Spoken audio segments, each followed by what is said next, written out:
Hey, welcome to the Hello, everybody. Welcome to the 2025 Electric City Music Conference. I'm Rich Howells, the founder and editor of NEPA Scene, and tonight we're here at the Steamtown Music Awards, the kickoff to the conference. And we're doing interviews from the blue carpet because we're NEPA Scene and everything has to be blue for some reason. So we're going to go ahead and start with our first interview. Come on up.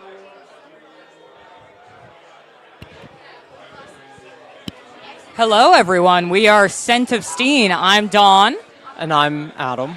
You forgot your name there for a second. Yeah, I did.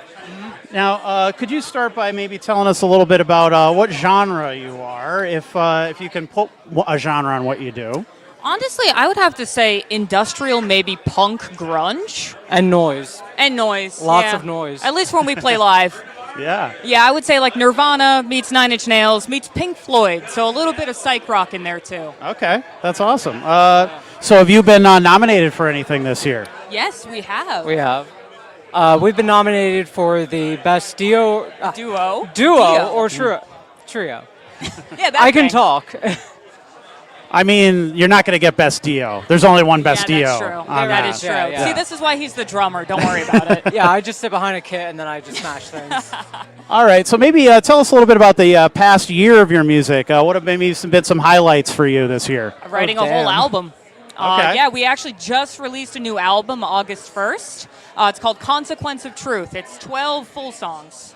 So, and we kind of veered a little bit more towards the psychedelic rock on that one. You know, a little bit more finesse on the guitar. It's like Dawn plays the guitar, the album. Oh, okay.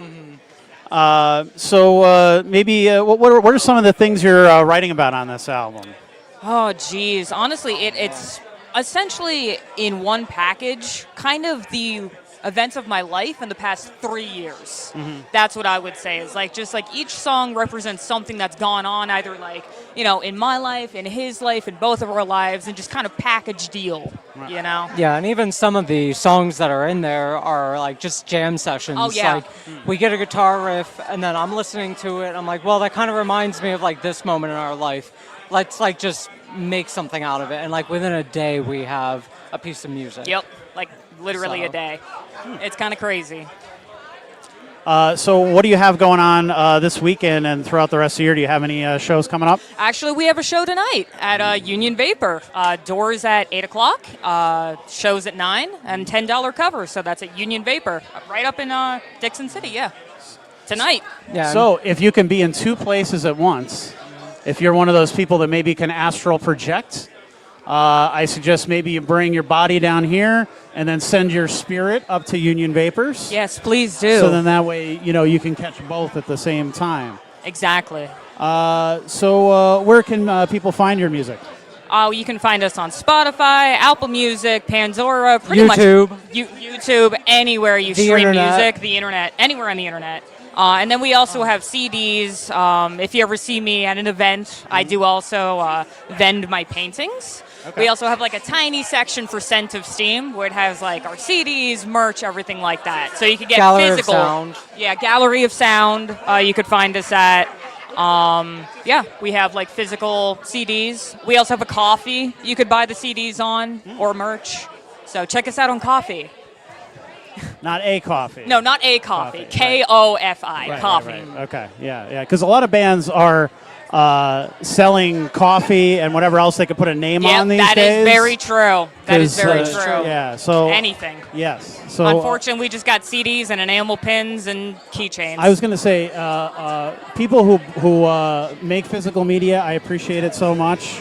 Of course. well, you gotta have Spotify that. is terrible. Yeah. It's only going to Yeah. get worse. Yep. Buy physical media so that you can have it forever, and Yes, 'cause then you corporate own it. overlords can never take it away from you. Yeah, you own that physical media. If you buy a CD at $15, you never have to pay another $15 again to access that music. You own it. Right. You Yeah. have it. You don't have to worry about internet connection, nothing like that. And the thing is, like, especially with the physical media, like, we put a lot of heart and soul into making it.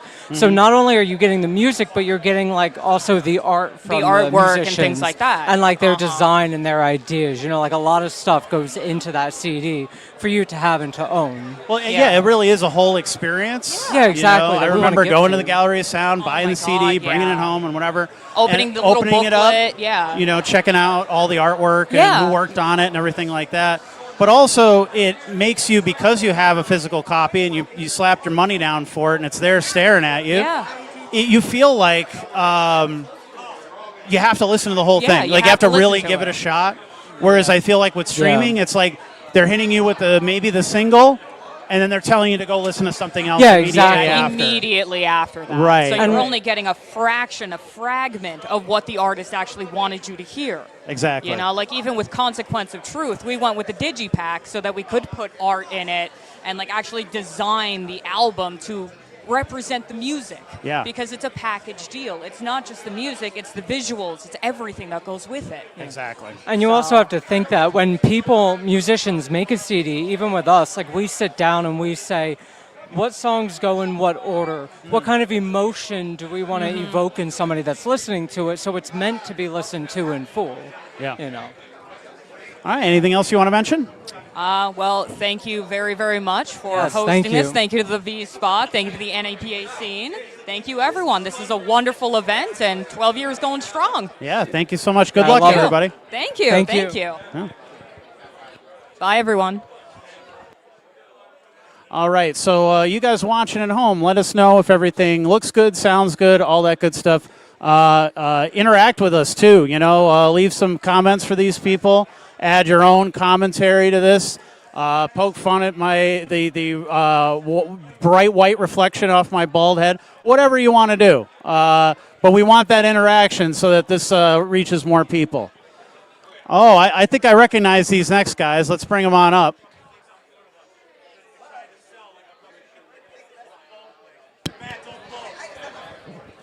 Something's gonna blow, Vinny.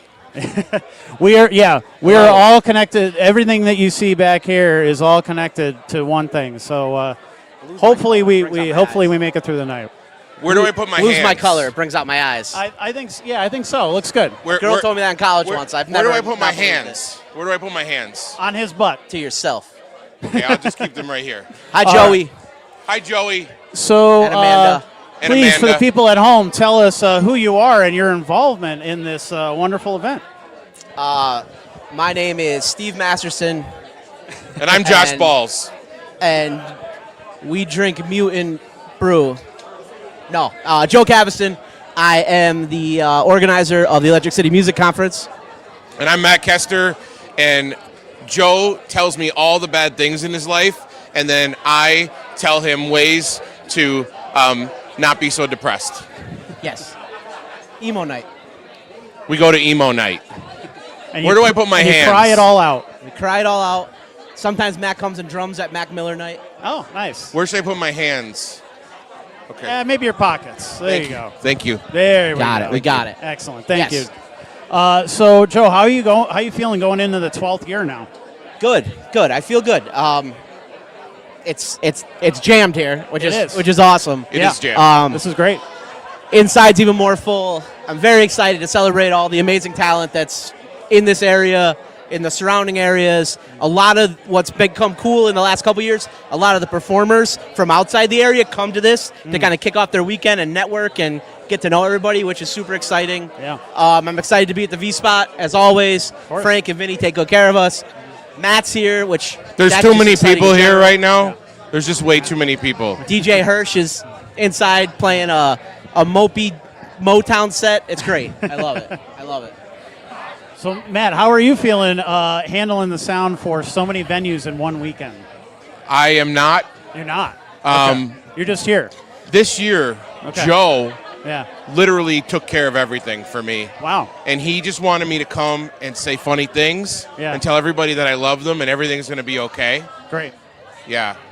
You're doing wonderful. Am I so doing far. okay? Okay, Yeah. thank you. You really are. He Yeah. is What do I do sergeant with my in charge hands? of morale this year. This is your emotional support sound guy. It's my is what emotional this is. support Matt. I think Yeah. we froze. I don't know what to do with my hands.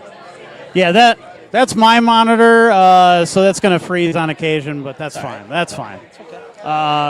So, what can people look forward to tonight and throughout this weekend? Now, mind you, you can find a lot of this information now on nepascene.com, but for the people at home who don't want to type in the URL, please tell us everything that's, a good summary of everything that people can We have experience this nine weekend. venues, 100 bands, 9 venues, 100 bands, 3 days of music. Tonight, right here at the V Spot. If you're at home, you have plenty of time to come down. Yes, We're going to have 6 performances. We're going to give out 35 awards. We got the amazing blue carpet run Right. by NEPA Scene. Yeah. We have pictures going on. Matt's here. Yeah, I he is. right here. We have commemorative T-shirts inside. The further we go in the evening, the more fun Vinny becomes. Yes. So that that's is for always sure. something to look forward to. Right. The more the evening goes on, the less fun DJ Hirsch becomes. Not something to look forward to. Award, you have to be here to win it. That is another thing. If you are watching yeah. at home, Good point. it is a rule. It's always been a rule since year one. Yep. You have to be here to win, or you can't win. Right. The only warning I want to give you is I've had a couple of the drinks here. They do put alcohol in them. Yes, they do. I didn't know that. It is allowed. Copious amounts from what I've heard. What specifically about this year I'm very excited about is I see a lot of new faces, which is awesome. Yeah. I see a lot of faces that have been here for a long time. Like people who have been doing it for a long time, but maybe their hat had never been thrown in the ring before. Like Jamie Callan's here. Yeah. Like look at that bald, beautiful head over there. He's the man. Ah, okay. Such a better DJ than DJ Hirsch, right there. So Right. he's drinking a Corona. He looked at me. I see the frost. The Frost is here. Look at that outfit. Like Right. This is just a really fun night. And Vinny but Archer's here, which he's never here anymore. Look at him. one thing that Johnny Popko's wearing mutant brew on his head, Yeah. mutant spew. But one of the things that I do think we should talk about that I think is going to be very special tonight are the Lifetime Achievement Awards. We're honoring Rocky Roads from 98.5 KRZ. Yes. That's my childhood. That's my teenhood. That's my Many people's adulthood. childhoods, You know, yeah. that's radio. Right. You know, Hirsch legitimately, like, this isn't even kidding, like, has not recovered from the departure of Rocky Roads. Like, his mornings have never been the same. Right. He counted on that. And then also we'll be honoring the late John Stu Sanderson. John Stu Sanderson. My guy. Yes. Love Stu. He worked at Eleanor Rigby's when I had it. If Stu wasn't there at Eleanor Rigby's, like, we would have failed so much faster. Stu kept me, on track. But he did fail. We want everybody to know. I didn't fail. He did. I left, and then they failed. I don't. want to clarify. I mean, he didn't leave him in a good spot, though. It's Joe for well, you. But I left him in the best spot I could with the bouncing souls. But anyway, Stu. we'll see in the comments later. There's actually what's really cool. There's a ton of Eleanor Rigby kids here. They used to hang out there for the first time. That's fun. They're all in town for a reunion or something, and they all came down, which is really cool to me. Awesome. Like it's like that was like a little clubhouse, and it means a lot to me that they came out to support this. That was really cool. Aside from that, I do need to say hello to Joey Caviston. Yes. He's at home watching right now on the Hi, TV. Joey Caviston. And my loving wife Amanda is there with him. But Joey specifically called me and said, "I need you on the TV now." So I'm sorry to the line that I jumped, but yes, to Joey, listen to your mother tonight. Go to sleep when she asks you, please. And if not, I'm sending Matt to put you to bed. Joe, you don't want that. Okay. You think Huggy Wuggy's bad? Matty Waddy's way worse, Matty Joey. Waddy is that's Way you worse. got me with that one, Matty Waddy. So, All right. but yes, so guys, if you're at home, there's still time to come out. Come celebrate Northeast PA music with us. Listen to great music. Talk to Rich. Get your picture taken. Keith Perks is in the house. Makes me so happy.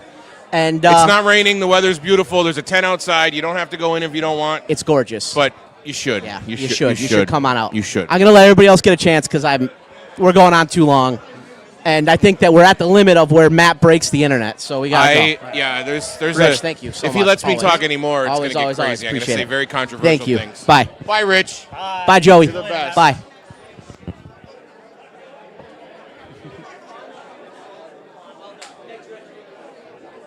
Please come on up.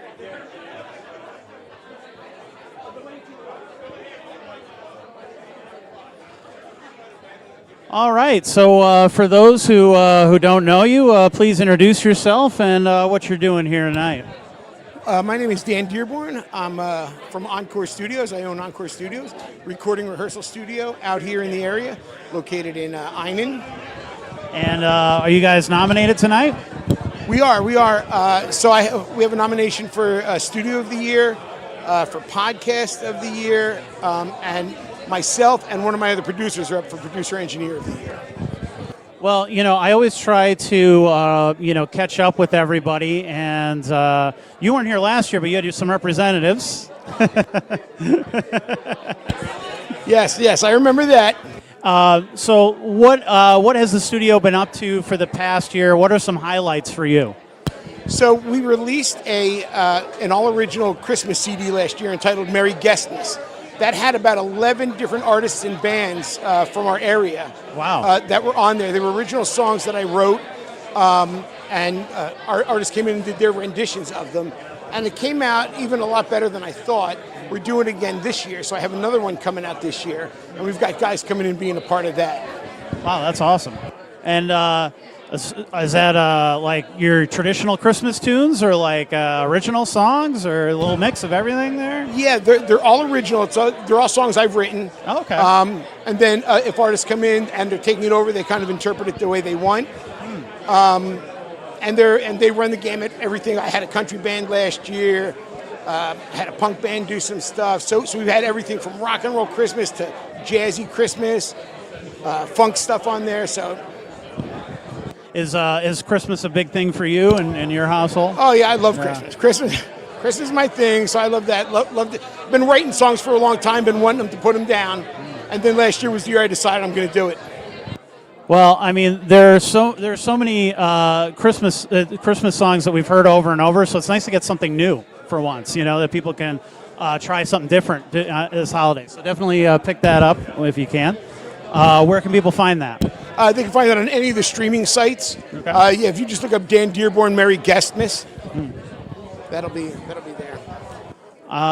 So tell me, with all of the people coming through the studio, what have maybe been some of the standouts for you in terms of people you've been recording lately, or maybe some people have been rehearsing there because you guys have rehearsal space. We have as rehearsal.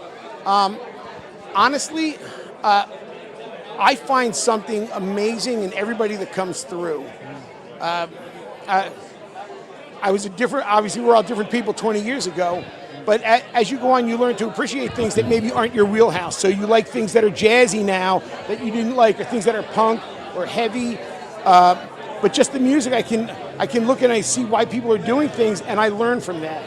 That's the greatest joy I get is guys coming in, I'm like, I would never do that. And it's amazing, and I get to take a little piece of something, and then they talk to me, and they take a little something with them. I like that aspect, but like highlights, I mean, I don't want to say anything because I love all the bands, I love all you guys, Sure, I promise. Sure, yeah. But there are really some amazing musicians in this area. And if you had asked me 20 years ago where I thought I'd be in 2025, this probably be the last area I would come up with. But I'm so happy that I'm here. Like this has become such a great community of musicians. So.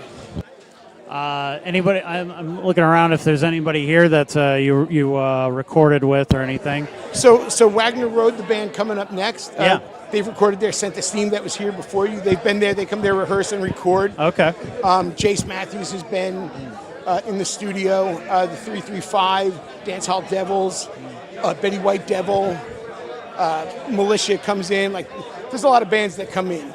So. Now, if you're going out on a weekend, if you have the time with all that stuff going on, where are you going to see local music or check out a band? So it's funny. I've been saying for probably 3.5 years now that I want to get out to one of your open mics. Yeah. And now you do the one at the Union Vapors on Monday, and I'm like, I'm going to go. That's so easy. And then something comes up, and I get booked. And I've been trying to come out there for the couple months you've been doing it. I'm like, it'll be next Monday. I'll be there. Yeah. So one of these Mondays, I'm going to be free, and I'm going to come down. All right. And I'll sing a little music for you.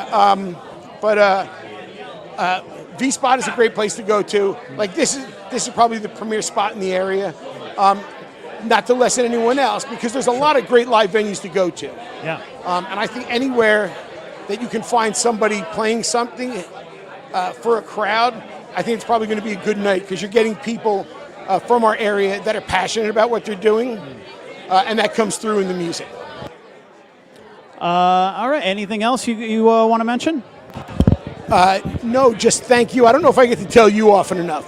Thank you for everything you do. You've carved a very nice little space for yourself in this community, where you're not only necessary, but you're beloved for it too. So I mean, thanks. And I know I don't see you very often. Yeah, we run into each other every once in a while. Absolutely, but thank you for everything you're involved in, because to push the musicians in the music is very important. Oh, I appreciate that. No, thank you, man. Thank you.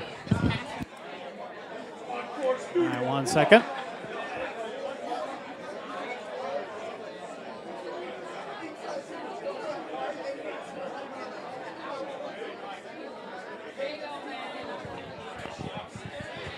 Glenn and I will just sit back here.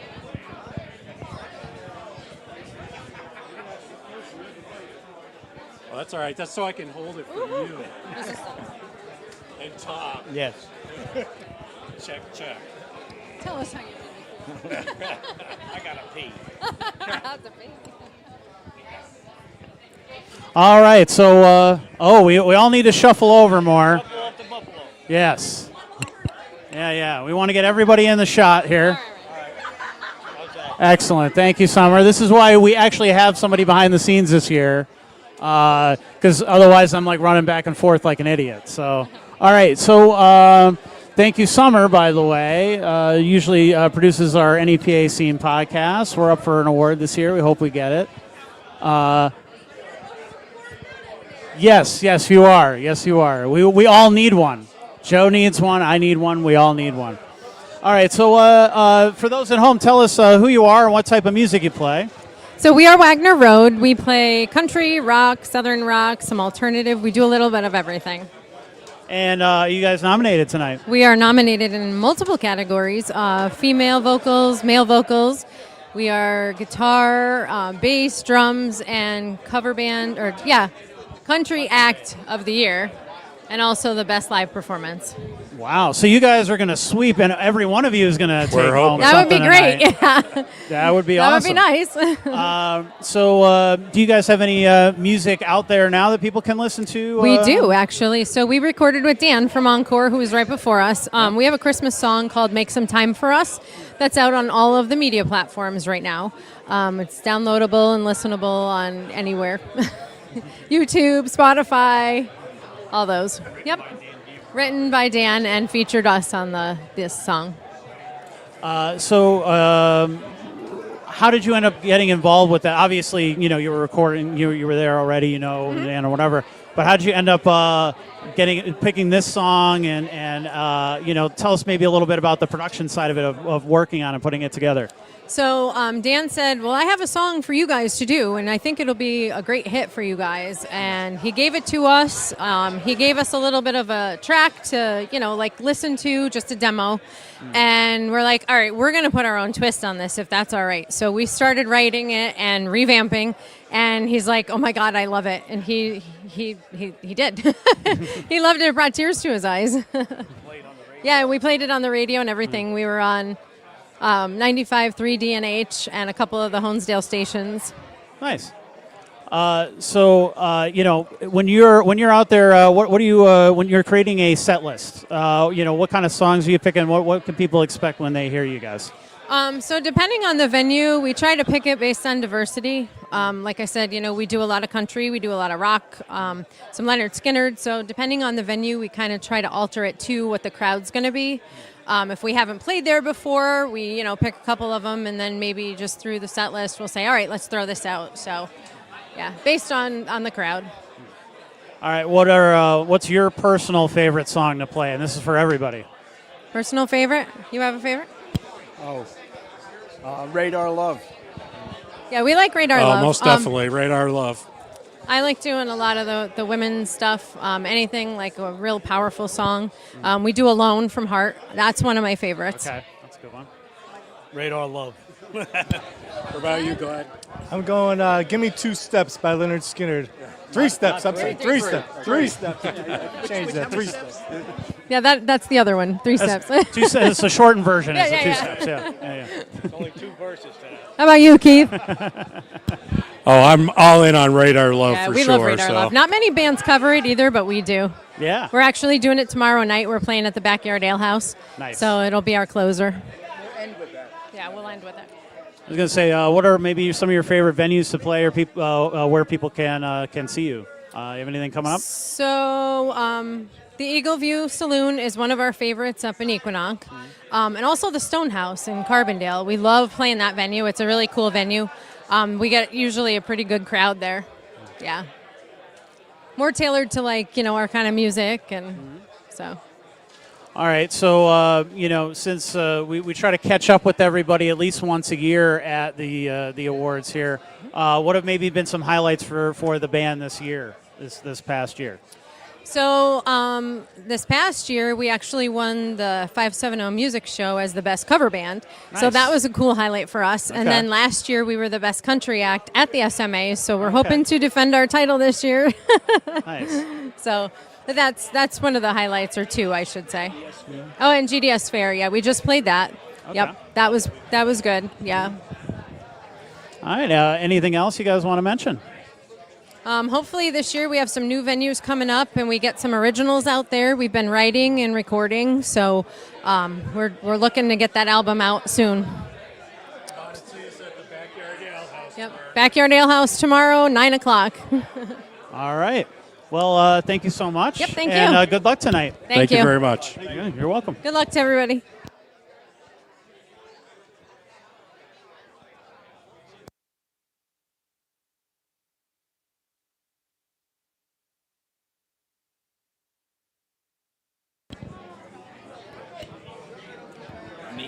Yeah, that's right.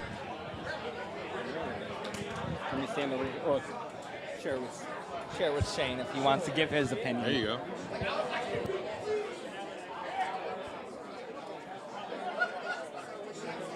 I need time alone, I couldn't handle it. Messed up, getting drunk from all the damages. I got off of pain as well. Yo, that's what we should do.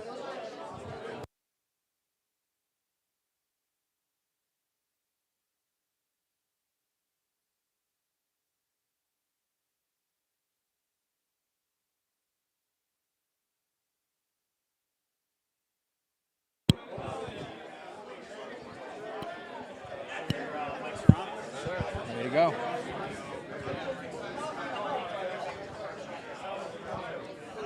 Here we go. Gentlemen, tell us who you are and what type of music you play. Well, my name is Gussie Savage. I'm the lead singer. I'm Austin, drummer for Broken Alibi. I'm Shane. I play guitar. And we are Broken Alibi. Oh, sorry. We play alternative rock, pop punk music, and the project has been going for almost a year now. October is going to be our 1-year anniversary. We've been experimenting with some members, lost some, gained some, but now we're like, this is us 3 here, solid, so we're here. Nice. And, I know all 3 of you guys from the open mic Yes, sir. that we do here on Tuesday nights at the V Spot. That's right. So it's always cool for me to see people develop as artists and to experiment, maybe get together, try a band, like this sort of thing. So this is really cool. Not the lineup I would have expected, because you guys all kind of come from different genres. So maybe you could kind of Correct. talk a little bit about that. So I originally started off as hip hop and R&B. Austin plays for another band who's also playing tonight up at Union Vapors, Fatal Misconception. Come up if you want to. They're nominated for Metal Act of the Year. And he plays like an experimental type of vibe with Glacier's Rise. He does his solo stuff. So when it came to forming this whole the band idea, it started for me and Austin in 2023 when we first tried to do it, and then we reunited this year. We brought Shane in recently at one of the shows that we played at Union Vapors, and ever since that day, we solidified them. So it's a newish kind of experience with doing it full time now, as opposed to just doing hip hop and R&B backing tracks. And honestly, the energy is a lot more exhilarating. The people tend to get behind it a little bit more, and I enjoy being with my guys so much. Yesterday, what was it? We had band practice, and the cops got called on us. So that was the first time for anything. But Never-ending story of my life. It Yeah. always seems to happen. But yeah, it's definitely a mix of genre blending in a sense. Okay. So you obviously had these songs before you even had the band. Correct. So you guys coming into it, what are you bringing into it, or how are you making it your own with the songs that he's written? So yeah, like what he said, we all come from like different genres. We're trying to add our own like style to it. We're like, I have pop, punk, metal, and he adds like some nice guitars or slides and some nice solos in with it, and I love it. It blends together really nice, and it comes together. Yeah, what he said. I don't really have anything to add. It's been cool. I've only just learned the songs, so I'm still kind of trying to like learn them or put my own mark on them or whatever. But it's been fun. It's been just kind of very similar to the songs that I play in a lot of ways. That's the crazy part too. And he's been doing phenomenal with it, just picking it up like that. Yeah, like I sent him the tabs, and he was able to pick them up like quick as hell. He sent me videos, and I texted Austin back. I was like, dude, I think Shane's in, like, for sure. So like, as soon as I saw them, I was sold too. So what do you guys have coming up? So this Saturday, actually, we're going to be at Mutant Brewing for the very first time. Awesome. We're going to be playing as a part of the Electric City Music Conference. I've been doing that since I was about 19 years old. Tonight, we're nominated in 3 different categories. For the band, we're nominated Best New Artist. We're nominated Indie Pop Punk Emo Band of the Year, Live Performer of the Year, and then for myself solo, I got mixed in with the R&B crowd again. I helped with that. Yeah, I'm sure I definitely you did. put you onto that. But not to take anything away from that genre, because it is what helped me shape and become who I am today. I don't feel like I did enough to be in that this year. So there's a lot of people who are much more deserving in that category that I'm hoping that they get to take it home rather than myself. But me and the guys who were originally in the band, shout out to Nas, shout out to Shane, and our fill-ins, Gavin and Alvy, they helped us gain that nomination for Live Performer of the Year. And they really helped shape the sound of what Broken Alibi has been trying to accomplish for the year 2025. And I feel like without them, we wouldn't be able to stand here as nominees. So where can people find your music online? So right now, there's an AI version of Broken Alibi on all platforms, but we are on all platforms. We have our Broken Alibi logo. It's like a very 2000s pop punk style logo, and the only song that is officially ours is Messed Up Case. You can find the rest of the songs that we play on our set list under my name, Gus the Savage, and we're going to be taking a little hiatus come October 12th. After that, we're going to be locking in, and we're going to be coming back with some brand new things, brand new songs, brand new styles, brand new look, maybe even some new members come the springtime for 2026, as long as God allows us to.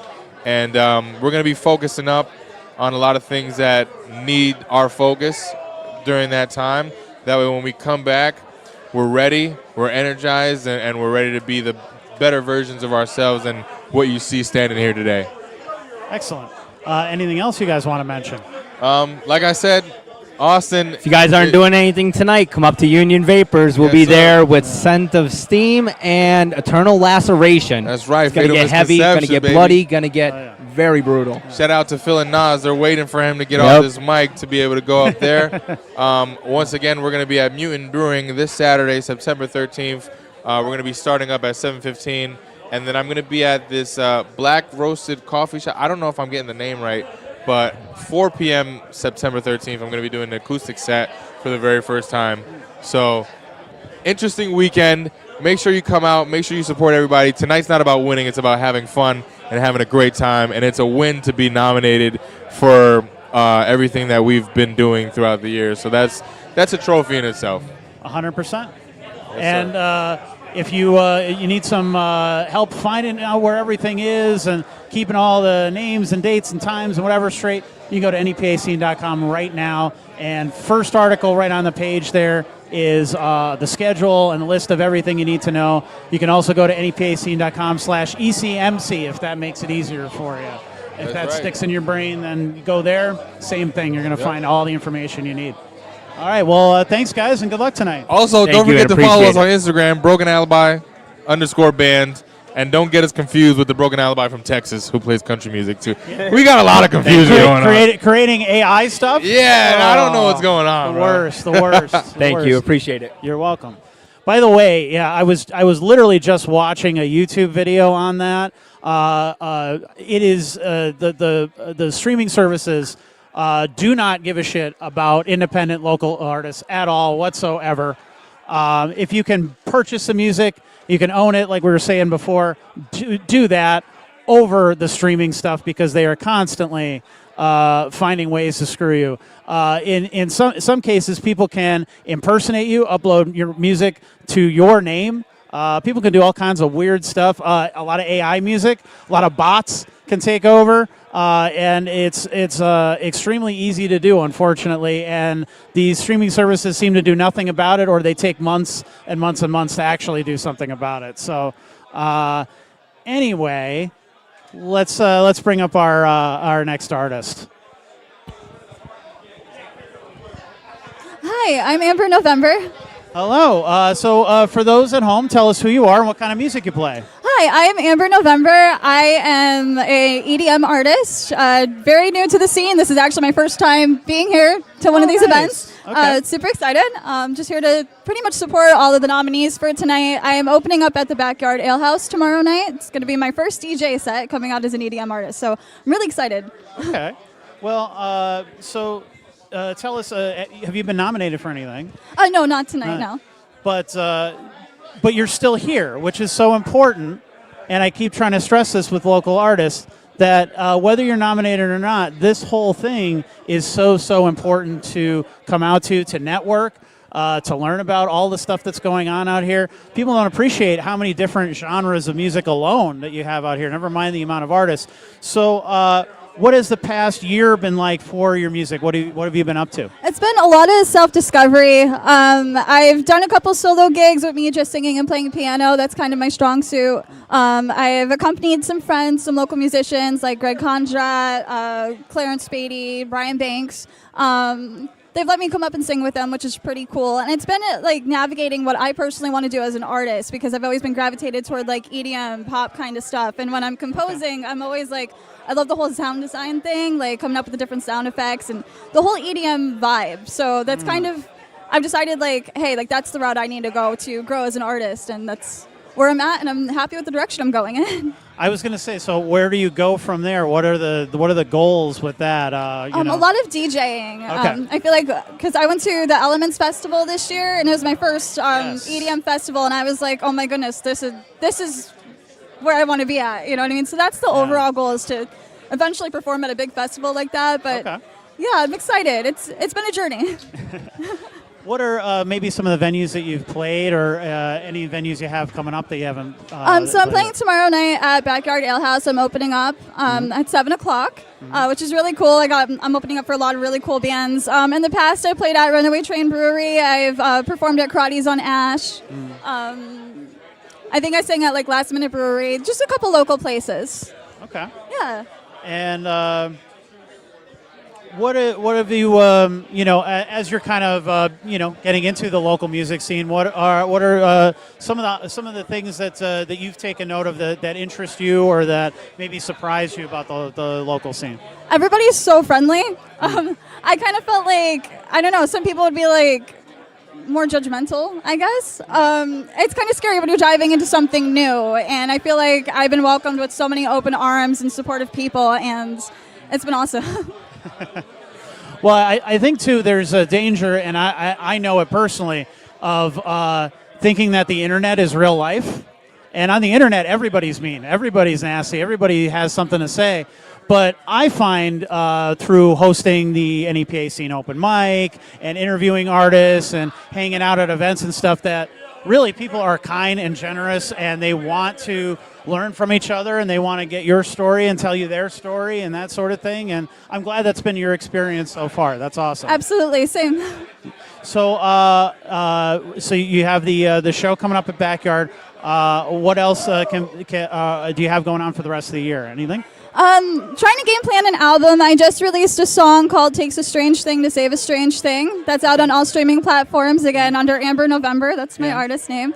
It was inspired by the show Stranger Things, which I'm a huge fan of. I was just going to ask you if that was, okay. Yeah, and I feel like it was a good song to release before working on the album because it kind of shows people the direction I'm going in. I don't think a lot of people have heard my EDM stuff yet. A lot of people that have come out to see me have just heard me like singing and playing the piano, so it's kind of like, here, this is what I can do, and this is where I'm going, and hopefully everybody enjoys it. That's awesome. So, so make sure you go check that out. And anything else you want to mention? No, good luck to everybody that's nominated tonight, and yeah, thank you so much. Thank you. All right. Nice to meet you. Nice to meet you. Hi.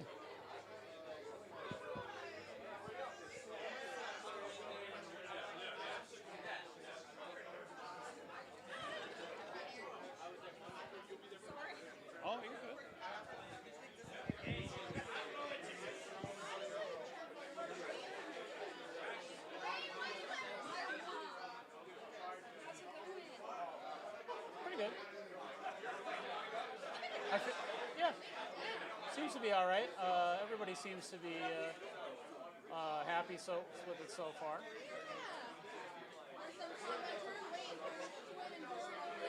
That's good. All right. Awesome.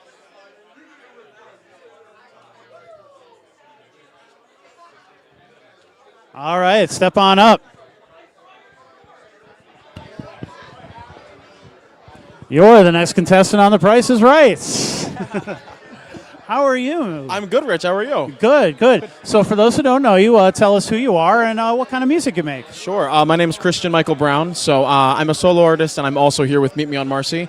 We've been here quite a few times as Meet Me on Marcy, which has been really cool. It's a sibling trio band. We're located in North Scranton, and my little sister Diana is our lead vocalist, female lead vocalist, guitarist. I'm the male lead vocalist, saxophonist, pianist. And older brother James is our DJ and drummer. And you guys nominated tonight. We are nominated. So we're up for 7 different awards. As Meet Me on Marcy, we're up for Cover Band of the Year. As Diana's up for Female Lead Vocalist. James is up for Drummer and DJ as DJ Downtown. And then I'm up for Male Vocalist of the Year, Album of the Year with my debut album Chapter 2, and Auxiliary Musician of the Year. I play the digital saxophone.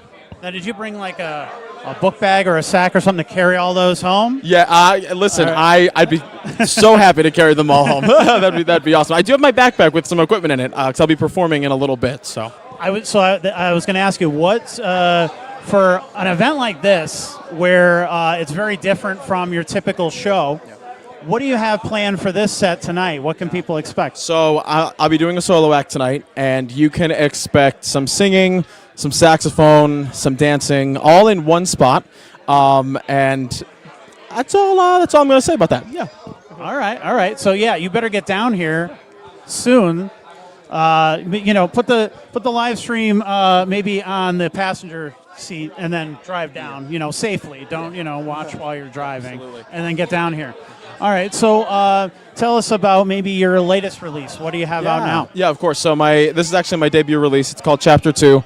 And funny enough, 7 years ago, 2018, I was testing out all of these songs at your open mic on Tuesdays here at the V-Spot. Wow. So this is a really cool full circle moment. And actually, there was one evening, I think it was in the month of September, I was going to a performance on a Tuesday afternoon.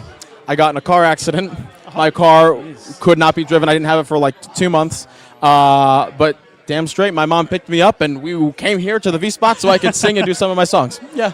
That is dedication. Yeah, absolutely. Yeah. And that's why you're here with an actual album, Yes, right? absolutely. I mean, it was 7 years in the making, but I'm so thrilled to finally be here and to be doing it. It's self-produced, self-recorded. everything, self-written. So I'm really, really excited to be sharing this with everybody tonight. So covering that much ground in terms of the years that you've been doing this, what are some of these songs about? What were the inspirations behind Yeah, it? so prior to 2019, 2020, I was a professional singer, dancer, and actor on Broadway, internationally in Canada and Japan. And I found that I was not satisfied with the way of life. I am very close to my family, which, we have a family band and business, of course. And I knew that I wanted to get married, I wanted to have kids, and I just wanted to be rooted in my values and the values that I was raised on. So I decided to come home, and a lot of my music's about that. A lot of it's about past heartbreak. I'm since married, so now I get to change the meaning of it a little bit, and I get to sing it, more so toward my wife. And we're expecting a little girl in December, so I get to sing toward my daughter too. Thank you. That's So awesome. it's Good such a for cool thing. And actually, my wife is over here behind the camera. She's amazing, and she's so incredibly supportive. But at 6 months pregnant, she's here strutting her stuff, and she wants to come hear her husband sing, and she wants little baby Bethany to hear Daddy sing too. So I'm thrilled. Well, you guys are dressed to the nines, looking great. Thank you. All right, so what do you have coming up after this performance tonight? Where can people find you? So funny enough, we're going to be, but not just me, but Mom, James and Diana. Actually, guys, come here. So James and Diana are the other members of Meet Me on Marcy. We're all siblings. We will be at the V-Spot here tomorrow for the conference. We'll be performing at 11:15. We're the headliner. Saturday, we'll be playing at Riverview Winery in German. Sunday, we'll be playing a benefit for St. Joseph Center. We're going to be at Marywood. They do a car show. So we'll be playing there. And then right after that, we're going to come back to the V-Spot because there is a benefit here at the V-Spot in the afternoon. So we'll be singing that as well. Wow. Yeah. So you guys will be busy. We're busy. Busy and blessed. We love Always, it. right? Yeah, absolutely. Yeah. Anything else you want to mention? I was going to say, let's let the siblings talk. Yeah. Great to see you. I'm actually going to go get ready to perform. So I was going to see you. Yep. Good to see you. Good to see you, Rich. Thank you so much. What's going on, sir? How's everything? Hey, how are you? It's good to see you, man. Good to see it's you. always great to be around, How man. are you? So for those at home who are maybe just tuning in, tell us who you are and maybe what kind of music you make. Yeah. So I'm James Brown, a.k.a. DJ Downtown, the drummer. I'm 1/3 part of Meet Me on Marcy and the Brown Initiative. So we're a Pop Top 40 band. Our other member was just up here, Christian Brown, who's also my brother and Diana's brother, because we're all siblings. So we're a cool three-piece sibling band of the Northeast area. Just super happy, super energetic, and we just love playing music and doing it together, and just having a great time doing it and making people happy. So, yeah. Well, I like to, catch up at these things every year. So maybe what has the past year been like for you guys as musicians? What have you been up to? What are maybe some of the highlights for you of the past year? You good? You want me to go? It's been crazy, I know that. So I will do it from a personal standpoint, and then I'll pass it for Diana really quick. I know personally it's been unbelievable. Playing with Meet Me on Marcy, tons of gigs all year round. It's been unbelievable connecting with everybody, venues, in and out of town, all that stuff. And then on the other end, I'm also, outside of Meet Me on Marcy, I DJ. Like I mentioned before, I'm DJ Downtown. So I've been playing a ton. I've been doing that the last couple of years, but this year is like really taken off for me. Playing a lot of nightlife, a lot of weddings, all different kinds of things, events and whatnot. It's just been unbelievable, So I've had a great time, connected with a lot of people. The family's connected with a lot of people, and it's been fantastic. Diana, I don't know what you guys say. I was just going to say, I feel like the last year we've really settled in. We used to have other members in the band, and now we're down to just the siblings. So I started playing guitar again. Christian brought out a saxophone again. You're doing a little bit more vocals. So we've all been able to tap into another little side of our artistry, and we've definitely dove into a few different genres than what we were playing before. So it's been really fun. We grew up listening to everything, and now we've been able to tap into that with the band. Spreading our sound a little bit. So, I mean, you guys, we've seen you live many times, and you are always multitasking. There are always like 100 things going on the stage at the same time, and I like that. Really, you guys really exemplify what it means to be performers. Because there's, most of the bands around here are absolutely amazing. Sometimes you see maybe an opener for a national act or something like that, and they're like, doing this. They're looking at the ground. They're not you guys. You guys have where does that energy come from? Where is that motivation to really like engage with the audience and make sure that they're really involved and enjoying themselves. I know personally, for myself and for Christian, we both were performers in a different way. I grew up dancing. I started dancing when I was 3, and that was my main source of art for a long time. And then Christian picked up a little later, but he pushed a little bit more, and he was doing some stuff in New York, doing Broadway and things like that. So our push definitely comes from that. We were on a stage before we were singing. Like our first way to connect with music was with movement. So I feel like that's why it's sort of built into us. And I feel like James definitely helps with, we were also all marching band nerds. Yeah, no, definitely playing, like Diana said, marching band nerds and just playing music throughout like all of school. You know, once they started, you know, letting you learn and things like that, we jumped right in, joined the program, and I think just playing at a young age, even though like you don't think anything of it because you're like, oh, I'm playing in school and I'm learning something, but like you just playing an instrument and then having to go in front of your classmates halfway through the year and at the end of the year, like that is huge. It's a big stepping stone. So that's something like I always tell when parents ask me, you know, they watch us play and perform, like, what did you guys do when you were young? Well, that's it. Literally that. And just like being involved in other activities. Like I was a baseball player and soccer player my whole life and other sports and stuff. But like baseball was a majority of it. And just like playing and being uncomfortable, you know, playing in front of a ton of people and facing adversity, like that kind of stuff, it helps. So then when you get on stage and you're doing what you love, you know, it starts to turn into not a walk in the park, but it's more like an everyday walk. You know what I'm saying? It's amazing how that stuff sticks with you for the rest of your life. Yes. You know, something 1,000%. that you might think of as benign or like, yeah, whatever, I did that for a little while. But like I took theater classes in school, and that forced me to get in front of people when I was a wallflower my whole life. And I don't know, there was just something that told me I need to do it. I don't know what it was. Yeah. It's like at the muscular level. I feel like it's a muscle memory that gets instilled in you. Yeah. Right? Like you might not do it for a little while, but then the second that you let yourself, it's like, yeah, I forgot. That feels good. Right, yeah, You know? it feels right, yeah. it feels And that's the only way that I'm able to talk in front of people today at all, to do what I'm doing now.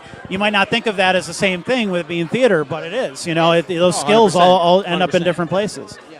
So Christian told us about his latest release. You guys have anything out there now that people can listen to? Any stuff on streaming or anything like that? So there's some stuff coming under the DJ Downtown name. Okay. There's going to be some features within our group of Meet Me on Marcy with Diana and potentially Christian for hopefully by the end of the year. There's definitely coming at like fall time. Hopefully to have everybody kind of on it. And then same thing with Meet Me on Marcy. There's a lot of things in planned and in progress, but with, you know, the gigging and the this and that, like studio time is hard to come by sometimes, you know? So we're thankful to be able to, you know, play out during our gigs and starting to mix in those original projects. But, you know, we're really trying to make a big push here internally to get them done so that, you know, the people that do enjoy it, it's there at your fingertips, you know? Nice. So anything else you guys want to mention? Gigs coming up or anything cool that you guys have going on that people should know about? I know Christian touched on it, so we'll be here tomorrow night. He's performing tonight solo, but Meet Me on Marcy will be here tomorrow. We're headlining V-Spot 11:15. We'll be at Riverview Winery out in German, which he mentioned yesterday for tomorrow. For Saturday. And then Sunday, Christian and Diana are playing here for a benefit at the V-Spot. And there's a car show going on at Marywood. That's correct. Listen, you gotta have Google Google Calendar, or you won't make it to any of these things. Let's put it that way. Yeah. Also with that, well, one big shout out to you for always doing an amazing job highlighting everybody. Always. And to the V-Spot for hosting this. And also, he's always been a huge supporter of our business on other levels. The V-Spot and the Brown Initiative support one of his other dreams, the baseball, with our baseball team. Yeah, the base runners. So they've been doing awesome this season, and it's just awesome we got to see both of our worlds collide a little bit. Yeah. So very, very busy. Not a lot of sleep, but we're going to make it through, and we're going to have a good time partying with everybody, you know? All right, sounds good. Well, thank you so much. Good seeing you both. Dude, it's great seeing you, man. Thank you, and thank you for everything you do, brother. Seriously. Thank you, man. Thank you so much. Yeah. Welcome. Yeah. Get it, girl. Get it, girl. You get it. to see you. Great to see you. Yes. Hello. So nice to see you. It's nice to see you too. All right. So for those at home who don't know who you are, please tell them and a little about yourself. So my name is Amber Viola, and I am a podcast host and producer. I am also a content creator around here, so I push a lot of content for local events, some nonprofit organizations in the area, like the NAACP, and also just a fan of music, art in general. So I'm happy to be here. I was gonna say you're nominated tonight, are you not? I am. What are you nominated for? So, like, Podcaster of the Year, Internet Personality of the Year. Yeah. Which it means so much to me. This feels so special. It's so cool because when you're an independent creator, there are days where it really pays off and you feel great about it, and there are other days where you're like, oh my God, why am I doing this to myself? Yes. I have no time for this. No. Why am I putting all this time and effort in? So I feel like the Steamtown Music Awards is just that nice pat on the back. Yeah. That like, okay, somebody's out there recognizing what I'm doing, and It is. and I had cares. a hard year last year, and I was looking back to like when we talked before and everything, but I got really sick. I ended up being in a hospital for like almost a month up at NYU. So sorry. Thank you, but out of all that, I still was able to kind of like push content and host stuff, and my peers saw how hard I was working, and that means more to me than anything. Yeah. Maybe could you tell us about some of those episodes that you are maybe really proud of that you've produced this past year? Absolutely. So I do My Culty College, which is available on Spotify. It's about being in an evangelical cult. And because of all the recent documentaries like Happy Shiny People, some about Jerry Falwell and Liberty University, my cult was adjacent to that. So I've been able to interview people who haven't wanted to speak out since the 90s and the 2000s. And I've been able to talk to some producers from some major networks about really trying to get this information out there to really help the victims.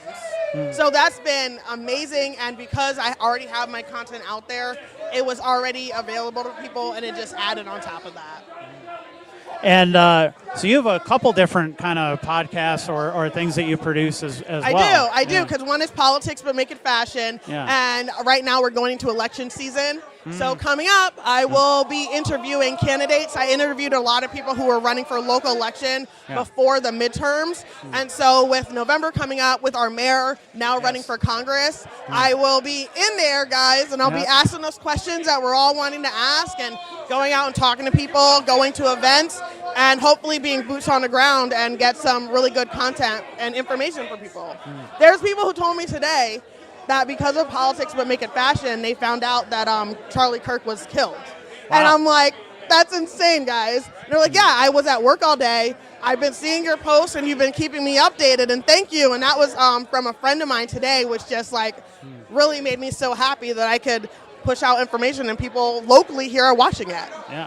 Well, what a trend that I've unfortunately seen in the past couple of years, especially in the last election, the major election, was these podcasts kind of giving these politicians these softball interviews where they are just kind of patting them on the back the whole time and being super nice to them and kissing their ass and whatever.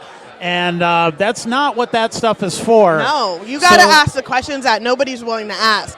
And I found that because I'm asking those questions, and because I'm able to kind of get a rapport with the people I'm interviewing, a rapport with local people around here, I've been able to get great interviews and really get good perspective. Because sometimes I think people don't know who an entertainer is, a politician is, an elected official is, because they're not getting asked those real questions. You know, like, I want to know the truth. I mean, you don't have to grill them like they're a prisoner. No, but you got to build a rapport. You got to build a rapport and be willing to talk to people. I go to the local debates. I see what's going on and see what's out there. And also, I care about Scranton, and there's going to be people who maybe don't necessarily fit my personal mold for what I would personally love, but I know they love Scranton. I know they love NEPA, and here that matters to people, and I want to show that. Which means you're also going to have more informed questions because you are following these things and you understand what's going on in the area. so that you're not, asking things that these people have already heard a million and times. watching your podcast, even with the bands and people who produce, people who or the people who are going out there booking gigs and stuff, they still know, they still have a foot on kind of what's going on because music is political, especially the music that we like. We're all raging against the machine right now, and we've been doing it for a long time. So listening to that, you see where people are, and they want to hear those questions no matter where they stand on that. And I love that. And I see sometimes when you're talking to people that they want to, they're going, and you're like, okay, so we're good, because that their music is political, and we've seen that with what's happening with Connie, the band from Wilkes-Barre that got Loca Connie. Connie, I was getting there, yes. And we saw exactly what happened, and that is exactly why I'm out here asking people questions, trying to figure out, because politicians were the people that created that whole fiasco. Right. Or our musicians, right? Yeah, exactly. And because of people only kind of reading headlines these days, that's a great example of one of these stories where people have already formed their opinion by the time they finished reading the headline, and they haven't even heard what the different sides have said. Right. And that's why what we're trying to do is so important, exactly. I feel it too. Because people need to understand that there are multiple sides and that we need to listen to both of them. We have to. And then you can form your opinion based on that. And when you ask people questions, you might not like the answer. And that's okay. Right. That's okay. Still ask the question. Yeah, exactly. So let me see. So what do you have coming up that people can look forward to? So right now I have more episodes of My Culty College that are going to be coming out within the next couple of weeks. I have interviews coming up. I also have an interview about my cult that's available on YouTube on a podcast called Groomed. Okay. And I'm working on my second book right now. I am currently writing it. It's about domestic violence and kind of how you even get yourself in that situation. So those are the things that I'm doing right now. I love it, and I'm happy to be here. Well, please don't forget to breathe. I know. In between all of that. And good luck to you tonight. Thank you. I hope you win. Thank you. Congratulations with all of your success as well. Thank you so much. It was good to see you. It's good to see you. 1 second.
All right, guys, come on over.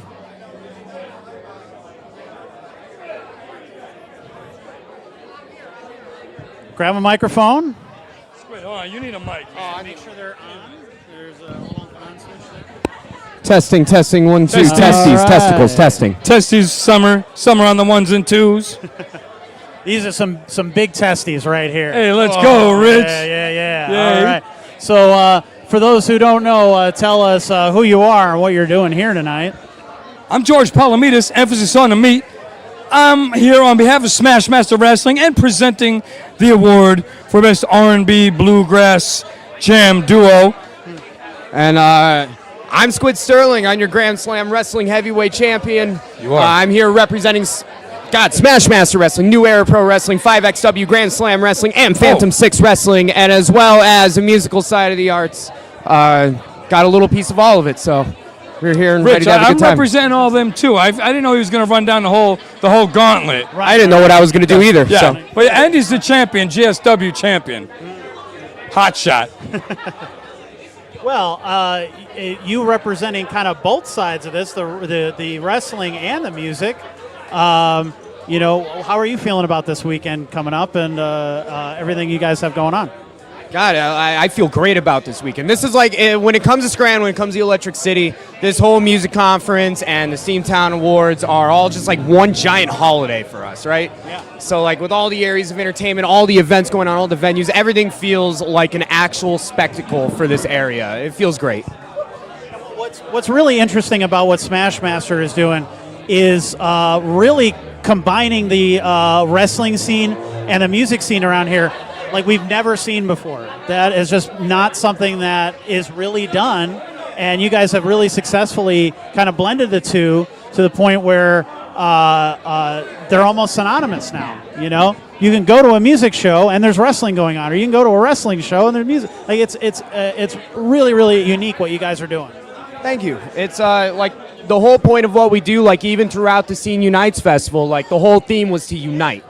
And so all of us, like in the ring, when we're talking about wrestling, we are artists. We use our bodies to portray a story, to sway the crowds and the emotions how we want to without really ever speaking any words. And that doesn't even include the whole theatrical aspect to it, because the theater is a huge part of our scene too. Sure. And music and wrestling have always gone hand in hand together, just in a local scene. It's not really, hasn't been done before. So over the last year, we set our goals out to be able to build that bridge, to mend it all together, and for everybody to just celebrate the arts. And how do you feel it's been going? Because I'm sure you're getting crowds from both sides. People are going for the music, people are going for the wrestling, and maybe surprised by one or the other. Like, didn't know I would have loved this, or whatever. What are you guys seen from people coming in? What are the feedback you've got? The funny thing is, Rich, like we started doing this because of good energy.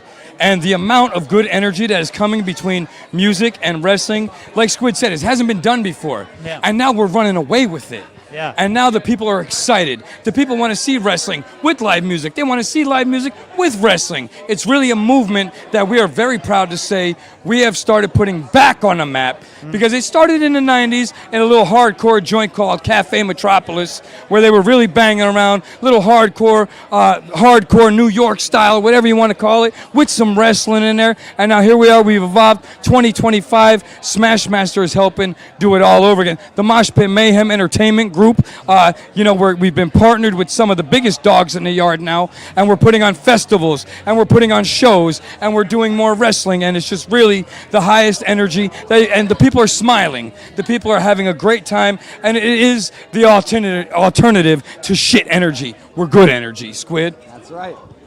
And it's been like the level that we've gone at has been a little overwhelming, because like it's a lot of work going behind the scenes, setting all this stuff up, keeping everything in line, making the music make sense, the wrestling make sense.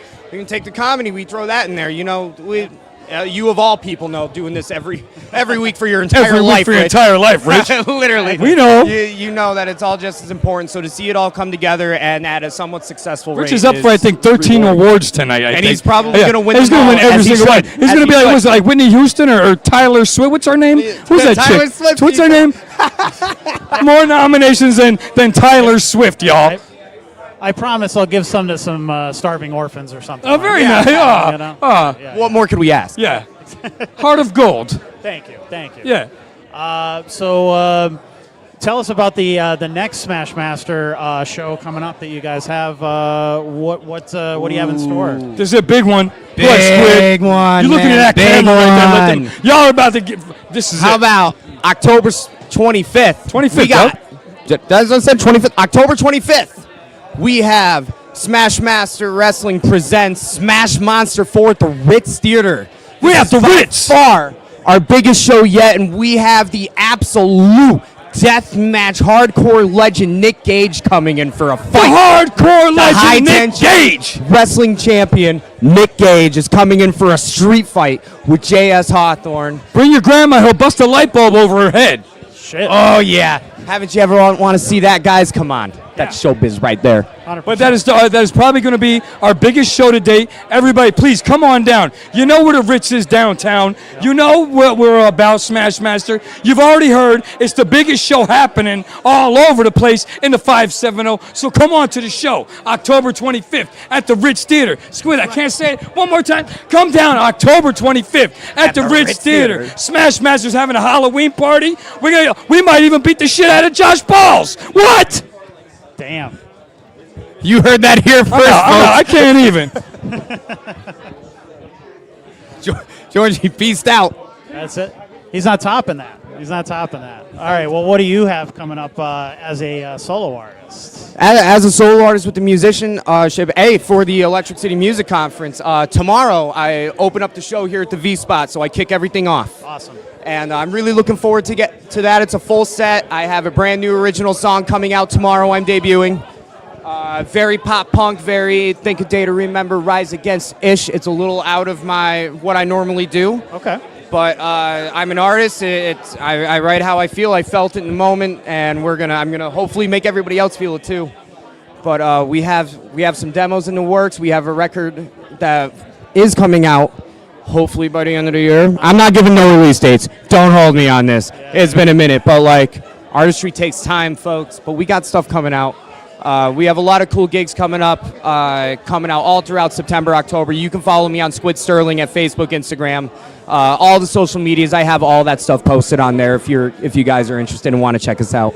That is a name you're not going to forget. Squid Sterling, right there.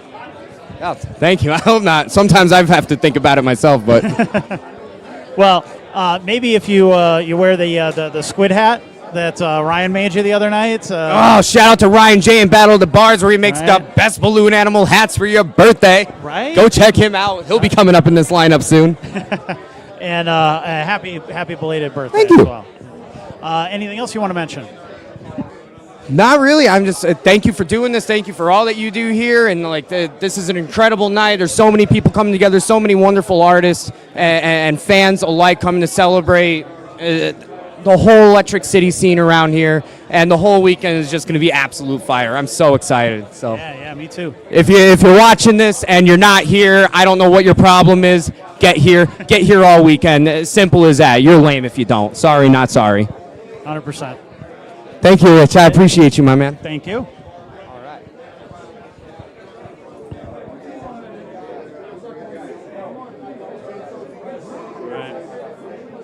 Come on up.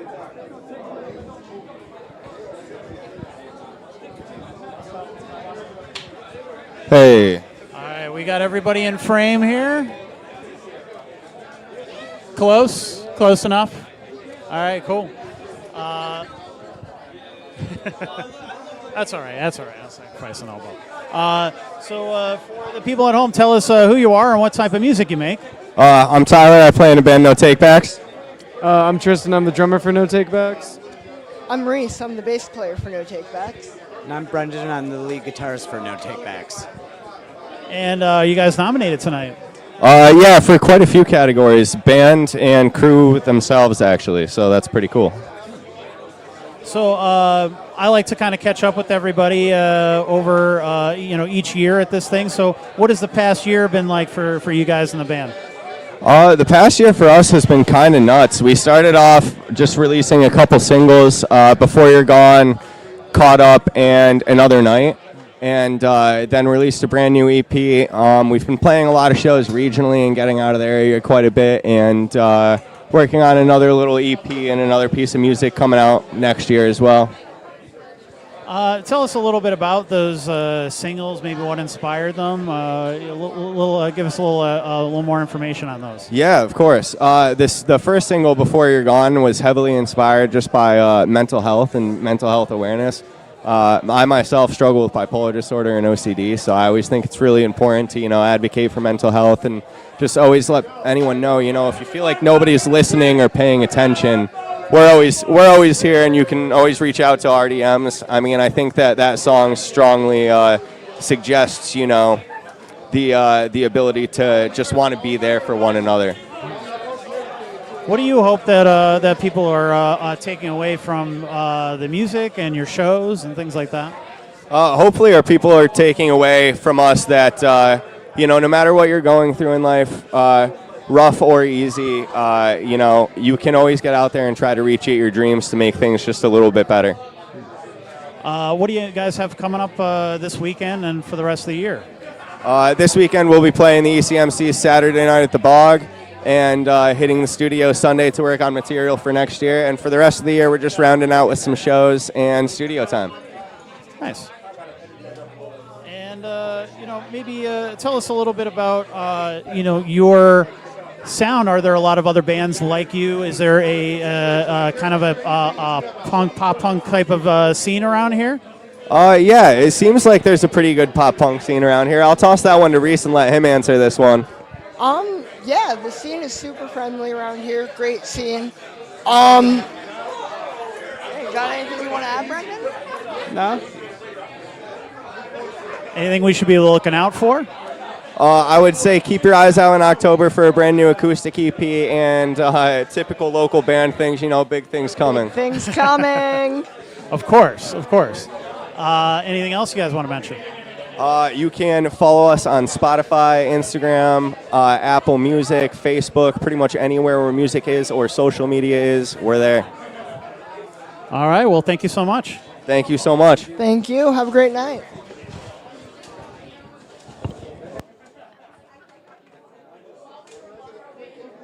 Come on up.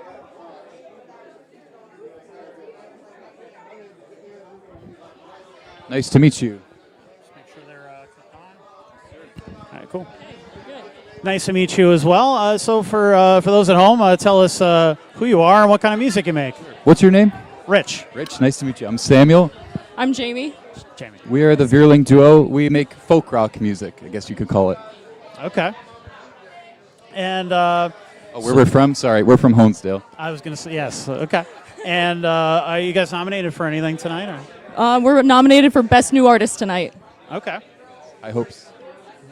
And what has the past year been like for your music? What have you guys been up to?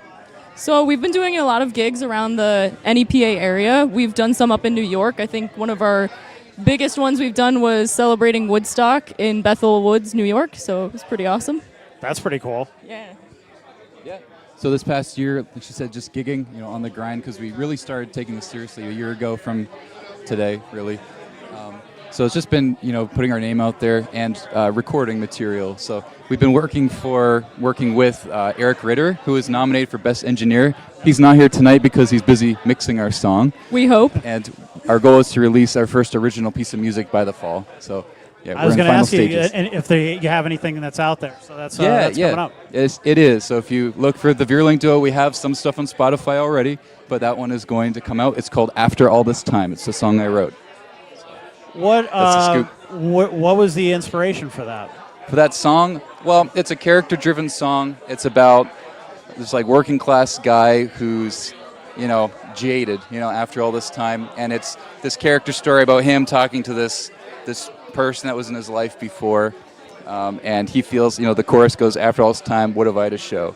And this is how it goes, you know. So he just feels kind of like he spent all his time for nothing, I guess. So, yeah.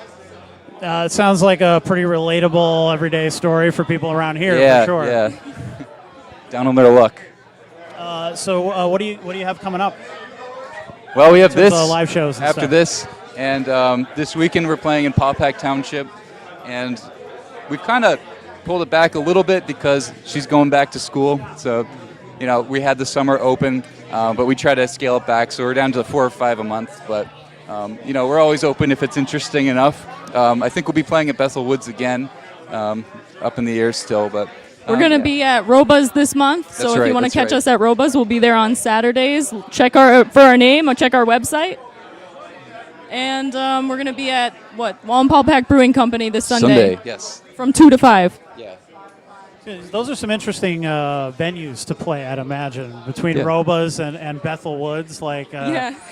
you Yeah. know, maybe could you talk a little bit about how it is to prepare for shows like that and do something that's a little bit not in a traditional sense of sitting down in a venue and there's a stage, there's a table, people are watching, that sort of thing. Yeah, I guess it's just about knowing how to be entertaining, I guess. Because you have to also know your place, like what you're hired for. Like if you're hired for a restaurant or something, no one really wants you talking at them the whole night. You just have to kind of read the room. So that's something we've learned this past year. We've learned a lot from other musicians, and we come to things like this to make some friends. So yeah, but preparing for those types of gigs is just how can I best serve the venue, but also be entertaining. So if it's not just talking at people, it's how can we, dress in a way that's like, oh, they stand out a little bit differently, or their arrangements of songs, they really pricked up my ear. That's the goal, to make people feel anything, because I feel like people are just like kind of locked in their own thing. So I know it can be tough sometimes, and I tell people that when I host the open mic here and at Union Vapors, like sometimes you got to do a little extra to get people to pay attention and Exactly. understand what you're trying to do and whatever. But it is always worth it in the end. People Yeah. do break out of that shell and stuff. I've seen it happen. A lot of artists, but you gotta grind with those shows where nobody's paying attention until everybody's paying attention. Exactly, and be comfortable in your own skin. The best advice I heard is like people want to see you put everything on the table. Everything's cringe until it's not cringeworthy anymore. It's so true, because it's like people deep down, they want to see a show and they want to see you put something out there that they can take home and that gives them some kind of entertainment. So it's so much of the battle is just getting out of your own way. But like so many musicians have said before. Anything else you want to mention? Just give us a follow. The Vierling Duo, V as in Victor, IERLING. It's our last name. Vierling Duo. All the social media stuff. You already know where it's at. So. Everything. Keep an eye out for our single, too. We're super excited. Again, shout out to Eric Ritter. He's a super nice guy. Windmill Agency Recording Studios in Lake Ariel. We had the pleasure to work with him recording our original material. So excited to be here tonight, and thank you so much. And your name again? Rich. Rich. Nice to meet you, Rich. Yes. Thanks, Rich. Thank you.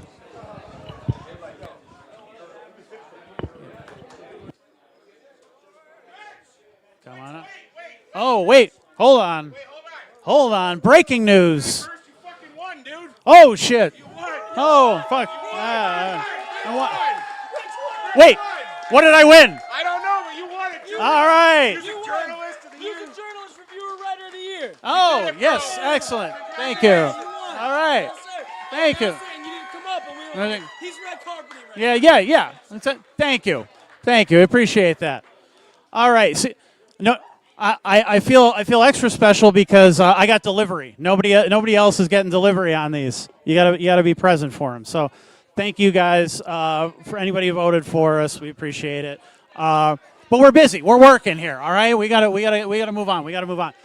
Come on up. Grab a microphone there. It's the Steamtown Music Awards.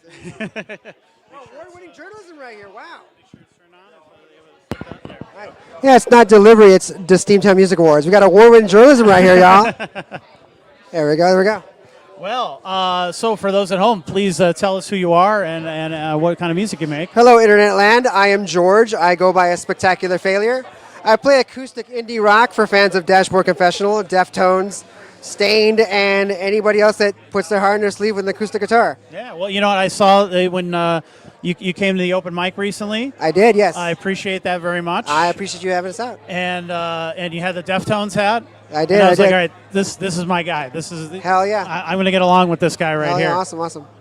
So are you nominated for anything tonight? You just here celebrating, just hanging out, or? No nominations this year. I'm here as a participant. This is my second year with the ECMC. I'm newerish to the area, so I'm just trying to get into the scene. Well, that's what this is all about. Exactly. It's a great night to network. It's a great night to meet people and to find out about all of the different kinds of music around here. What have you found anybody that does exactly what you do, or are you kind of? It seems like you kind of doing your own thing in terms of your sound. Kind of doing my own thing right now. I'm still trying to get out there and network when I can. It's, whenever I can get to do it. This area is so robust with venues like all over the place. Have people been good to you so far? So They've been far. open to hearing some new stuff and that sort of thing? People Good. love it, and people that have rocked me for the longest time have always excited to hear new things from me. Good. Because, I mean, this area doesn't always have the best reputation of being the nicest people on the planet. And then you hear things like, oh, we're the valley with the heart. And I'm like, well, yeah, I think we are in some ways. Wow. In other ways, not so much. But I think, too, as I was saying to somebody else before, if you judge us by the WNEP comments, we're the worst people on the planet. But if you actually go out into the real world and you go to a show and you hang out and you listen to some local music, you'll find that there are actually lots of really cool people in this area. Lots of great people, generous people doing cool stuff. So can you tell us a little bit about maybe the past year for music for you? What have you been up to? So I have been working on recording. I've got 2 songs in the can right now that I'm looking to release soon. Okay. One will be a little bit more embellished of the sound I have, and then one will be a little more tried and true. The second one I'll say is a love letter to nostalgia, and I'll leave it at that. Ones that know what I'm talking about will know, so shout out to my day ones out there. And I'm excited to put those out, songs that I hold near and dear to me, so I'm ready to share them with people whenever the time is right. What are some of the kind of things you're writing about? One song I'm writing about is looking back. So I'm a man of a certain age, and I'm thinking about how you get older and life used to be so simple back in the day. So I got a song about that, kind of like I said, a love letter nostalgia. Okay. Another one I have, without giving too much away, I feel like it would be a perfect fall weather song. And once that's out, I think people will understand what I mean. Kind of like introspective, moody, but very powerful and emotional. Okay. Yeah. Awesome. What do you have coming up? Do you have any gigs or any plans for the next couple of months? What do you have going on? Yeah, I'm actually playing tomorrow at the Shake Space inside the Steamtown Mall. I'll be playing at 6:30 as day one of the ECMC kicks off, and I'm looking forward to playing again. That's where I played last year, and I'm looking forward to being back there again. It's a really cool little interesting space there. It is. Because I hear all the time from people that the Steamtown, the marketplace at Steamtown, as they call it now, the old Steamtown Mall, does not have anything going on, and there's nothing in there. And I'm like, well, maybe not in a lot of the traditional senses. There's not many stores left that you think of when you think of a mall or a marketplace. But they have really interesting stuff in there, like the Shake Space, which is kind of a little black box theater, essentially. Oh, hey now. Oh, small dick alert. Small dick alert. Just letting everybody know. Exhaust secondhand. That's all that is. Just letting everybody know. That's an aftermarket exhaust. Yes. They don't know what they're doing. Oh, awful. So it's a really cool kind of black box theater. Yeah. Where you can do pretty much anything, theater, music, whatever. So I really suggest that you come and check that out because it is a really cool show. And I believe it's only $10-15 or something like that. It'll be $10 to get in tomorrow. Yeah. If you're just going to pay for that one venue, but if you want to get your passes for the conference, you can do that. At, I'm sure they plugged the website plenty of times tonight. Oh yeah, many times. And you can go check out the Vietnamese place upstairs. That's right. Highly recommend the food there. Good Vietnamese place, good pizza place. Yes. They've got the aquarium there, the Boscovs. Right. I mean, I'll pimp them all. I love them all, man. Yeah, I was a mall rat back in the day, so. Me too. Yeah. See, I knew. There you Simpatico. Shout out to Ingram Park Mall in San Antonio, Texas. River Center Mall, San Antonio, Texas.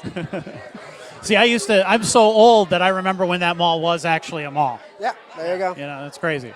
Anything else you want to mention? Follow the socials, ASF Music Official on Instagram, Facebook, ASF Music Official. I'm on YouTube, Spotify, all the other streaming platforms. I got 2 songs out there already. I'll have more songs out soon. Playing tomorrow at the Shake Space. And give us a follow, give us a like. And it was good talking to y'all. It was good talking to you. Yeah. Congratulations on your award. Good to see you too. Thank you. I appreciate it. Award-winning journalism here. Right? Yeah, come on. All right. Thank you. And as my little treat to myself, I'm just going to get some water. 2 seconds.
Back at it. All right, here we are. Come on up. Come on up. Grab a microphone.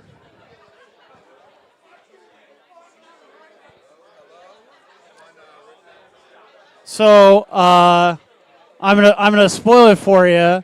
This is one part of Atari Mari. So the way you guys spell it's Atari plus Mari. But so now tonight is it Atari minus Mari? Mari minus Atari, right? Right. Yes. Yes. Yeah. See, I was never good at math, so. Okay, there we go. Okay, there we go. I'm also nearsighted. All Anyways. right. But yeah, it's Mari minus Atari, I guess, tonight. Okay. Again, it's like dividing by zero. Yes. It's a yes. very sketchy situation. Math was never my strong suit in school, so you know. Me neither. I yeah, can't even read, to be honest with you. I don't even know what this says. Well, I mean, you make music. You know how to do that. Yeah. Yeah, we do. We do that. So, could you please tell us a little bit about what kind of music you make? We affectionately call it dark pop. It's basically just indie pop. It has a bit of sampling in it, mainly with drum breaks and stuff, but also some rock elements and some R&B elements. And we like to keep it loose and just take all our influences and make something new out of it. Are you nominated for anything tonight? Yeah, we got nominated Best Duo. Thank you to everybody. It's an honor to be here, obviously. Hi, Summer. But yeah, best duo. Excited for that. I'm not sure whether or not they announced that one yet. They probably did. Oh, I'm not but sure. We'll find out soon enough, right? Yeah, I was gonna say. So I always have a camera recording in there, so I don't find out anything until after this. So Oh, geez. I apologize if anybody. Yeah. Oh, wow. If any, what's that? Okay, good. Okay. Awesome. So if anybody in the comments is like, "Hey, where's the awards and stuff like that?" You got to be here for that stuff. All right, we're not announcing those. Got to right be now. present. Exactly. Seriously. This is the place but to be I will. tonight. I have it all on video for you that you can check out later. All right. So what has the past year been like for you guys? What have you been up to? Busy. Doing a lot of shows and a heavy amount of recording. We are prepping for the release of our second album, so we're super excited. It's called The House Always Wins. Stay tuned. We're going to be doing what was going to be a release party. Now we are just previewing the songs. We have all the songs ready to play. We're still trying to tighten up some of the last songs on the album. But this month, that album's coming out. And we're going to rock the house tomorrow night at Voodoo Brewing. If anyone wants to be there, it's a free show. Come on out. There's going to be a merch raffle. We have T-shirts now. It's going to be great. Now, we premiered one of your latest songs, and then you just put out a music video for it as well. Yeah, we did. Oh, my goodness. Tell us about the music video, because that seemed like a lot of fun to make. It was. We had a lot of our friends who work in video. They came out, a lot of actors that we've been friends with for a long time. And we just did a music video in basically a meeting room at one of these friends' jobs. It was really cool. And yeah, we just have a really nice, quick music video that kind of captures the themes of the song, and it's fun, and it's a lot of fun to look at. We love the color grading on it. They all just knocked it out of the park. Atari and his friend Nick, obviously. Nick is the director. He did excellent work with all that we shot. We shot in one day, and you wouldn't be able to tell. So I'm hoping we get a behind the scenes out soon, because that was fun. But even if we didn't, though, that video, if anyone wants to check it out, check out Anytime You Like. Great music video. Very happy. It's our first music video we actually put in a lot of effort into to try and get done. So, yeah. Tell us about some of the songs on your latest release, which you are doing a album release party for. Yes. Coming up. We have the album's called The House Always Wins. A couple of my favorites, since we're going to be playing them tomorrow anyways. There's a song called Not a House, Not a Home. We go a little bit house with that one. That's going to be fun. A little classic house. We're trying to keep it 90s on that one. But that I do love. Check out Anytime You Like. And we have another song called Barra de los Muertos. And that's going to be a really cool number. It's kind of like our song Caught Me at a Bad Time, but like on steroids. That's going to be cool. Okay. But it's got a lot of rhythm and it's got a lot of bass. And we're hoping people will get down with that one. But that's just to name a few. I'm excited to play the closer. I wrote that one entirely by myself, and that one feels like very poignant to me. It's a song I hope to play for many years to come. So, I mean, if anyone wants to come out, we're going to have a good time. First and second album are being played in their entirety. I was going to say, that is ambitious.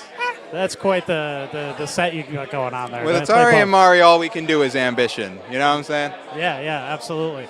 Speaking of which, how are the giraffes? Oh, the giraffes. We have a litter. We still haven't gotten rid of them. If anyone's looking to buy some baby giraffes or just adopt them, you would have to pay a whole lot in hay. They are quite a hassle to upkeep, but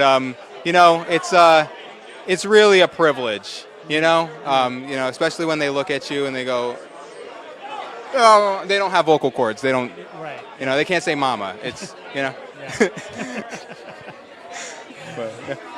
For those who don't understand anything that we're talking about, by the way, go to NEPAScene.com right now. You could see the article about Atari and Mari, and you can catch up on the lore, all right? Absolutely. That's brilliantly what written doing. article. We sound so cool, and I'm very grateful that we were able to do that with you. Seriously. Yeah, well, it's a dying art, but I love to do it. It feels alive to me. Oh, well, thank you. I appreciate that. Anything else you guys have coming up that you want to mention? We have a couple shows. We're going to be playing Heat October 6th. October 11th, we're going to be playing the NEPA Horror Fest at the Circle Drive-In. So if you want to catch Atari and Mari there, if you can't catch us tomorrow, short notice, I definitely recommend it.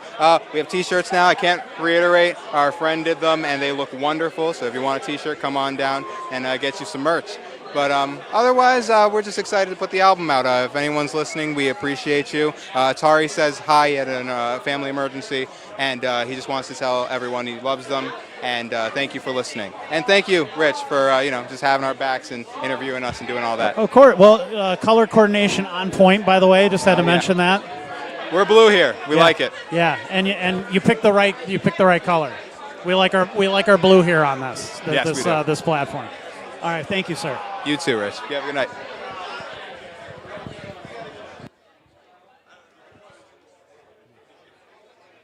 Step right up.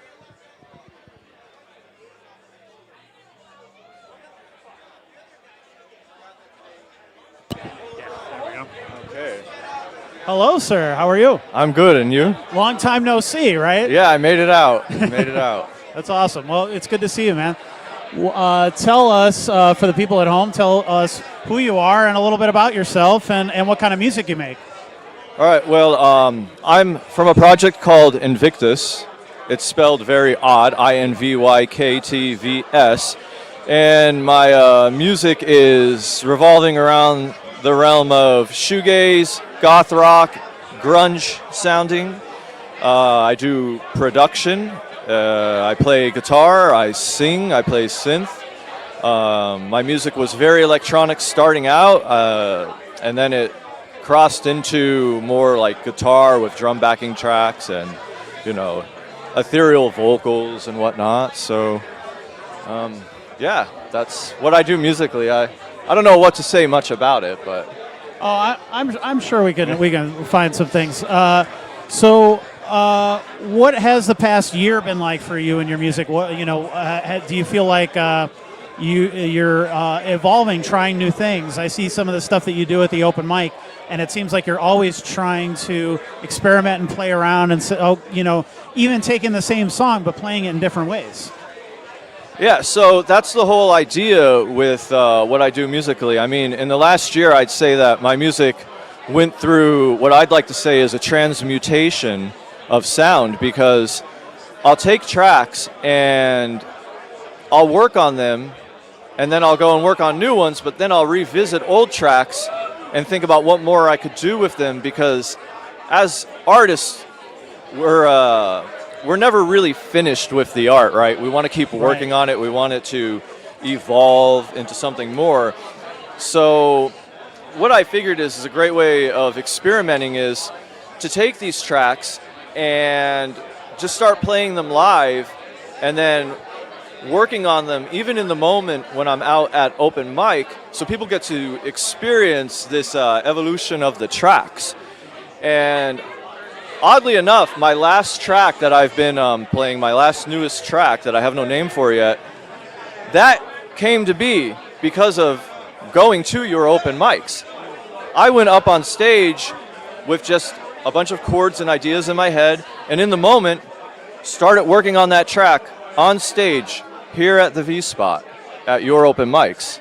So in the last year, I've had a lot of inspiration, a lot of influence, especially from what you have done with these open mics and giving people like me a chance to be heard and get out there. And because of this, it has expanded. And I've met so many great people, and I've had opportunities to perform at gigs and just expand. So yeah, what you're doing here is an absolutely wonderful thing, and congratulations on your win. Thank you so much, man. That means a lot. I appreciate that. Well, it's one of the things that I love about doing the open mics is watching that evolution and watching people make friends and start new bands and new ideas, and just seeing even the evolution of the music itself is really, really a lot of fun. To see something maybe starts out as a rough draft and then becomes a finished product and then is out on a streaming service somewhere that people can listen to is really interesting, because it's always interested me as a music fan in general. I like to listen to interviews and stuff about musicians talking about those things. But it's one thing to talk about. It's another thing to actually see it in person, which I think is a lot of fun. What are some of the things that you like about our local music scene, and going out to shows and things like that? What are some things that you some highlights for you? Well, one of the things I could say that I like the most about it is the opportunity to go out and be social and meet people. And you can just go to a show, and if you don't know anybody, people will come up to you. And just because you went to a show, they want to actually talk to you. They want to interact with you. They want to find out what you're about. They'll ask you if you do anything. And it is true. I mean, we do have to go to other shows in order to get ourselves out there and support other people. Absolutely. And if we don't go to shows, then how would anybody ever know who we are? If we're just like, oh, well, I want to get booked for a show, but I'm in the background, not really getting involved with the people. And it's kind of like, it's very give and take, symbiosis type of thing, where we all kind of feed off each other. Right. And grow a community. So. What do you have coming up that people could check out? Well, at the moment, I do have a show, an event that's coming up, but that's all the way up in Conklin, New York. That's going to be in November. It's like it's a DJing a Gothic, Western Gothic event at a Victorian cafe. So that's pretty far from here. It's about a little over an hour away past Binghamton. But if you happen to be in the area. Yeah. And as for that, I am interested. I did get a few shows over the summer. I'm interested in even opening for other bands and getting on gigs with other people.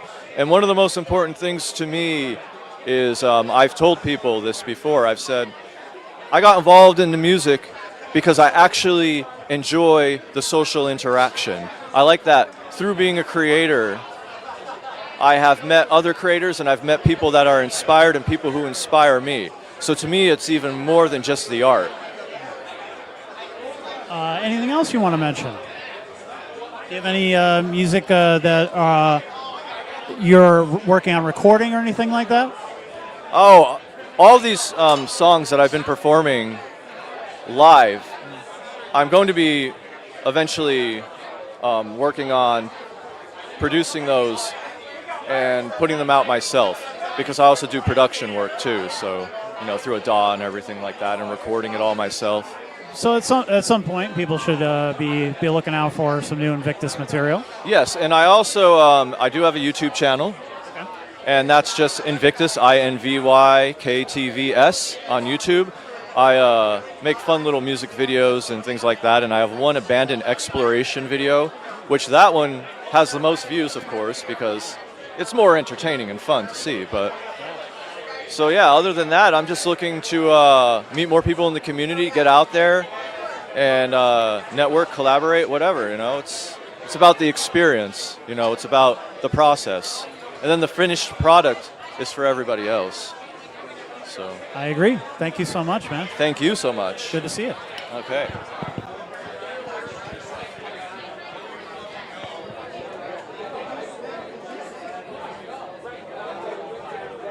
So?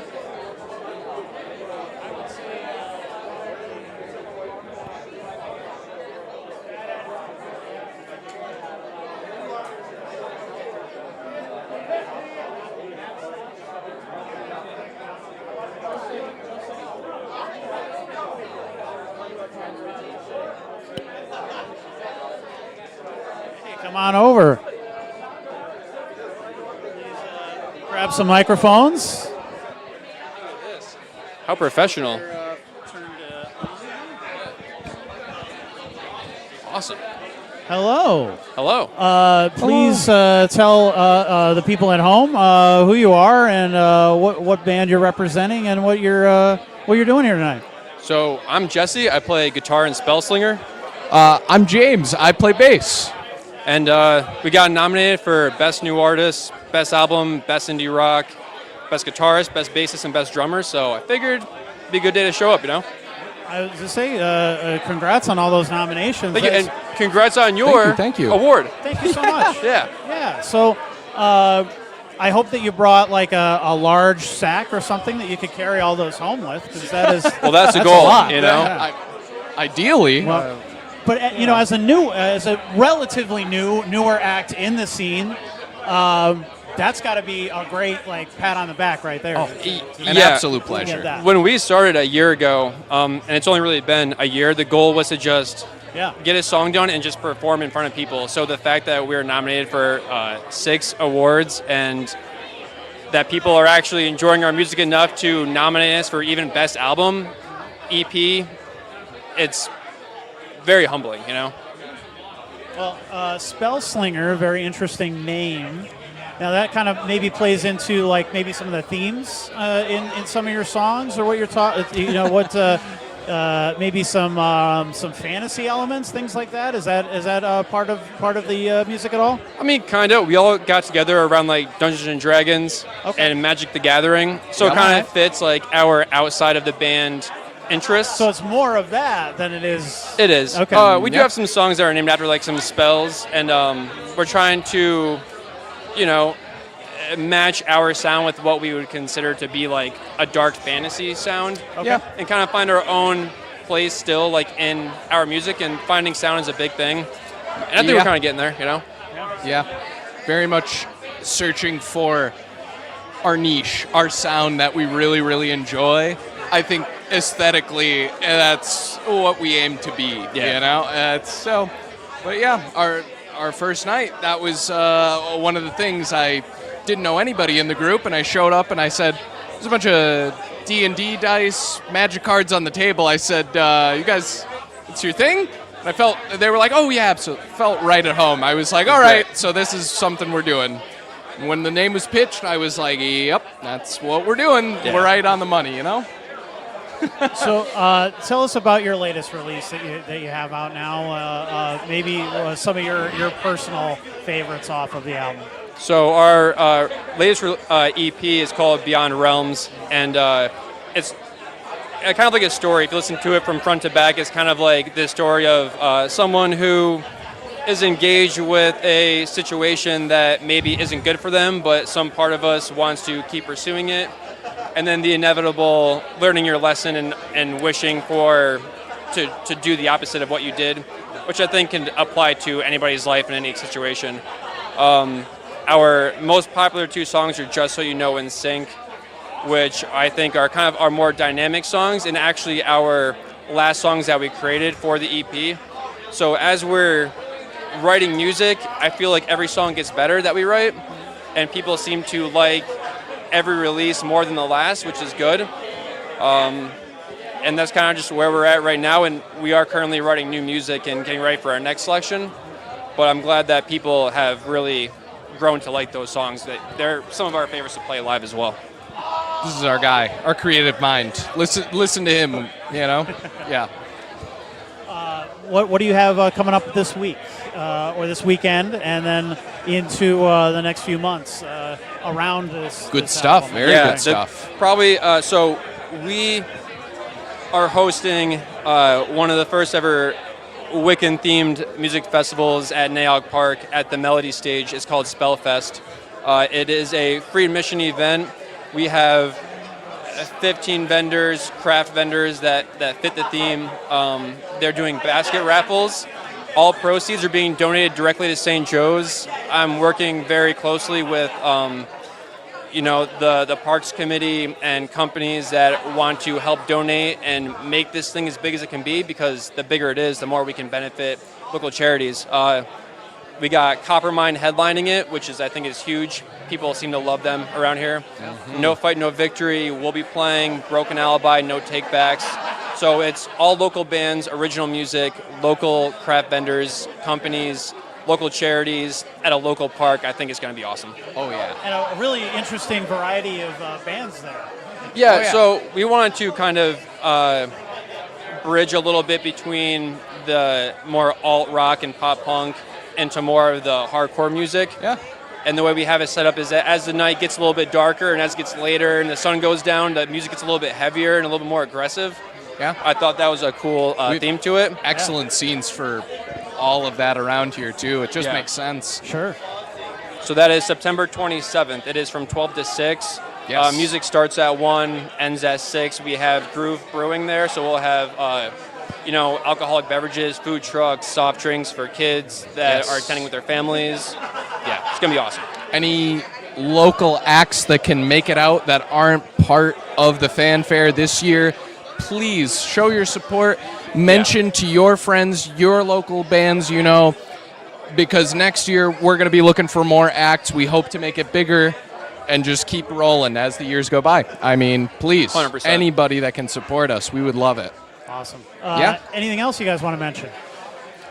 That was our big one, at least for me. Yeah. Shout out to everyone here tonight. I think we're all here for like a similar goal, and with just in light of recent events and today, and remembering all those lost in 9/11, we're all here, support each other, love each other. Yeah. We're in this new kind of startup of media, and we all have a voice that we can thankfully say and promote how we feel and say what we want and just use it for good and love each other and be there for each other. Yeah. Awesome. A lot of good talent tonight. Thank you so much, guys. Thank you. Hey, thanks so much, man. And if you want to learn more about these guys, there might be an NEPA Scene podcast in the future. So maybe wait a few weeks and look out for that if you want to learn more. So we're going to take just a very quick break so that we're up for another award, and our sound person had to step away because she's presenting an award. So we're just gonna have to take a quick minute, and we will be back with more. So stay tuned, and thank you guys for watching.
And we are back. Yes. Hello, yes. Thank you again, by the way, everybody who voted for us for Best Music Publication of the Year. Greatly appreciate that. It really does mean a lot every single time. So well I had no deserved. idea what to say, so I was just I did my usual little spiel that I like to say, which is, I am not the scene, you guys are the scene. I just report on it, and that still holds true. So and so much more for the area, and it's always appreciated. Thanks, man. Absolutely. It means a lot. So please, for the people at home, tell us who you are, what kind of music you make. I am Apollo Putnam, and I am fighting the good fight here in Northeast Pennsylvania. I'm a solo artist these days, and I'm doing what I like to consider experimental, cosmic, folk, indie type stuff. See, I am a big fan when people make up their genres as opposed to trying to fit into one. I like that. That's good. I don't think that there's like a mold that's applying to what I'm trying to do. Right. You know, as far as kind of finding a niche and trying to find something unique that you do in the area. I mean, it all starts with the songs. It starts about, what it is that you've got that you're going out there, what, as far as your art, it starts with the songs for me. And then it just becomes a question of, where do you want to take this? And, sonically, how do you want to treat a room? How do you want to treat, a moment in front of people and fill that room? And how do you want to scale that as a solo artist? So, trying to get experimental with, applied, sonics, but really what I'm doing is just kind of, a one-man version of what I was doing with Apollo Quantum Vision, and that's, you know, revel in tales of warning, tales of foreboding, you know, taking like the core Guthrie to, you know, Dylan to, I don't know, you know, take something on the solo artist side and take the folk message, but try and, you know, update it, you know, for sonically as well as, you know, just updating how the message is delivered. But yeah, you know, like your Donnie do's and don'ts kind of thing, you know, but again, it starts with the song for sure for me. So what has it been like for the past maybe year or so for you in terms of kind of going on this interesting journey as a solo, more of a solo type act, going from the band to what you're doing now, and kind of playing with these songs and kind of making them sound maybe different than they were before? Yeah, I mean, there was definitely an evolution that took place with that. I took a step back and really kind of wanted to reevaluate what I was doing in terms of the songs themselves. You know, I took about, you know, a year and a half and just kind of basically went off the grid for a little bit, went out and, you know, just kind of reinvented in terms of writing a whole bunch of new songs a year ago. And that's basically the, you know, all the new stuff that I'm playing right now is stuff that's been written within the last year. So it is really all fresh new material, and, you know, trying to evolve from having, you know, a multi-piece band that, you know, started with harmonies and hooks, and again, trying to apply the sonics and going back to, you know, taking the acoustic roots of the songs the way they were originally written, and giving it some spice so that you can do something unique in the songwriter space and get on the bills and be able to do some interesting shows as a solo artist, take those opening slots and, you know, add a little bit of spice to what you're doing out there sonically with the music. Well, you know, like I was talking to Invictus about before, it's fun for me to hang out at the open mic and see you guys experiment and try new things and try songs in different ways. Oh, I've heard that song before, but he's playing it different tonight. You know, like, I think that's so fun. That's it, and that's always like an internal reason in NEPA Scene is, you know, it's like an agenda that you have for yourself that, like, 90% of the time you don't even articulate to anybody else, but you're really kind of changing up something you're doing structurally or tonally for that song. And it's almost like a little side homework to see, how does this go over, you know, this night? I might have played the song a half dozen times here, you know, in different combinations. And I try and mix it up and try and, like, keep the set fresh and bring some stuff from the bag of tricks from, like, older bands that I was in and doing stuff for my own sake, you know, to kind of keep things fresh. But yeah, it's definitely a good bit of, like, development that's happening as you get to repeat the songs and do stuff over here week to week. And you're at the Bog quite a bit because I see you performing there. But you also kind of work the door sometimes too, right? So you're probably seeing a lot of really interesting stuff come in and out of there. Could you just, I mean, I love the Bog. We'll always love the Bog. What is the Bog like lately? Like, what is? It seems like for a little bit, for obvious reasons, it kind of took a step back from music, and then the last couple of years, they've kind of ramped it back up again and brought back music on Wednesday nights and things like that. So, like, what is the current kind of situation vibe at the Bog right now in terms of music? The Wednesday night music night at the Bog has been great, actually. Really kind of coming out of the pandemic, and when you know, things kind of gradually got opened back up downtown, the Bog decided to kind of, you know, take their own lane and do something on Wednesday nights and provide, you know, a forum for bands to come in, and it just kind of seemed to work well in the context of the week. That, you know, it's a good midweek night. That you know, there aren't a lot of things going on a Wednesday night, where, you know, the weekends there's a lot of different shows going on, and the Bog being downtown is usually busy anyway. So that was kind of a conscious decision that they made. But it's been really diverse in terms of, like, the types of acts that have come through, from, you know, intimate solo acts to, you know, full bands that have squeezed on there. And, you know, they did one mic in one of their Bog Wednesday nights earlier, like late spring. And again, it brought out some neighborhood variety that happened. And, we from the neighborhood, from Adams Avenue, really kind of encouraged them to get back into the live music space. I mean, we all miss Kreger. We all miss what his contribution was when the Bog was the Bog before the pandemic. But I thought it was really important for them to kind of get back into the scene and to kind of, contribute in that way. And it's been a good night. It's been eclectic there. Nice. That's awesome. Yeah. So what do you have coming up that people can check out? Now, do you have any music coming up that people can stream or anything like that? Or right now, I've been kind of in demo stage right now. But like I said, this set that I'm playing tomorrow night at the Bog for ECMC is the new stuff that I've been writing, for the last half a year, and really kind of my MO here. To showcase the new material, and I'm looking for somebody to work with to really record this stuff as a solo album project and to get that out there. And I'd like to do it, with kinetic energy and to get it out there as soon as I can, hopefully by the end of the year. But as far as live performance, I'm here, and I think the next thing that I've got on my radar is I'll be performing at NEPA Horror Scene up at the Circle Drive-In. Oh, cool. I'll be one of the acts up there. I've always wanted to play that, and look forward to bringing what I do as a solo artist, and bring the Sonics out there to the Circle. So it's going to be a great night. Get an extra spooky set? It is totally going to be an extra spooky set, 100%.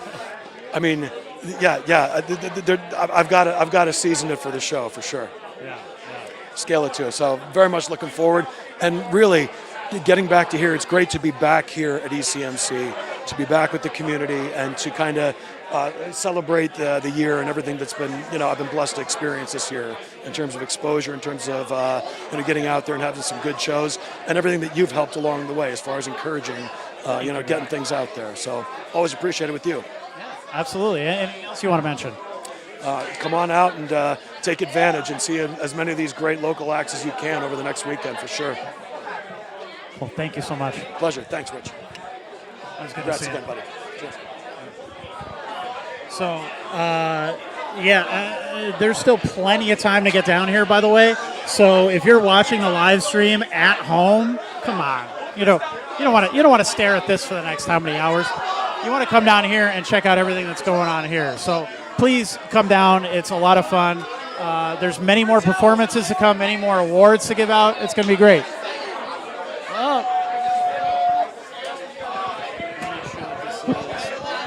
Beautiful. Rich, congratulations on your awards tonight. Oh, thank you so much, man. I appreciate that. Having fun? Yeah. This is cool. Yeah.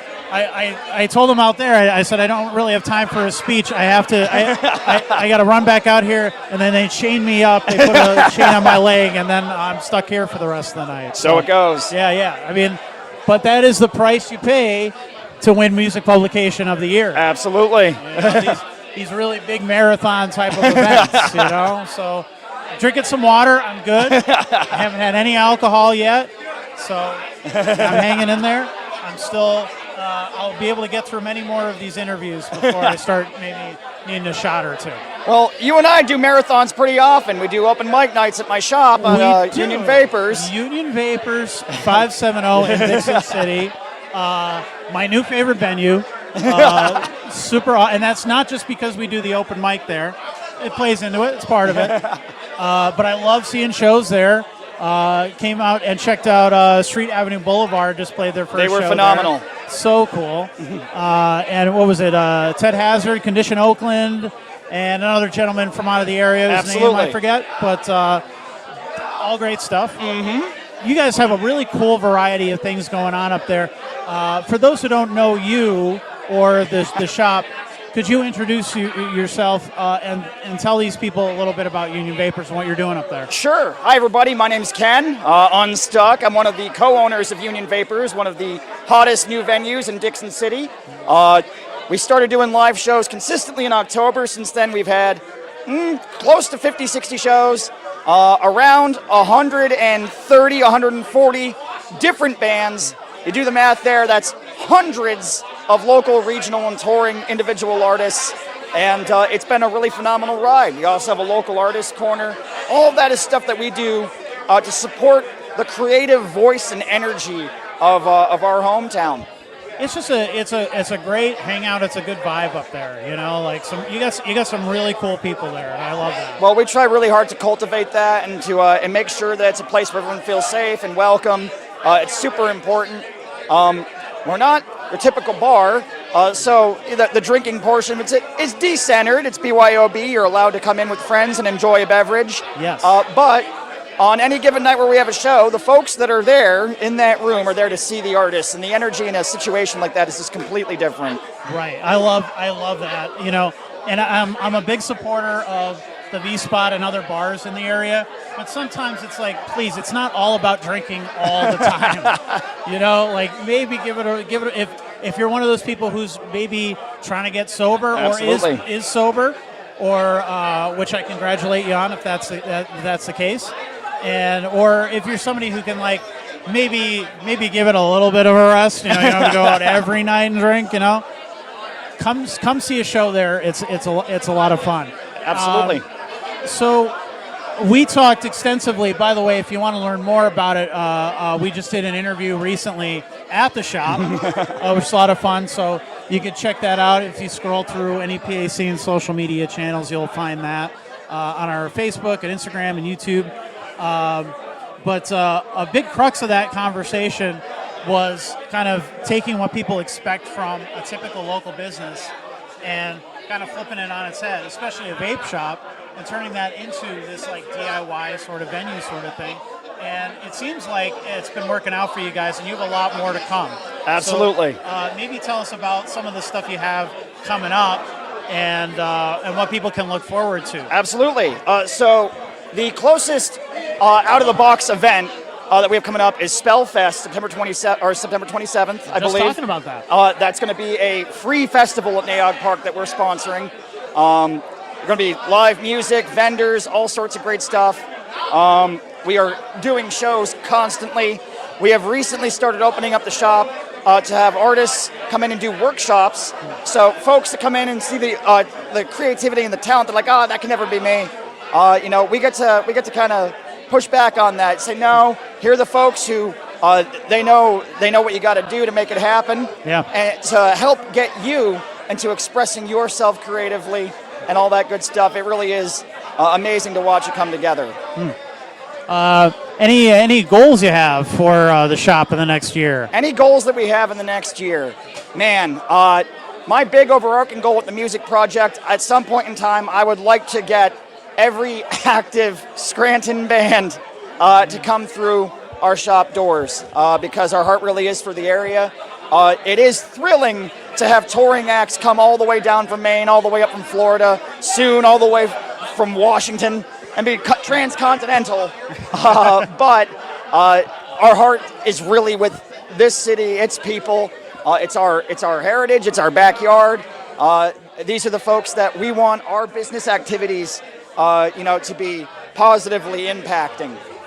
You know, I appreciate that you're bringing in some touring acts as well, because there are just so few places for them to go, unfortunately, around here. You know, there used to be so many little venues that any night of the week you could go to and, you know, obviously see your local bands, but, you know, you could also catch a touring act or two, which is also so important for the scene to be exposed to other things going on and to be able to network for those bands so that they can trade shows and things like that. Absolutely. They can go to Philly, they can go to Jersey, they can go to New York, wherever, and do a show there and then come home here, and you know those bands can come here. So I appreciate that you guys are doing that. Absolutely. What are some of maybe the cool like touring acts that you've seen come through the shop? Oh man, we've had Rockata come up from Miami.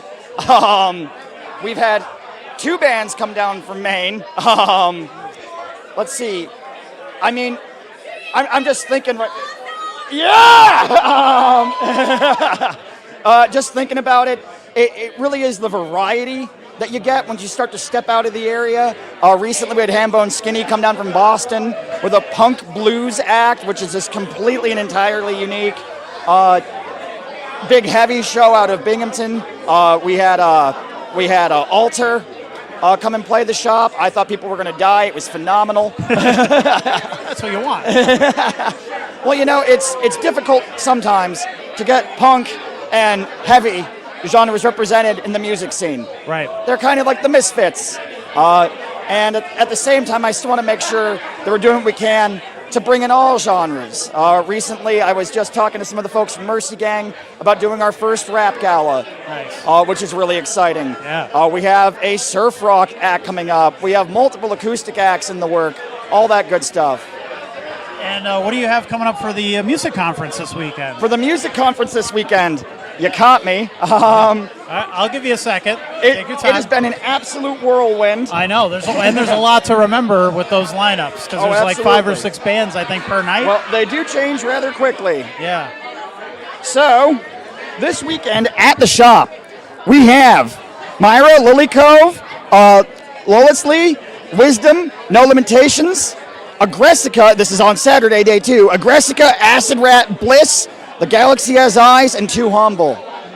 All awesome bands. Really excited for those particular nights. Yeah. Oh, and Bliss, not to be confused with the cover band that's local around here. It's different Bliss. So that'd be funny if people were like, oh, waiting for them to show up. Hey, I get it. It happens. It does. So, anything else you want to mention? That's all that I can say, except thank you, Rich Hells, for all that you do for the scene. Thanks, man. For doing this event to highlight all of these awesome artists. I'm going to make sure I get back in line and yell at all the guys to buy some merch. All right, sounds good. All right, thank you so much. Thank you, man. Always good to see you.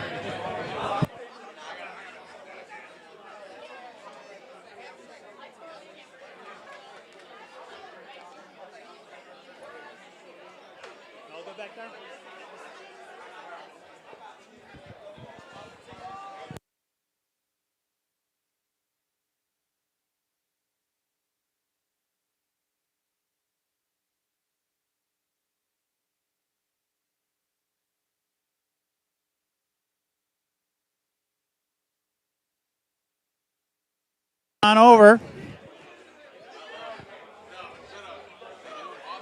How are you? Very good. So for those who don't know you, tell us who you are and what band you're in, what kind of music you play.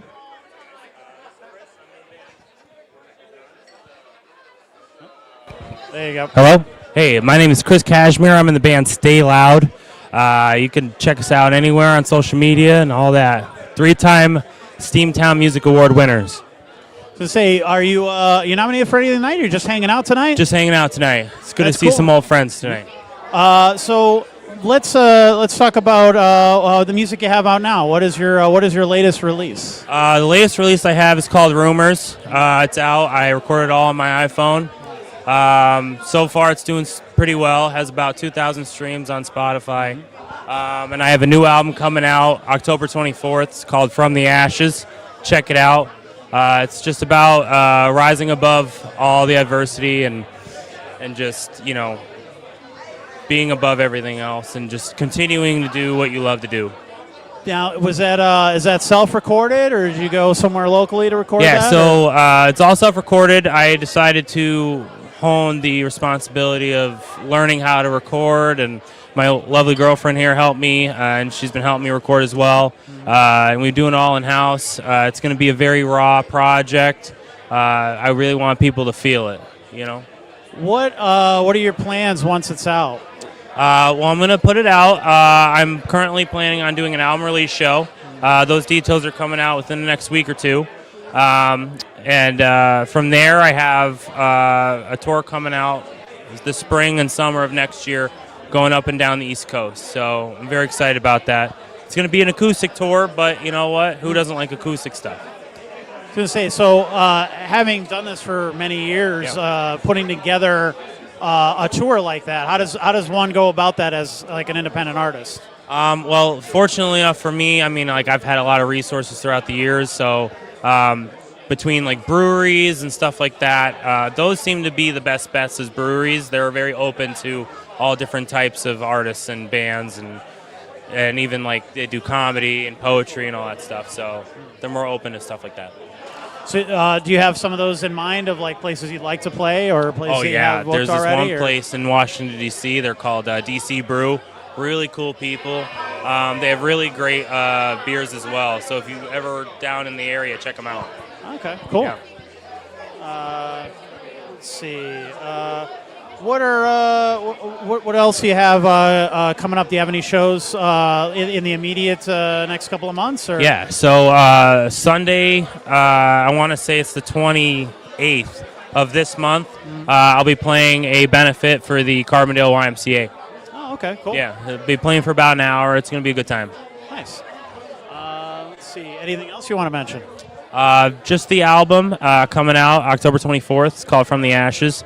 Other than that, I mean, I'm just I'm booking shows right now, so that's really it. All right, sounds good. Thank you. Thanks so It's a much. pleasure. Yep.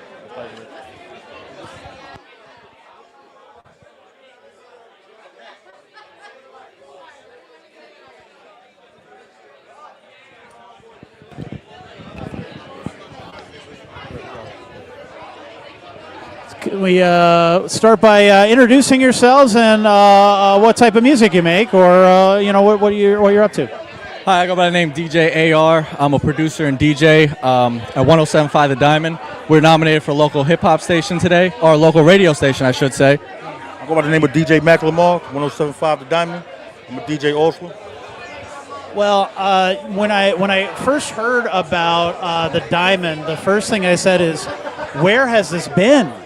With this area, because when you think about it, it's hip hop and rap are all, every number one album, every number one single. For sure. But this area is always a few years behind, unfortunately, and you just don't hear enough of that type of stuff around here, even though it's incredibly popular.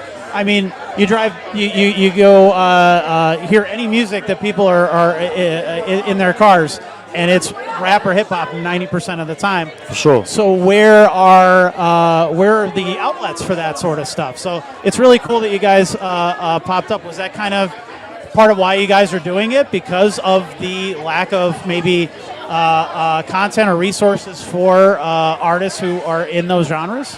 Yeah, so we originally wanted to start the station in 2016. That was when we had the idea. You had to go through, figure it all out. And just because, been doing hip hop and making music for so long, but we never really had outlets outside of college radio, which is great, but there was never a dedicated rap station in the market. And so, between DJing and everything, it was like, oh, let's make it happen. And so not only do we focus on bringing hip hop at all levels to NEPA, but we really focus on the local community as well. And I always say thank you to NEPA Scene, because you guys are one of the outlets that give us the chance. You know what I mean? Oh, well, thank you. I appreciate and that. So that's been our goal. Well, that's the thing too. Is because I came from traditional print media before I got into more digital forward type media and podcasts and things like that too. And as I said, the area is always behind the times and whatever. And you see the local media just kind of reporting on the same 10 bands over and over and over again, and not really expanding into other areas. And so it's kind of long overdue. So do you guys get to interview any of these artists or sit in with them or anything like that? Or Yeah, so we have a physical studio in downtown Wilkes-Barre. We have the artists come in, do 15, 20-minute interview on air, and then we get to do a freestyle with them. Oh, nice. And That's so, awesome. Yeah, we try to get as many local artists, especially right here in Scranton, Wilkes-Barre, to come up and talk to them a bit, and just get to meet new artists and hopefully get them heard a little more. Right. Now, obviously, you guys are hip hop fans. So, what has it been like being have you been introduced to artists maybe you haven't heard before locally, or For sure, all the time. We got an artist named Don. We just did. I'm playing this record currently on the radio. We basically we here to take over the whole Luzerne with the hip hop and R&B, respectfully and strongly and respectfully. There you go. It seems like Luzerne County in particular has quite a bit of a hip hop scene there, or a lot of hip hop artists and that kind of stuff. Has that grown over the last few years, or? Yeah, so I started in 2014. I've been producing music. I've produced for so many people in Wilkes-Barre, and throughout the years, you see people come and go, but there's always been a steady core of guys, and it just builds as well. And starting to connect Wilkes-Barre and Scranton, well, I mean, we're right next to each other, and seeing that, you know, not only that, but NEPA it's a big place. You know what I mean? So there are a lot of hip hop artists, hip hop R&B, and it's really dope to see. Sure. So now that you guys are established, what are the goals over maybe the next year for the Diamond? So right now we are internet based. Our goal is to become a full FM station in at least Scranton, Wilkes-Barre to start. That's our main goal. Getting more DJs. DJ Nico, who was here and also part of Peach Polaroid, he's a DJ at our station now too. Shout out to DJ Nico. Shout out DJ Nico. Growing the roster and getting more artists up. Just keeping it rolling. I just want to say this one thing. I know before you close out. FM, we coming for you. Anything else you guys want to mention? Do you are you host any kind of events or shows or anything like that? Are you guys involved in that aspect of things? Yeah, so we just sponsored Atmosphere Music Fest. Oh, okay, great. So we were outside for 12 hours, me and Lamar. We were spinning all day long, getting the crowd ready to go inside. Yeah. But we'll pop up local businesses, events, give back to the community. That's what it is at the end of the day, helping the community out. Sure. And just keeping it, pushing it forward. Positive stuff. Right. What I think Atmosphere is a great proof of concept of like how much you can do in this area with hip hop. It's a really great event. Yeah, for sure. It was an incredible event, especially all the artists from all around the region being able to come and do the Ritz Theater, which is a great venue. It really is. It was especially for that I feel too, because you're kind of right on top of you can literally look face to face in front of the crowd. Right. And, in some cases where it might just be you and a microphone, that connection is so important. Absolutely. The best connection is even with some of the artists that's moving from out of town and trying to come together with this hip hop and R&B thing that we're trying to do in Luzerne and contributing, with the interviews and with showing love of coming up and supporting and even follow us on social media and, being 100 about what they're doing. That's the most main thing, especially bringing another genre right here to Luzerne. So that's a big thing. Catch me 7 p.m. Sundays, DJ Mac Lamar. Anything you guys have coming up or, Well, you could catch me every Friday from 5 p.m. to 8 p.m. 107.5 The Diamond. Right. Like my boy Lamar said, you catch him Sundays, 7 p.m. Keeping it moving, and you'll see us outside. Plenty of events, and local businesses will be outside playing some. The Diamond. Anything else you want to mention? You guys can follow us, 107.5 Diamond, every platform. Thank you, everybody in NEPA that's continuing to support us and listen to us daily. Thank you, Rich, NEPA Scene. Open mics, V-Spot Tuesdays. I'll be here with Ant, my boy Ant. And just thank you. Thank you, guys. Appreciate you. Appreciate it. It's the Diamond. Thank you. Thank you. I appreciate that. Important work these guys are doing. Hello. How you doing, sir? There you go. Yep. All good. Righty. Let's All go. right. Come on over a little bit. Yes, sir. So, for the people at home, could you tell us who you are and what kind of music you make?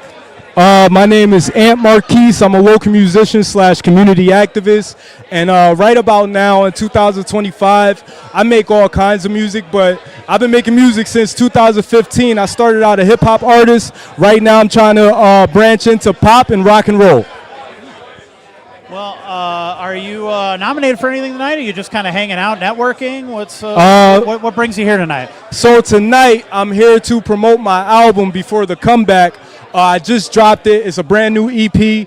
It's full of just straight Billboard hit, Billboard ready pop records, and is some of my best work that I just put out. but I'm also presenting an award at 10 o'clock. So I'm Nice. excited for that. This is my first time. I'm Yes. kind of nervous, but you know, all thanks to NEPA, I'm pretty sure it'll go well. I'm sure it will. Yes, sir. So, you, what I've seen, you know, from meeting you at the open mic and seeing your performances, you've been really turning up the stage presence Yes, sir. and coming in different outfits and things like that Yes, sir. too. Now, Yes, could you tell us a little bit about that and what inspired that, and Yes. you know how you're able to engage people? Yeah, so actually I've been performing for about 10 years now, whether people realize that or not, you know what I'm saying? I just haven't had a chance to rehearse because, believe it or not, you know, I've been kind of one of the most controversial artists in Northeast PA, and I'm not saying this to be big-headed or anything like that. The people who have truly been following my story for the past 3 years, they know that I've been in and out of jail, I've been getting in trouble, you know what I'm saying? But that doesn't take away from the good things that I do as well. Now, when it comes to the fashion, I'm actually a fashion designer. You know what I'm saying? Okay, so that's where that comes from. Yes, sir. Yes, sir. So I make a lot of like I just designed these boots right here. You got the King Goth Diamond Edition. You know what I'm saying? Yeah. Brand new boots and things of that nature. I design hats, as you can see. I design jewelry. I sell designer purses and handbags for the ladies. So I'm really deep into fashion and just art. I feel like it's a part of my artistry. Well, always best dressed at the NEPA Scene open mic for sure. Yes, sir. Thank you. Thank you so much. Can you tell me about maybe what inspired some of the songs on your new EP? What inspired some of the new songs on my EP? Just feeling like we need new energy. You know what I'm saying? And I don't want to be. I'm kind of tired of doing hip hop. I've been doing hip hop for 15 years. You know what I'm saying? I'm 29. I've been making music since I was like 13. So, you know, growing up in the hip hop field, and I feel like hip hop promotes nothing but violence and negativity. So I want to make music that makes people feel good, that makes you want to dance and makes you want to sing. And actually, I got a song called Make Me Want to Sing, Make Me Want to Dance on the new EP. So that's really what inspired me, just good vibes and good energy. Well, you definitely do that for sure. Yes, and sir. You also do some kind of some activist work as Yes, well. yes, so I I do. want to make sure we mention that too. Well, you know, what kind of activism? What are these, and what motivates you to do something like that? Okay, so right now I'm on a Northeast PA music tour, and we're doing this music tour. It's called Heal the Homeless. Pretty much what it is, it's my nonprofit organization where what we're doing is we're singing, we're dancing, we're raising funds for the community, and we're giving back to the people in need. Because at one point in time, I'm honest, man. You know, I'm an honest man. So at one point in time, I was actually out here in Lackawanna County, and I was homeless too. So that kind of like it tugged at my heart, and it made me want to like actually help people. You know what I'm saying? Not to mention as well, I've been going back and forth to city council meetings. So I do a lot of city council meetings. This is all on YouTube. You can see it not only in Lackawanna County, but all throughout Northeast Pennsylvania and multiple counties. We're talking about Dunmore Borough. We're talking about Luzerne County. We're talking about Lackawanna County. We're talking about Exeter Borough, Wyoming. So you could see, you could kind of follow my journey of just trying to make this whole region of Northeast Pennsylvania a better region for, you know, not just the children, but the elders and just civilians as a whole. Well, I think the homeless is a very noble cause, Yes, and sir. I appreciate you doing stuff for them because most people either ignore them, Right. or they Trust me, I know, I've been invade there. their camps and trash them and throw their stuff away when they need it. So, Yup, yeah, yup. that's, They, you know, they treat the call it homeless. a cleanup. Yup, they treat the And, homeless pretty bad. You know, I'm sorry about that. Go ahead. No, I agree, and that really gets to me, and it pulls on my heartstrings. So Yes, sir. What do you have coming up that where people can check you out maybe in the next few months? Yeah. So, like I said, we have the music tour coming soon. Heal the Homeless, NEPA music tour. After we conquer Northeast Pennsylvania and all of the venues in Northeast Pennsylvania, we're going to travel out of state and we're going to try to do this thing globally. You know what I'm saying? Because it doesn't just stop here, Rich. It doesn't just stop here in Northeast Pennsylvania. We have troubles all across the globe. We have people who need help all across the globe. What about mental health? You know what I'm saying? Like, what about mental health? What about sobriety? Yes. What about addictions and things of that nature? So there's a lot of different things that we need to speak on and raise awareness to. And if I can do that as a musician or just an artist in general, because I'm a painter as well, I'm going to do that in any way I can. And also, I got another album getting ready to drop. Maybe next week. I could drop it next week. I could drop it in the next few weeks. And it's called the 2020s era, where a bunch of my music from the early 2020s, from 2020 all up until now, will be released on YouTube at the Ant Marquis Show. Awesome. Well, anything else you want to mention before we get out of here? Yes, sir. I brought you a gift for everything that you do. Oh, well, thank you. Yes, sir. That's I for greatly you. Appreciate that. For everything you do for Northeast Pennsylvania, because you give us a platform to get heard. You give us a platform for us to show our talent and for us to shine like the icons that we truly are. You know what I'm saying? So this is just the beginning, and it's all thanks to you and the Northeast PA Scene platform. I'm so grateful. Thank you, sir. God bless you, man. Take care. Thank you. So, I'm going to open this later on the stream, so you're going to have to stay tuned to find out what's in the box, because I have no idea.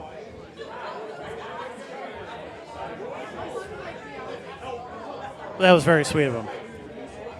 Hello, sir. Please grab a microphone.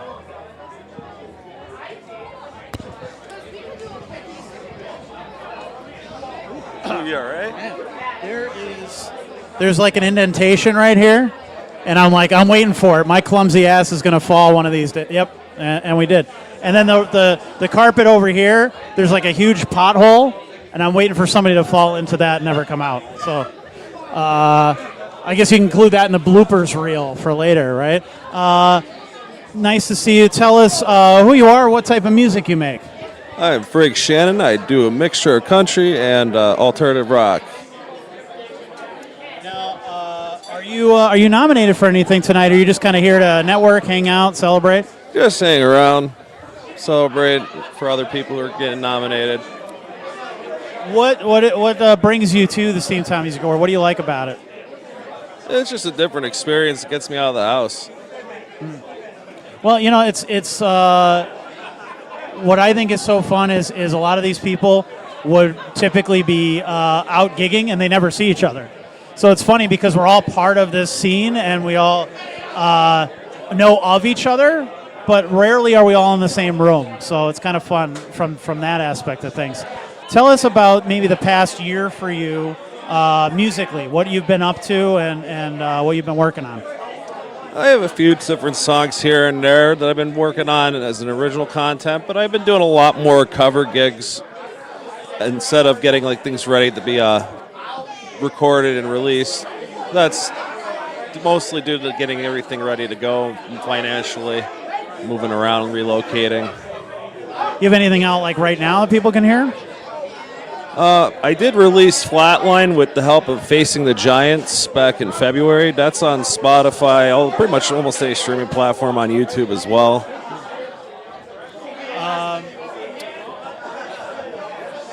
When people hear one of your original songs, what do you hope that they kind of take away from it? Really, if there's a message to the song, I hope that they take it into deep introspection to think. But if it's something that's just for fun, just have fun. And you kind of have like a little bit of this kind of country sort of vibe to some of the stuff that you do. Is there a lot of that around here? Yes, there's a lot of country artists in this area that are really decent. Anybody that you've seen that you've enjoyed, or? I really enjoy Jimmy Stranger, Justin Bravo. Yeah, there's some. There's definitely some good ones. what do you have coming up? Do you have any gigs coming up that people can check you out? Are you playing this weekend at all? Or Yeah, I'm going to be over at the Shake Space on Saturday inside the mall at Steamtown. Yeah. It'll be the opener, 5 o'clock.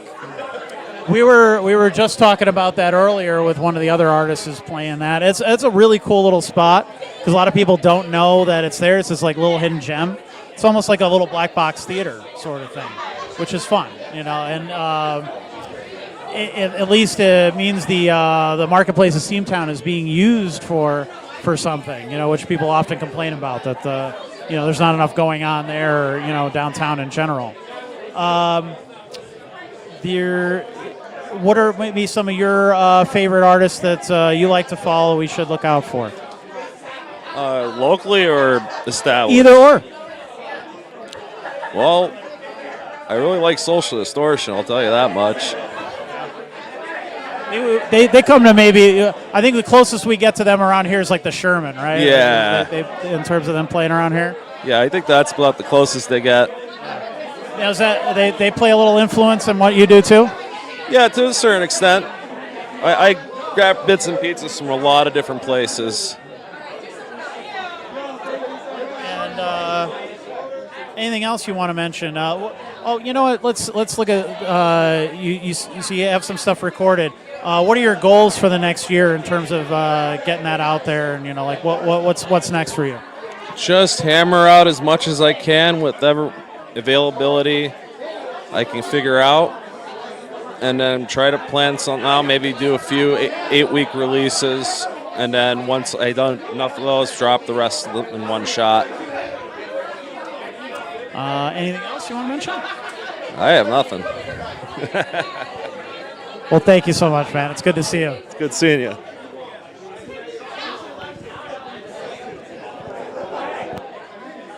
Yes, in case it's very hot, very sweaty out here, so I am doing the courtesy of wiping the sweat and then doing the handshake. So, in case for you guys that are watching that, please come on up.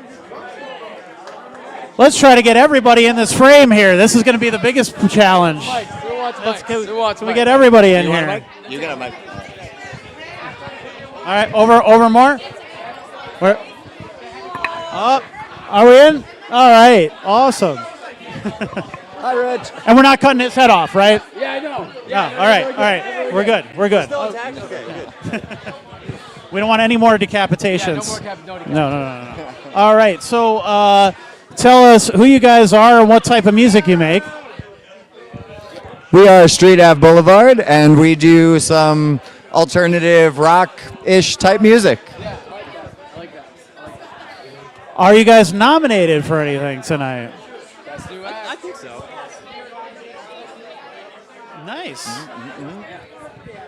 Yeah, that's really cool, especially because you guys just played your first show at Union Vapors. Last weekend, yep. We have that.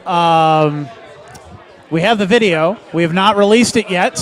We will eventually. So if you missed out, you can check that out soon. Very cool. Thanks again for that. But we did your first interview on the NEPA Scene podcast. And our first show, technically, at NEPA Scene Open Mic. Technically, yes. Your first live performance in front of people. Which got us this award-ish. So you guys are the official NEPA Scene house band now. Woo! Yes. Woo!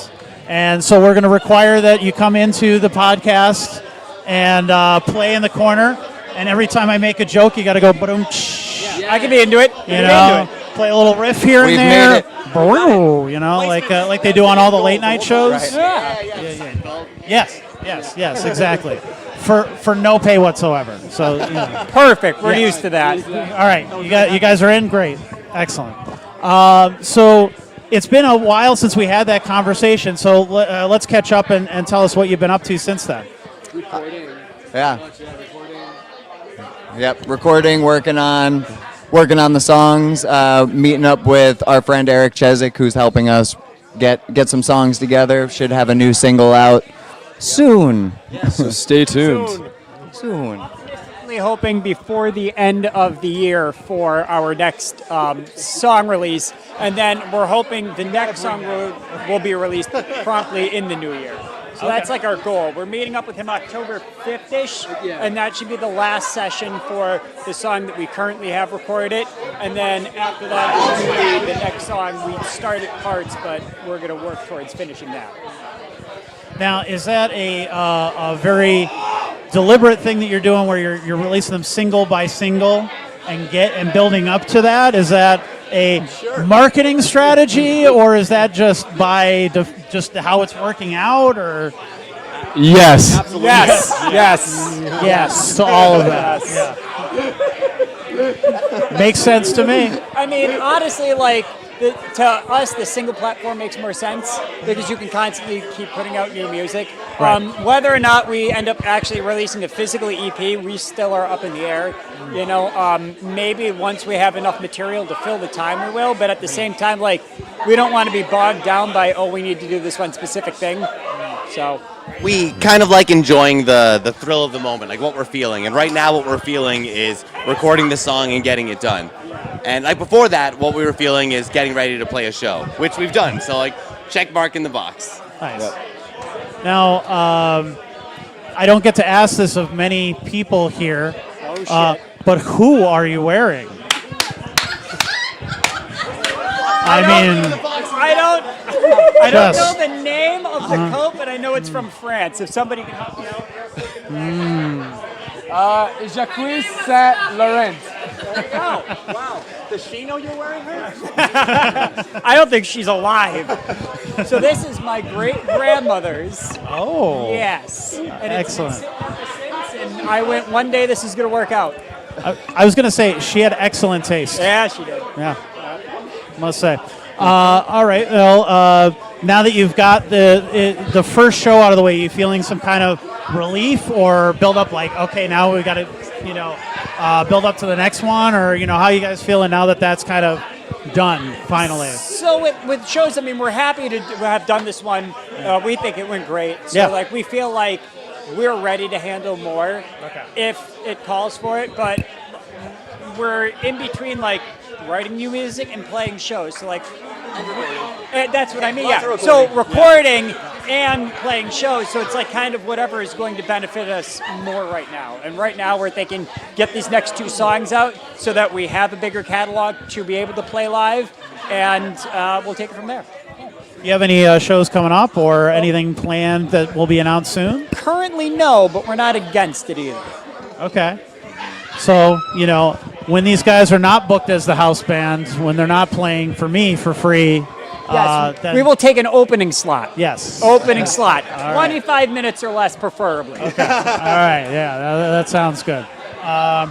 So where can people find you on social media, and anything else you want to mention? Instagram and Facebook and Spotify if you want to do the streaming, and iTunes and all that good stuff. Apple Music. Apple Music. But yeah, Instagram, Facebook, Street Out Boulevard, just Street AVEBLVD.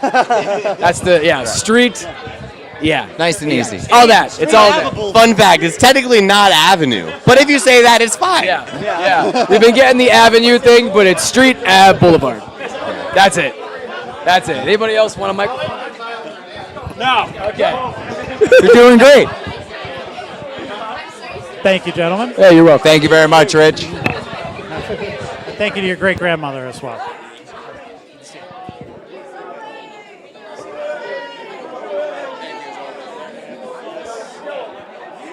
Come on over. Please grab a microphone. Hello.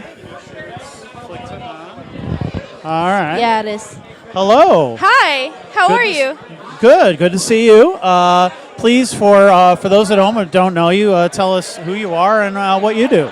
Hi, I am D Rose Imaging, named Donna Rose on Facebook. I am a photographer, and I am now promoting one of my first events called Jump the Gap. It's skate, BMX. I don't care if you roller skate. I don't care if you're on a scooter. Dude, I don't even care if you're on a mini bike. Show up. a flip or something. Yes, do a flip. do a Just flip. come, do a flip, and then leave. Yeah, no, for real. But it's 16 musicians. Wow. And it is, so there's 5 bands, an R&B artist, a punk artist. There is so many, like Coppermine. There's a metal artist. There's Coppermine. Drowning Kelly is going to be performing.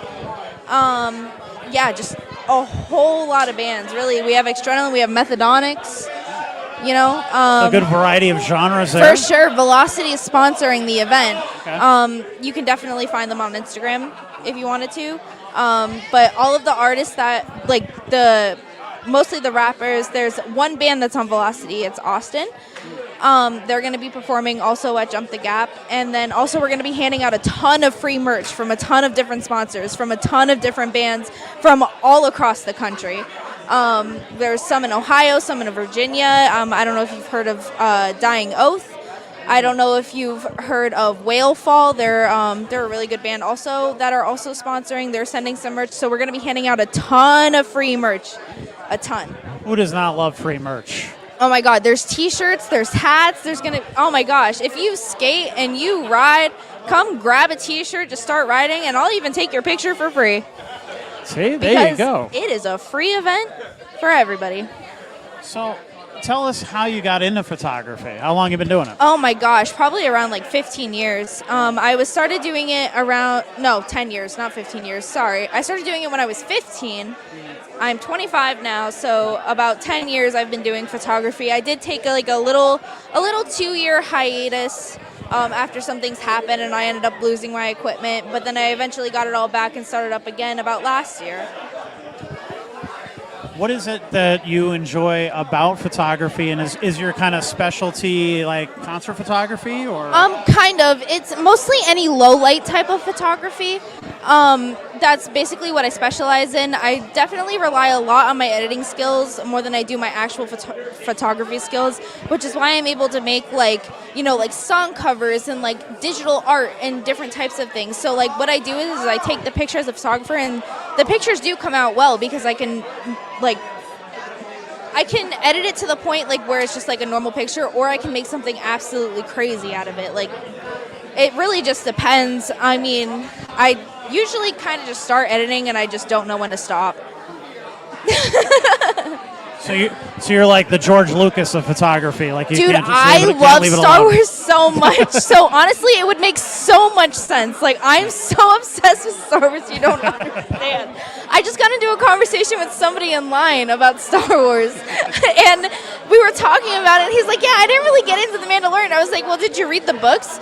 And he was like, oh, no, not really. I was like, well, I mean, if you don't want to read the books, you can watch, Obi-Wan or, something like that. It digs deeper into the story. I'm so sorry I'm talking about Star Wars right now. It's fine. It's fine. I'll sit here and just talk about Star Wars for the rest of the night. Is that cool with you people? No, it is not cool with you people. Okay. All right. I love Star Wars, though. So, me too. If you want to do, a one-on-one session where we just talk about Star Wars, Yeah. I would so be down for that, Rich. You don't understand. All right. But, so, anybody who's tuned into the NEPA Scene podcast knows that we have a bunch of helmets. The prop first helmets. time I came to the studio, that is the first thing I recognized was all of the Star Wars helmets. Dude, I thought you were a legend for that. I was like, dude, I'd love to be in this space all the time. So if we have this conversation, I think we have to wear the helmets the whole time. I would and use the voice changers on there? would so be down for that. Yeah, okay, all right. Can yeah. we please? That Oh will my definitely God. not be annoying Dude, to can anybody. I be Boba though? Oh yeah. Oh hell yeah. Who are you gonna be though? I'll just be a stormtrooper. Just a stormtrooper? Yeah, that's cool. No, that's dope. That's hell yeah. Yeah, hear it out for the little guy. Yeah, so there's maybe I'll be a death trooper. Yeah. And just the whole conversation. Or a shock trooper? Yeah, yes, exactly, right. Sorry, we're nerds. All right. My bad. So anyway, photography-wise. Yes, back on topic. Yeah. What types of shows do you like to shoot? And what venues do you like to go to? Oh my to shoot God. at? Dude, I love to shoot at the Ritz. I'm not even gonna lie to you. Their lighting is so good, and it has so much artistic value. Like, I don't even look at it just from, like I said, I specialize in low light. So, like, there's a lot of light manipulation that I do in my photography.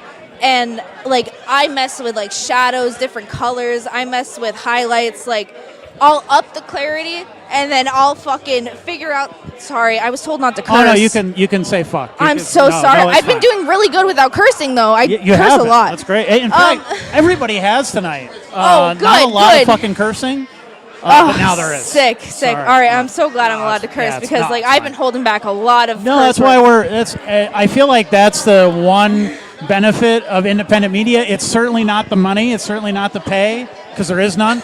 But it's great because you can say the things that the other guys are still squeamish about, even though it's 2020 fucking 5 and we're all over it. So, yeah. Oh my god. Anyway. Yeah, anyway, I like I said, I do a lot of deep editing. I try to make things look animated, realistic, too realistic. I love pixels. Love them. I love when I can see them. Yeah. If I could have 100 grain, I would. Yeah. That's great. So you have this cool event coming up. Anything else that you have going on, or? Yeah, I actually opened a photography studio at the Mona Lisa in Wilkes-Barre on the square. Yeah, I just heard about that place recently. Yeah, Sounds dude, they awesome. have really good coffee. They have records for sale. It's basically like, how do I put it? Like, it's like retail. It's retail cafe. Like, there's couches. It's so comfy, and I love photographing at it. Like, there's so much artistic value. It's an art center. Yeah. Of course, there would be artistic value to it. You know what I'm saying? Like, Sure. the Mona Lisa is probably one of the most awesome places I probably could have ever thought. I'm gonna tell you right now. I had a studio in Luzerne. It was a whole storefront. I could sell merch out of it if I wanted. You know what I'm saying? Yeah. Like, it was a whole storefront. I gave it up just to be a part of this art center because literally, when I tell you this place has so much historic value and, like, it's like modern historic. You know what I'm saying? Like, oh my God, you just have to go see it. You just have to go see it. I will absolutely check it out as soon as I can. For sure. Like, and their pastries are so good. Oh my God. Oh, wow. Well, now you've sold me. Oh my God. You put pastries involved? Oh, Ooh. the lemon cakes. Oh my God. Oh. They have crocheted dino nuggets. Wow. Crochet dino nuggets. Are they edible? I mean, you probably can. You might have a stomach problem. I got enough stomach problems. I'll probably avoid that. But, For sure. But I appreciate that. Okay, hell Thank yeah. you. Yeah. It still sounds good. It's really good. So, anything else you want to mention? I think there was Spellfest. I am photographing that. Spellfest. Yes, that has come up several times so far. I am. And it will come up again pretty soon. For sure. I'm lead photographer on that show. So cool, yeah. Yeah, so I'm super excited, especially because it's like, you know, first of its kind and everything like that. And, you know, first Wiccan festival, that's so awesome. You know what I'm saying? Like, I'm super stoked for it. I mean, there's a bunch of different bands playing. It's supposed to be clear skies, so nice. You know what I'm saying? I'm super excited for it. I don't think there'll be any ritual sacrifice as far as I mean, unless, like, you know, this is where I need to be PR trained. There might be a little bit. I don't know. Yeah, we'll see. This is where I need to be. You have to come. You have to actually come out to shows. No, for That's sure. what You need to definitely come to these shows. I mean, especially Jump the Gap. Like, oh my gosh, I have big plans for that. I want to make it a yearly thing. I want basically anybody who's out there. Like, it's free to sponsor. Unless you can donate to it if you would like to, but that's completely up to you. Just come have a good time. This Jump the Gap is about merging the community. It's about merging metal, hip hop, R&B. Basically any genre you can think of can be a part of this event. It's about bikers, skateboarders, scooters. I'm just saying, like, anybody who's anybody can come. Okay, it doesn't matter what specific genre you are for. Come find new music. Come enjoy new music. Just support the scene. And thank you for representing photography here tonight. Hello. Bye. All right. Nice to see you. You're fine. You're good. Come on over, please. Grab a mic. Hello. Okay. Make sure they're all good. All right. We're on. Are we all in frame? All right. We got to bring some people in here. Yeah. Can I come over here a little bit more? Yeah. All right. So you guys can all kind of come in a little bit. Cool. All right. Sounds good. Slide. Good. Hello. All right. All right. So let's go around the room here. Tell us who you are and what kind of music you make. Sounds good. So my name is Methodonics, and I make hip hop music. I'm Dallas. I make a little bit of everything: pop, hip hop, R&B, punk, whatever you want. You know, you'll hear it. I'm Adrenaline. I rap a lot. Gravemaker, most versatile in the area, point blank period. I'm Bash. I make hip hop and folk music. I'm in. I do hip hop and some pop. And we are out here representing Velocity tonight. It's me. Tell us a little bit about Velocity. So Velocity is an artist developmental program that I created about 2 years ago now, and these are some of the guys that we have on there, and girls, of course. You know, artists of all kinds are on our company. So what we do is we use our resources to help build their careers, give them a launch pad. And what kinds of stuff have you guys done? Maybe in the last year or so, to help these guys out or to get them to that next level. So one of the biggest things I think is utilizing our connections with shows. That's big time. You know, getting them stage ready in front of crowds, podcasts, interviews, and just exposing them a little bit. You know, and on top of that, every year we release Velocity Volume 1, 2, and next year it's going to be 3. So all of our fan base is connected. We're kind of just introducing them to new audiences, new crowds. You know. Oh, that's really cool. Yes, sir. Maybe you guys can tell me what your latest release is out there that people can hear. Yeah, definitely. So my latest release is actually with Adrenaline. It's called Concentrate. Just came out the other day. Check that out. Available on all platforms. And Dallas, your latest release would be Take Me Away. Just dropped in June, I believe. Yes. Doing pretty good so far. It's like a pop song. Very good. I like it. One of my favorite songs I've made so far, for sure.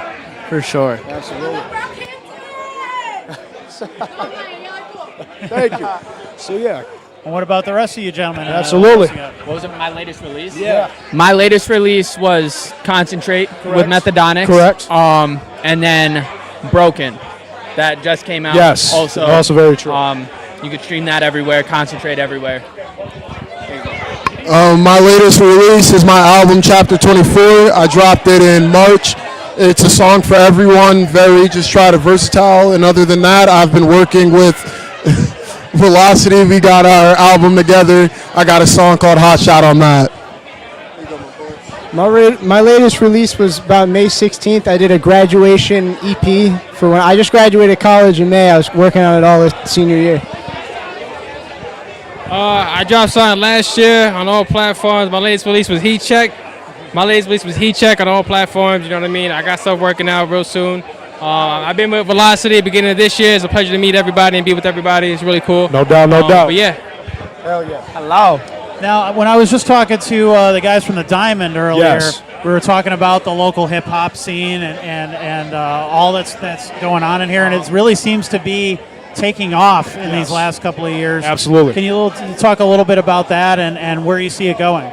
Yeah, so definitely. I mean, I've been doing this releasing-wise for about 6 years now. So since I started to this very moment, I've seen a lot of artists come and go. But the artists that have stayed, I've seen them help build the foundation for the area. You know what I mean? And I'm very grateful to be a part of that. And with Velocity and these upcoming guys as well, it's great to see them kind of taking over the area in a way as well and helping build it up. So I see great things for the future, honestly. How about you, gentlemen? Anything you got to say about that?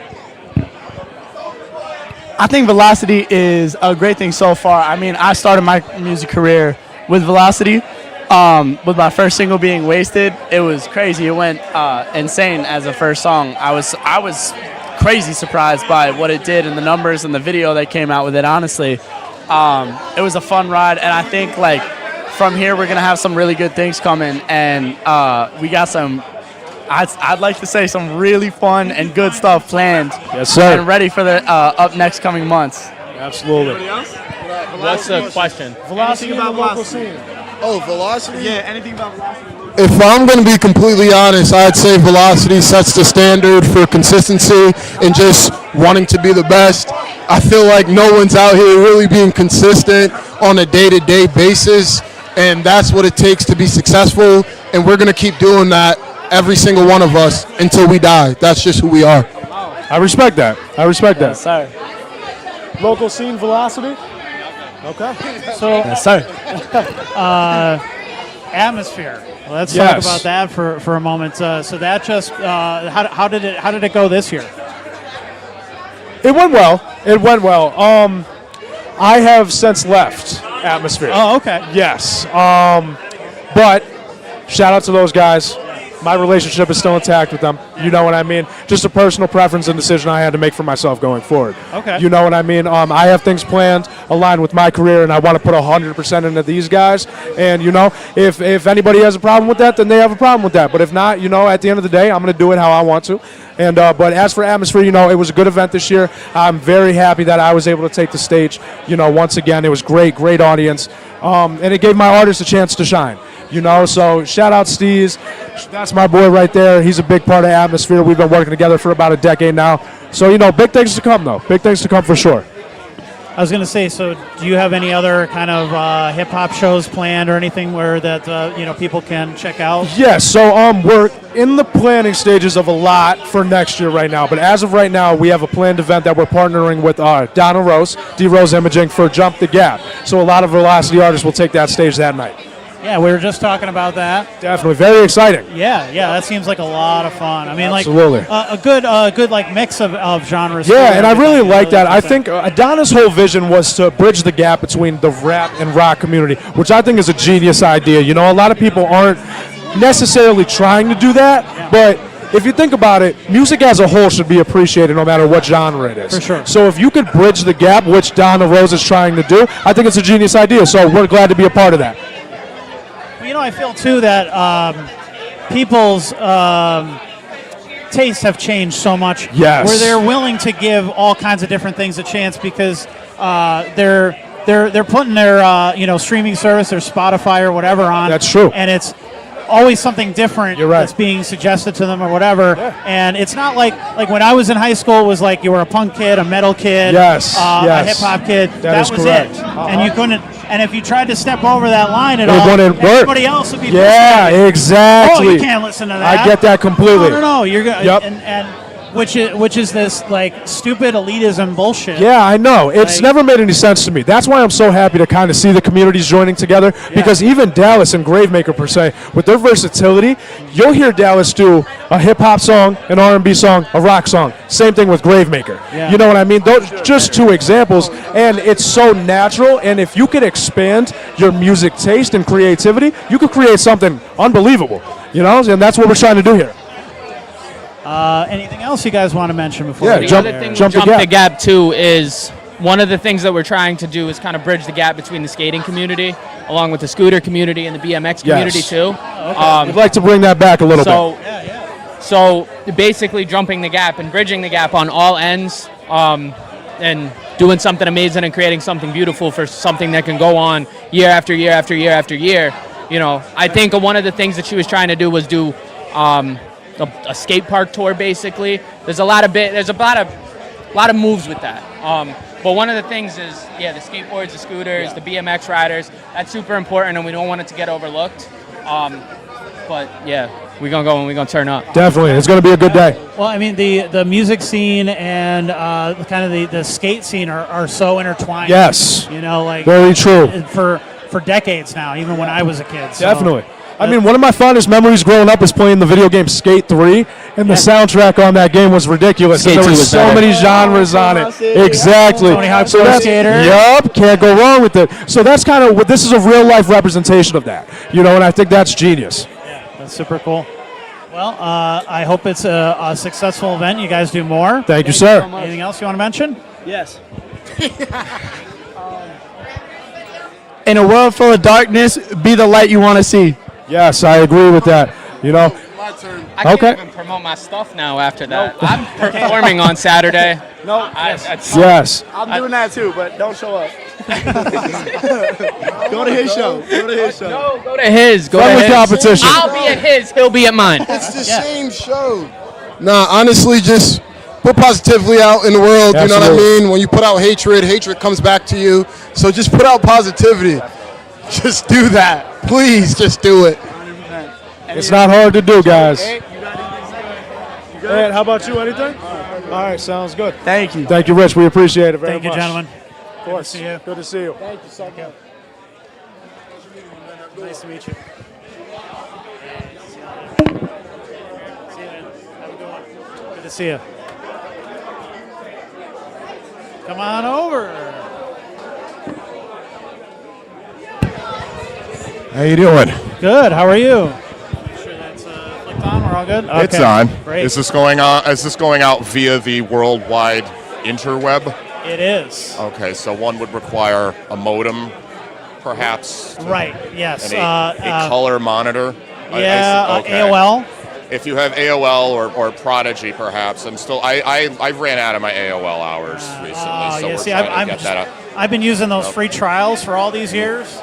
Yes, and with the I have the new Commodore 64 computer, so it's still loading since 1987. So, for those at home who don't know you, please tell them who you are and what kind of music you make. I am Billy from Electronics. I am one of the local open mic riffraff that people have seen at the NEPA Scene open mic quite often, and I make EDM electronic dance music with a drum machine and synthesizers and all other kinds of gadgets. And I do that here at the V Spot quite often. Which we always enjoy because it really mixes things up. So I greatly appreciate that. It is a great mix-up here. I always like it's a great place for every I mean, you probably hear it a lot. A lot of people go to open mics to work out material and it's a very mixed crowd. There's everything from all these like construction workers and factory people, and then you got the artsy crowd that comes in here to play stuff. And I have a lot of people have come up to me afterwards and said, like, oh, I don't like techno music, but I like what you did. Like, that's some of the nicest things that anybody had ever said to me. That's great. And that's what I want to hear because it's when we first started the open mic here, specifically at the V Spot, there was a little bit of a growing pains, I would say, where people are like, what is this and what's going on here?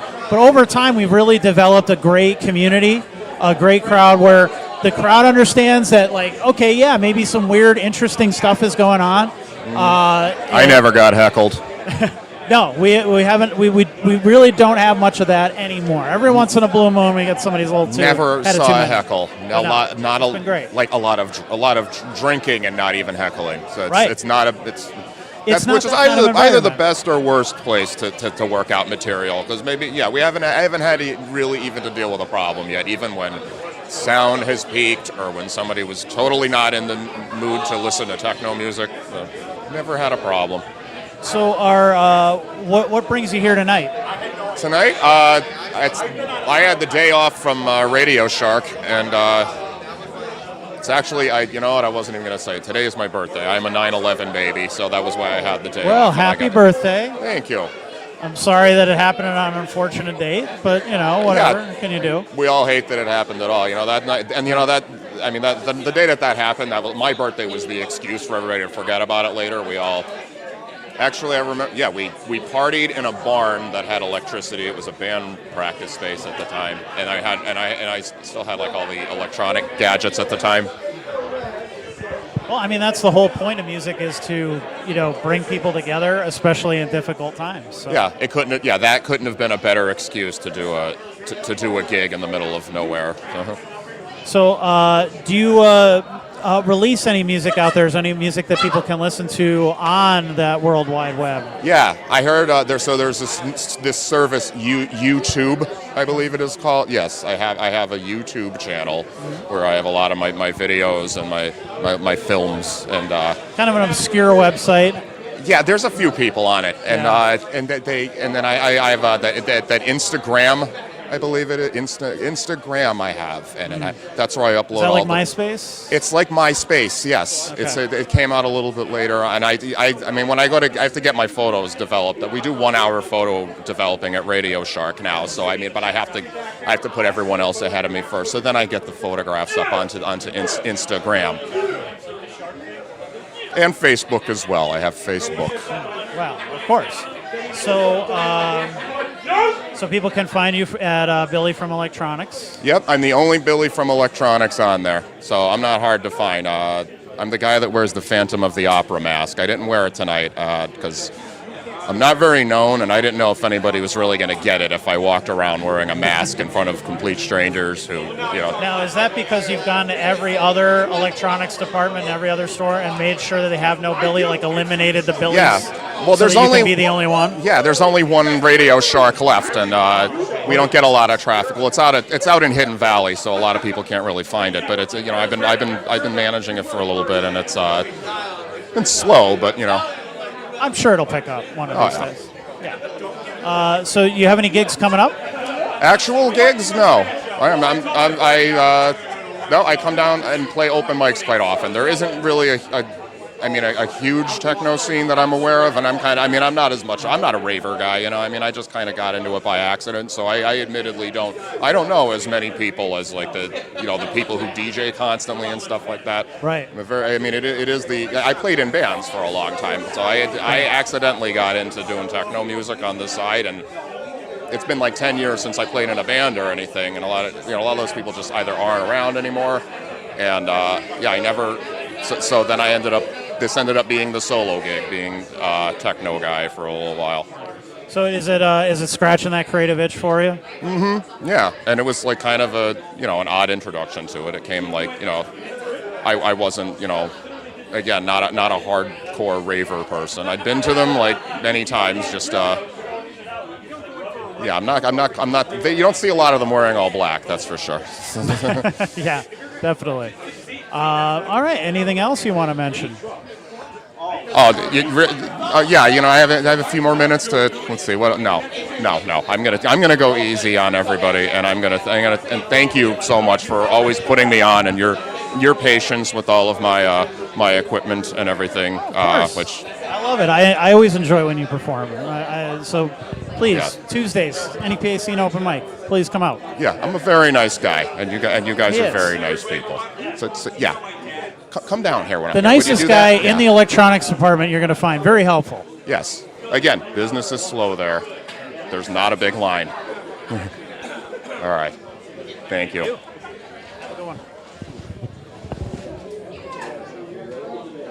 All right. Looks like we got a few more. Let's bring them. Yes. Sure, come in. I don't care. Come in. Yeah. There we go. Is everybody in frame? Making sure your We're all mic is good? on. All right. I can't hear myself, but I probably am. Kenny, you're not going to hear yourself. I'm not going to hear myself. But if in an alternate, what monitor? Why don't you have a mic? She's Where's the your monitor. mic? Yeah. So yeah, just ask her. Rick, if it's where's your coming mic? through. All right. Did you see fucking 3 mics? Shut the fuck up and let Rich ask questions, All right, please. Cool. All right. For those who don't know you, please tell us who you are, what type of music you make. We're No Fight, No Victory. We're a beat-down metalcore band. All you can hear is Kenny's armpit right now. Yeah, literally. Unreal. What is reality? So what brings you here? You guys nominated for anything tonight? Yeah, the band was nominated for Metal Act of the Year. And we have a video for... well, if you'd shut the fuck up for 10 seconds, I was going to say that. Asshole. And, our video for God Hand is nominated for Video of the Year. Yeah. Well, I lost, so it doesn't matter. Yeah. You got nominated. 2 tragedies happened on this day. What about Jesse? Female vocalist. Oh, yeah, Jessie was nominated for Female Vocalist of the Year. Oh, yeah, she is trying to get laid. That's why she's not here. Yeah. Get far away. Yeah, she's out trolling. Musicians, dangerous. You don't want to get in a relationship with any of them. Fuck yeah. Facts. tell us about the God Hand video. It seemed like it was a lot of fun to shoot something like that. Very different. Yeah, it was great, actually. The singer from my old band, Corey, actually came up and did it for us because he's getting into doing videography and everything. Okay. So he did, like, when I was in the Aegean, he did all of the videos and everything that we have. So I called him, and he came up. He did a great job. Kenny from Union Vapors actually helped us a lot. He built some props for us. He actually hooked us up with the spot that we filmed it in, too. So that was really cool. Yeah, that was a really cool video. And then you guys followed it up with a recent video as well, which also seemed like that was even more fun to shoot. Yeah, we did. We played one of the Smash Master wrestling events, or Smash wrestling events over at Voodoo Brewing, and I called Corey and was like, "Hey, dude, let's do a video here because I think it would be cool." You know what I mean? And it came out great. I still have fucking beef with Squid Sterling and fucking Bateman. So, yeah, no, they're still on my shit list. Don't give him. He's not saying it. I'm gonna say something when I have the chance. Yeah, me and Jesse intersected on horror movie thoughts too. Oh, so there the you go. whole film did get directed by me and Jesse. Like we sat together and made the whole plot up, and then everybody definitely had their part in it. But that was like a really weird intersection because I usually do not follow horror films, not my genre of movie. For what video, Kenny? For the God Hand. Oh, there we go. About, yeah, specifications. Oh, I'm not talking about that video. I'm talking about because I like to swallow the mic. I was taught to swallow the mic. Yeah, Frederick Douglass Watkins the third. Abolitionist Watkins. It's happening. I just love the drunker you get, the part in your hair just gets harder. I don't know what and you're harder. talking about, sir. I plead the fifth, sir. You can't talk to me behind my rights. My rights protect my pleading the fifth. Tell us about your latest release that you guys have, your latest EP, album, song, whatever that people can hear right now. We're actually in the process of writing right now. We just finished a new song. We're rewriting an old one that we haven't recorded. I have another one in the bank, and I think Kenny has another one in the bank. Yeah, we only played it at one show. Yeah, it's literally brand new. We played it out once. I'm hoping before the end of January we're going to be in and start recording. We're going to try to do like a 5-6 song EP. It's Jerry Bruno's fault, for the record, so you guys know. Yeah. Everything's Jerry Bruno's fault, no matter what happens. Yeah, working title is dedicated to that guy that got jerking off at the corn show. At the corn show. Gooning at the corn show, yeah. Shucking his corn. I'm just here so I won't get fined. Yeah. So we can expect that maybe next year, or? Yeah, hopefully early months of next year. All right, cool. And you guys have any shows coming up? Yeah, so October 4th, we're playing in Harrisburg at the Capital City Music Hall. We're one of the first shows we're playing with a band that just was put on to Louder Than Life, right? Yes. Fight From Within. We're fucking opening up for them. Awesome opportunity. Then we have the Spellfest at the end of the NEOG. Free entry. Just fucking show up. Then we have a couple of things in the works that haven't been announced yet, but we're hoping. We've got Reignite Fest in October down in Danville. Yep. And then I believe at the end of October we have a show in Allentown. We're playing down in Allentown.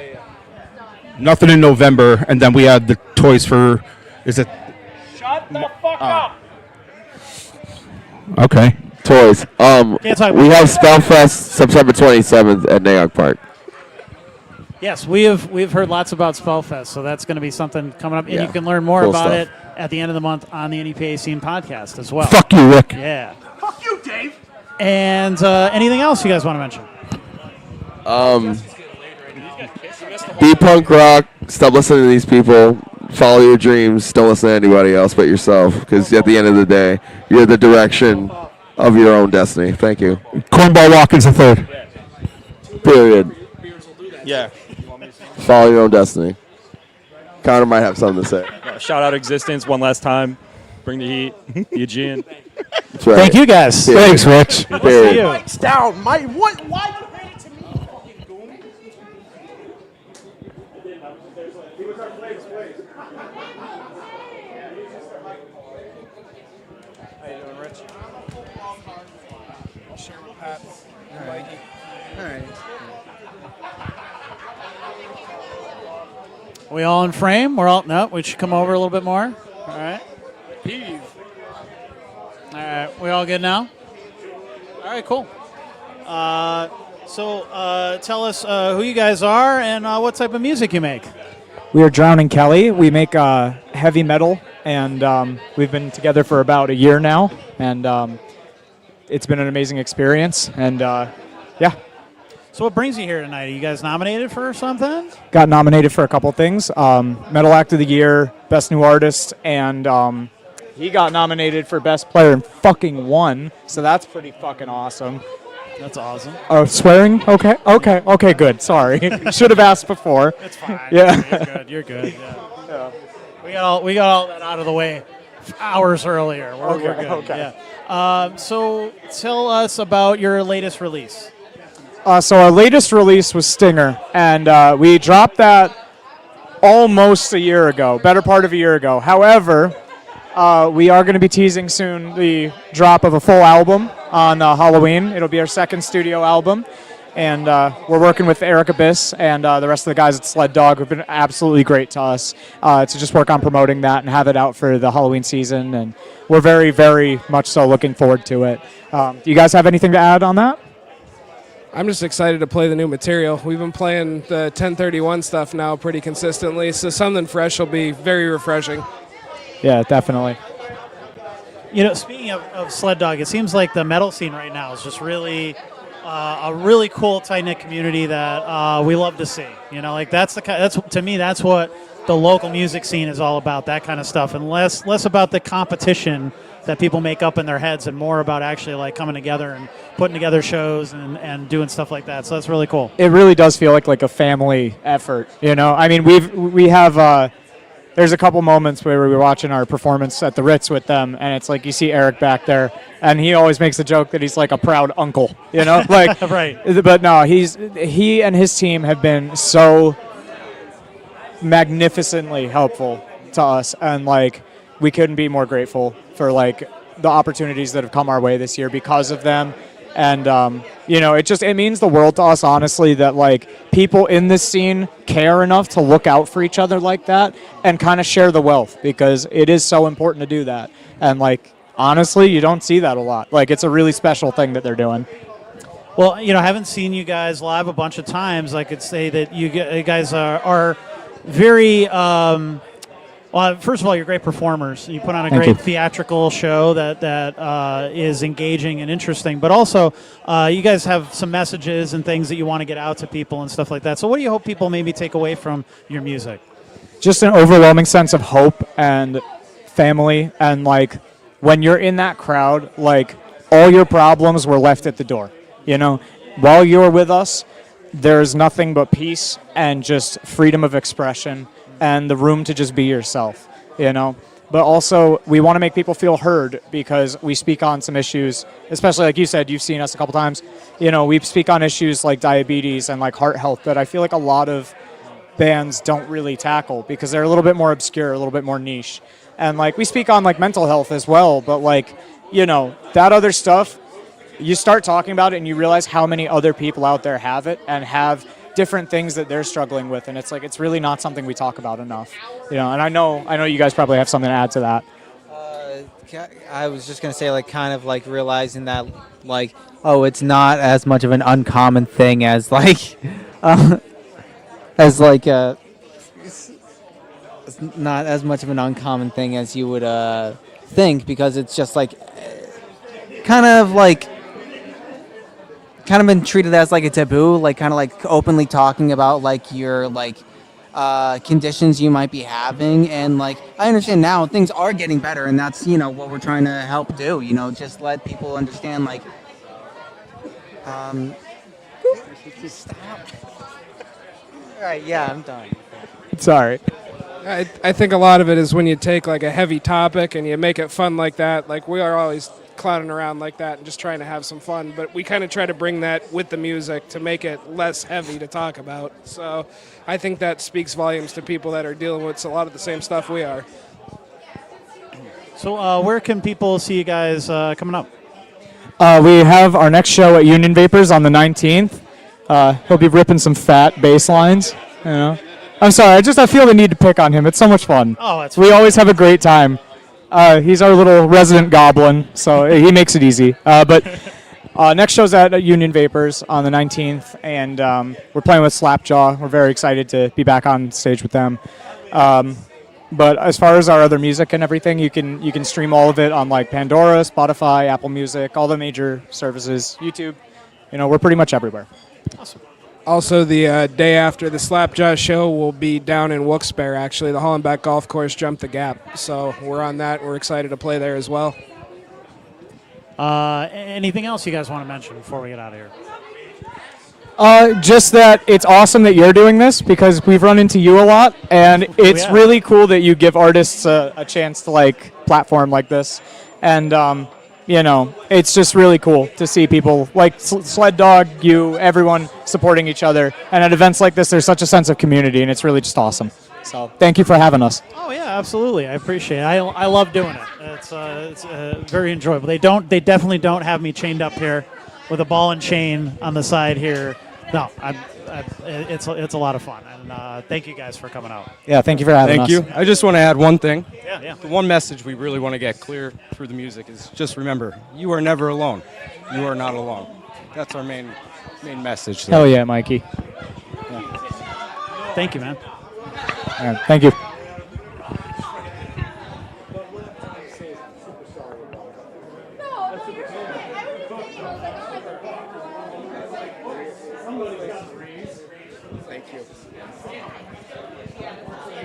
So what I want to start off with is that I'm not being nominated for anything. Yeah, no, but it's a that's fine. pleasure to be here with NEPA Scene for the Steamtown Music Awards. Yeah. And it's a pleasure to be part of the open mic every Tuesday. Oh, well, thank you. I appreciate it. And educating people on what I'm doing is like jazz performance and different stuff to keep live performance alive and aware people that other people have challenges towards being in front of large audiences, and different types of stuff that I do is definitely on a different part of the spectrum than what you normally see here. Yeah. Well, this is William Spager, by the way, for those who don't know. So you come in and use our drum set, which is not often utilized, unfortunately. Yes. To kind of maybe expose people to some different genres that they wouldn't normally be exposed to. Can you talk a little bit about how did you get into that in the first place? It was a lot of to deal with the Scranton Jazz Festival over the years, and I was very heavily influenced by Dave Weckl and Buddy Rich in the late '90s, and then I was in a family band with my cousins, and we had a lot of different influence: jazz, funk, and classic rock, which was Bruce Springsteen. I was more of the jazz side, and they were more of the classic rock side, due to different types of rock genres that helped me see and reflect upon all different styles that could be utilized in public, so people could have different reactions towards the music. Now, when you're hearing this stuff, are you learning the songs first and then kind of doing your own thing, or are you just kind of listening to the inspiration and then just doing your own thing from there? I'm listening to the song and then interpreting it. Okay. And then using live improvisation to make it more interesting. Oh, okay. On the drum set. Right. Being that I was taught through Marco Marcinko and other people in the area, Pat Marcinko, and other teachers. And in high school, I did beginning band, and then I did intermediate band. So that helped with improvisation and kind of planning songs. Okay. So where else can people see you play? It just could be on Instagram or YouTube videos or other social media platforms. Just under William Spager? Yes, so www.youtube.com, William Spager 8260. Okay. Where you could find educational videos. And what do you hope that people take away from those videos when they see them, or one of your performances when you're here at the open mic? To try to get involved in the community more and spreading awareness for improv music and jazz music, which gets kind of looked at as an outside thing that it's kind of, I feel like I'm kind of an outsider, and I'm trying to get more people involved in the jazz community. Well, I mean, there's no better way to do that than through music, right? Yes. So, what is it that this music means to you personally? It helped me with being on the autism spectrum, you know, and it's expressive, and it helps me with my everyday type of situations with music, because it helps me through the challenges that I've been going through. Well, that's great, and hopefully it does the same for other people as well. Yes, and I'm looking to come out with my album that I've been, I had a couple setbacks, and I'm looking to make that album come out by 2026. Awesome. Well, we'll look out for that and hopefully talk to you then. And is there anything else you want to mention? I just want to thank NEPA Scene for keeping this scene alive and keeping people educated and keep people performing and learning more stuff from other different connections that you offer and that other people offer. Well, thank you. I appreciate it. And thank you for NEPA Scene and the Steamtown Music Awards and the Electric City Music Conference for having me. And I think they're in their 10th year, right? 12th. 12th year. Yeah. So that's a very big accomplishment for the V-Spot and all the other areas and all the other venues that are involved. So thank you. Thank you. Good to see you. And have a great night, everybody. Thanks, appreciate it. Yep.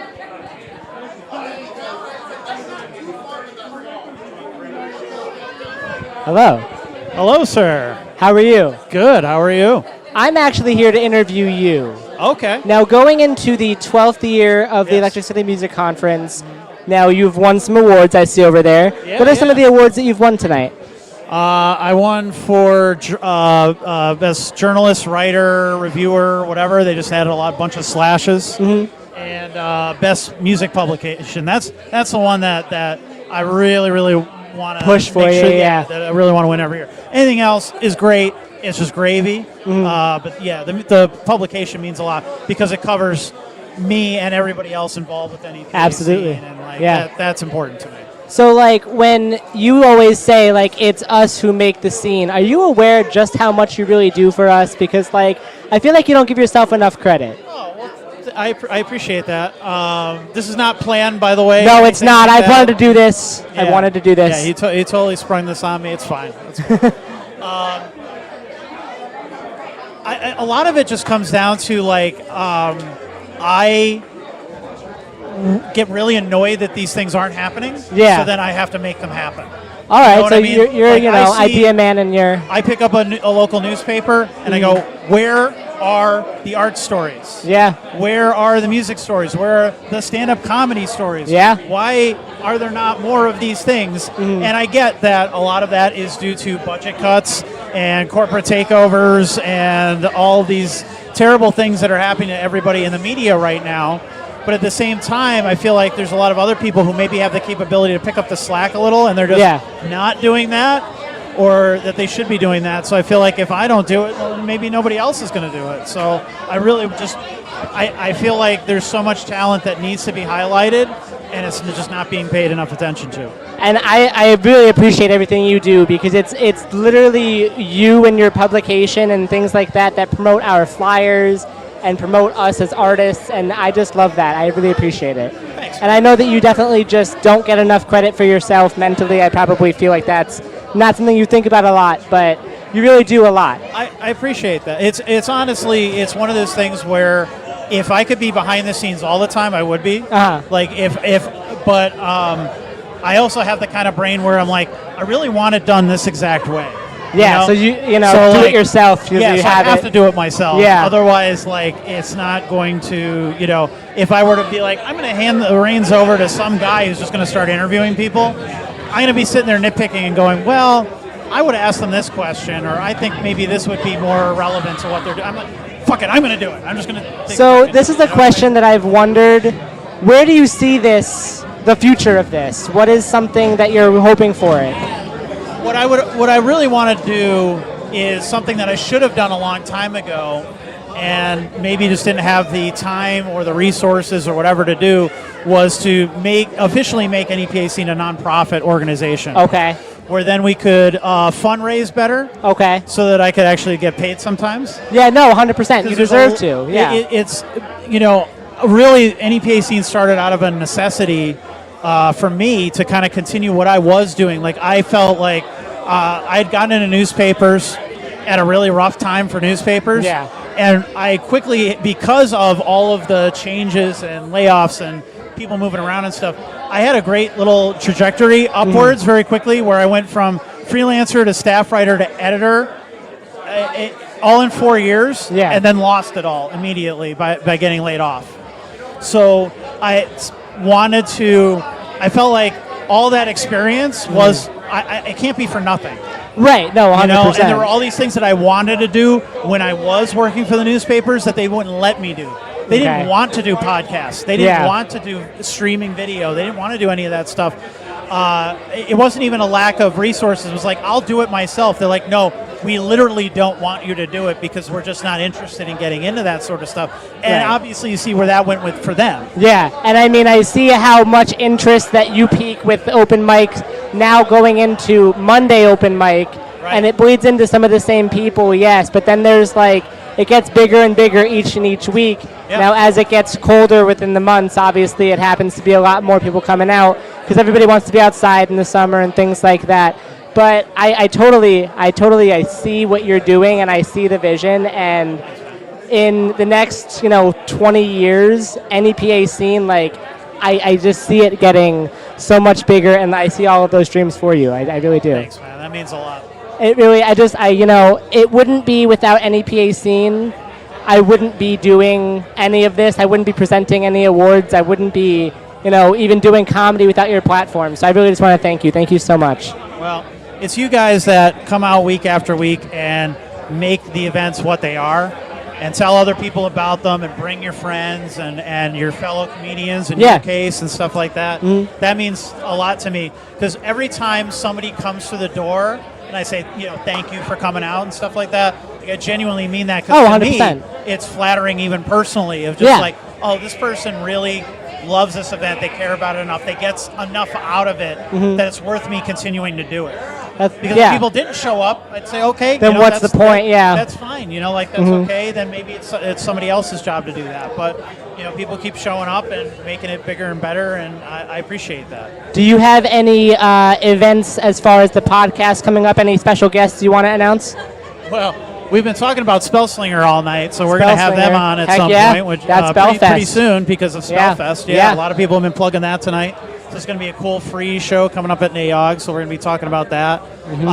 Next week will be the Scranton Fringe Festival. Yeah, I'm actually doing a show for the Scranton Fringe Festival, and I'm emceeing Spellfest. Nice. So a little plug for me right there. Yeah. I'm also on NEPA Comedy Fest in October if you guys want to see more of me.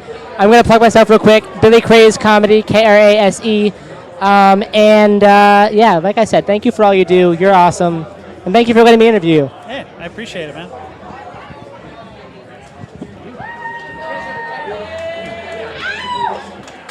Rachel, hello. Hello, sir. Hey, what's going on? Long time no see, right? Yeah. What, 2 days? 1 day? 2 days? 2 days, something like that.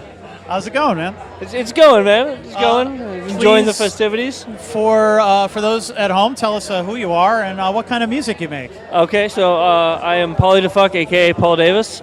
I make anything from pop punk to metal, I guess you can call it. Yeah. And heavy screaming, so that's kind of a little bit about me, and advocate against veteran suicide as well. I make that apparent in some of my music. So, yeah, it's I think that's a conundrum right there, or a little bit of tittle. What brings you here tonight? I came out, one, to support everyone who's been up and nominated. Congratulations, by the way. Thank you. Fantastic. Thank you. I'm so happy to hear that you won some stuff. Yes. I was also nominated, so I did not make my nomination. I did not win the award, but that's fine. My buddy won his, so somebody in the friend group took it home, so I'm happy for that. That's the main thing. And there's always next year, Yeah, definitely. There's always next year. There's always another time around. Just because you don't get it the first time doesn't mean that you don't keep trying. Right. And the thing is like if you give up, that's when you know you're never going to get it. But if you keep trying, it's bound to happen eventually. So I was just happy to be nominated. It was awesome. I wasn't nominated last year. This year I was nominated, so I'm back again. So I appreciate the nomination. Thank you. So tell us about your latest release that you have out there that people can hear now. So probably be Revelation, which is out on SoundCloud. It's not on Spotify because there's some issues with the original owner of the beat. But so that is out on SoundCloud. You can kind of Revelation with Jean Doe and Pauly Da Fuck. That's Jean Doe is XEON Doe DOE. So Jean Doe, Pauly Da Fuck, and then you can also find Pop Perk out on Spotify everywhere. That is with my boy Frequency, me and my bro. So you search up Frequency, FREEQUENCY, and Pauly Da Fuck. You'll find Pop Perk. That's out as well. I'm working on releasing some newer stuff. I'm putting down some tracks and trying to get in the studio a bit more. So I've noticed, you always kind of have a message that you want to get out to people. So what do you hope people take away from your music when they hear it? One, you're not alone. We're all going through shit, whether it's heartbreak, whether it's being left or cheated on, whether it's you losing your job, whether it's losing friends. Everybody, we're all going through it. It's okay. You're not alone. We're all there for you. And the most important thing is to realize you're not alone, that you can reach out to people. Somewhere in your friends group, there's that one person that you know that you can call at 3 a.m. in the morning, and they're going to pick up the phone and be like, "What's wrong, bro?" or "What's wrong, sis?" And that's the main thing. So as a personal curiosity, where's the name come from, Pauly Da Fuck? So that actually got gifted to me by Frequency. Okay. So when we first recorded Papa Perk, he was showing the track to somebody, and they're like, "Who's that screaming?" And he goes, "Oh, that's my camera guy, Pauly." They go, "Da fuck?" And that's where the name came from. He calls me up immediately. He's like, "Yo, I have your stage name." It's a true story. And I was like, "What it is?" He goes, "Pauly Da Fuck." And I was like, "I love it." So that's DAFUQ. DAFUQ. Can't censor me, bitch. Well, when I type it in when he comes to the open mic, I always have to really think about it for a minute. Yeah. And not okay. Spell it incorrectly. Yes. All right. There we go. What do you have planned coming up? Do you have any shows coming up in the next few months, or no shows currently? Right now, I'm just hitting open mics. I've been out of the game for a little bit since the last festival, since the NEPA Scene Fest. Yeah. I had my son up here, so it was family time. So that took the majority of my time. So now I'm trying to get back into writing a little bit more. I want to get back into the studio and actually lay down some tracks, and then I want to come out to open mics, have promoters see me, and hopefully they go, "Hey, I like this guy. I want to put him on a show." Yeah. And if they don't, then that's fine too. I just appreciate the time being able to be on stage, having the message get out there, being able to enjoy myself. It's a passion. So at the end of the day, I'm able to do my passion, whether that's in front of 5 people or 50,000 people. We bring the same energy. We always bring that happiness and try to bring some heavy metal to it a little bit. Hell yeah. You got a hell of a screaming voice, man. Thank you. Jeez, and it really surprises people, and I enjoy really seeing people's faces for the first time when they hear that is really fun.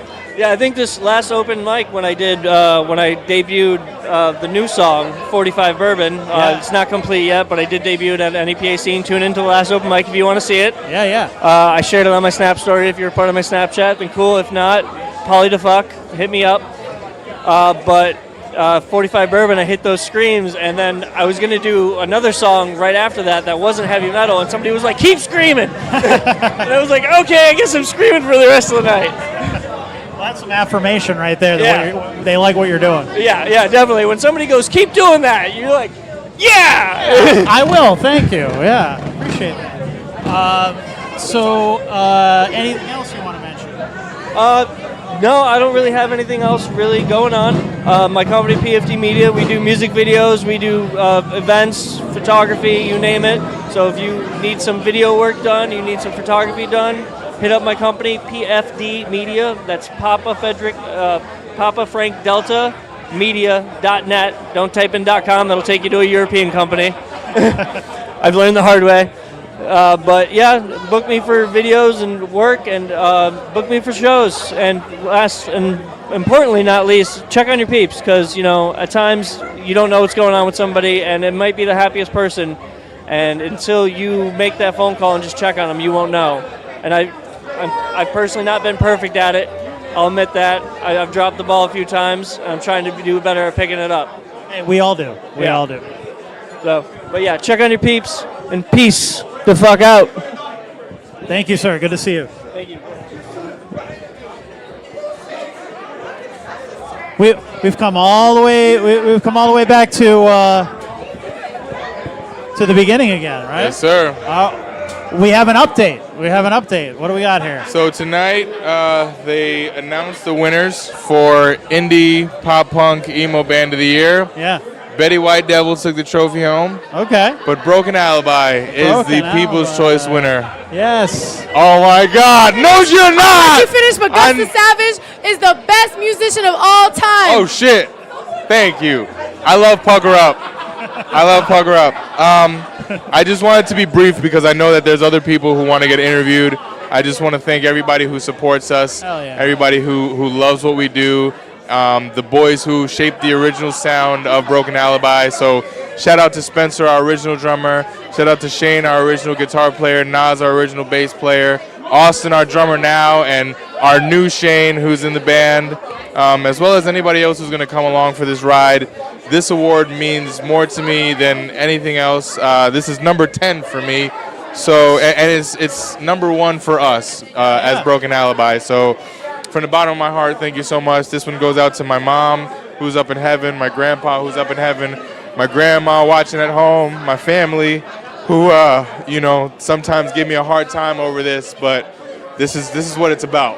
So thank you so much, and thank you, Rich, because if it weren't for you, I wouldn't be able to do these things. So shout out to NEPA Scene, continuing to do the open mic every week at not only Union Vapors, but at the V-Spot all these years. And just thank you so much. I appreciate it. Thank you, man. Congrats, man. Come on up, grab a microphone. Hello. All right. So, for the people at home, tell us who you are and what kind of music you make. I am SMG Ghosty, coming from Carbondale, and I am currently making metal music, but I'm all over the place. Like, got a rap show tomorrow, hardcore show the 20th. We're just going off out here, honestly. You're not married to any of it. You're gonna try a little bit of everything. Oh yeah, dipping my toes in every puddle. So, what brings you here tonight? I'm a part of this music scene and quite of the music scenes out here, and a lot of my friends were coming, so I had to pop out, see them win awards. So, tell us what you've been up to, maybe for the past year as an artist. Really just networking, spreading love, popping out for people. All that comes in a full circle. Now I'm performing too. I'm dropping my first song at Jump the Gap at the Holland Park Skate Park in Wilkes-Barre, 20th.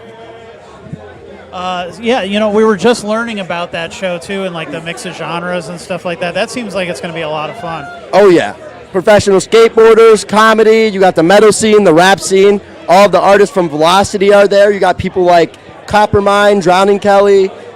It's just going to go crazy. Tell us about your latest release. What do you have out there now? So, I got this really nuts hardcore song coming out called Swing On Me. This is going to be one of the most iconic mosh songs to come out of the area. So if you're about moshing, come down the 20th. Nice. is that something that you like to do? Is that what inspired that? Oh yeah, that's how all of this started. One day it was just me and my buddy at Apocalypse Fest. Me and him were opening pits, and he was just like, "What do you want to do?" I said, "I want to be a vocalist." He said, "Follow me." Next thing you know, I'm on stage with Traverse the Abyss at Mastertots doing Lay the Rest. So that kind of gave you a taste, and you're like, all right, yeah, I gotta keep moving forward with this. Got to keep this ball rolling. Nice. So what do you have coming up for after the Jump the Gap show? What else do you have going on for the rest of the year and into next? So currently, what we got lined up is a show that is coming up, but the details are not dropped from that yet. We're doing Metal Monday at Moon Tavern, and I might be going down to South Carolina this November and making a debut down there. What brings you down there? A venue owner named Kat invited me down there, and might as well spread the 570 energy everywhere. Nobody does it like here. Absolutely. Well, you got to make those connections and bring other people in. So, yeah. What else? Anything else you want to mention? I got a rap show tomorrow at the Solstice Bar on Market Street. We got Enterprise, which is Kenny Walken and this other dude's rap group. They used to perform back in 2020, but COVID kind of killed the motion. They're bringing it back for the Underground Legends concert. I'll be rapping there as well. I'm doing some cover songs. Well, all right. Hope to run into you again soon. Of course. You guys will see me at the next one. Nice. Sounds good. Have a good one. Yeah, you too.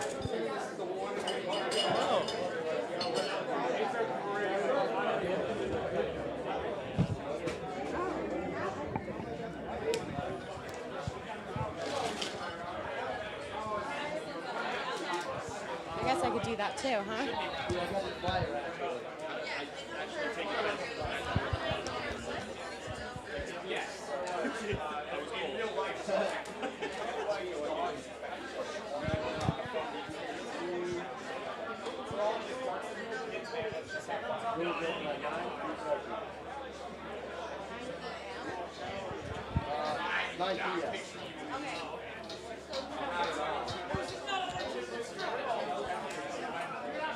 Oh my god. The lights.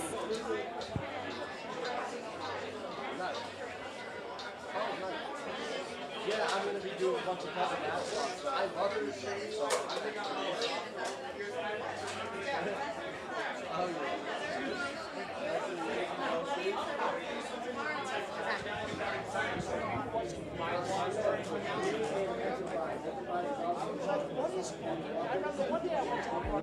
Center City Print can bring your ideas to life in 4 locations: Scranton, Old Forge, Kingston, and Hazleton.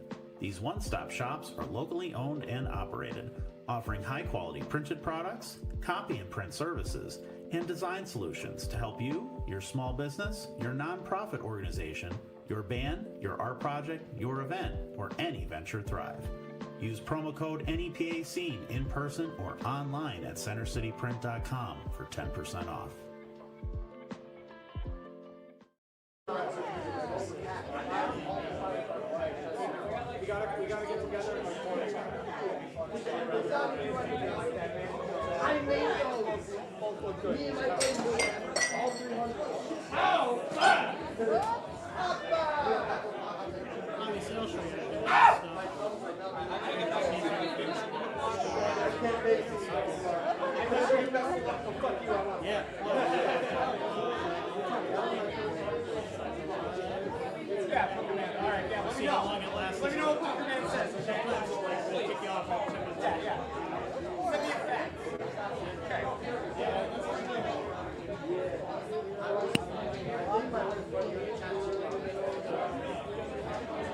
Okay, and we're back.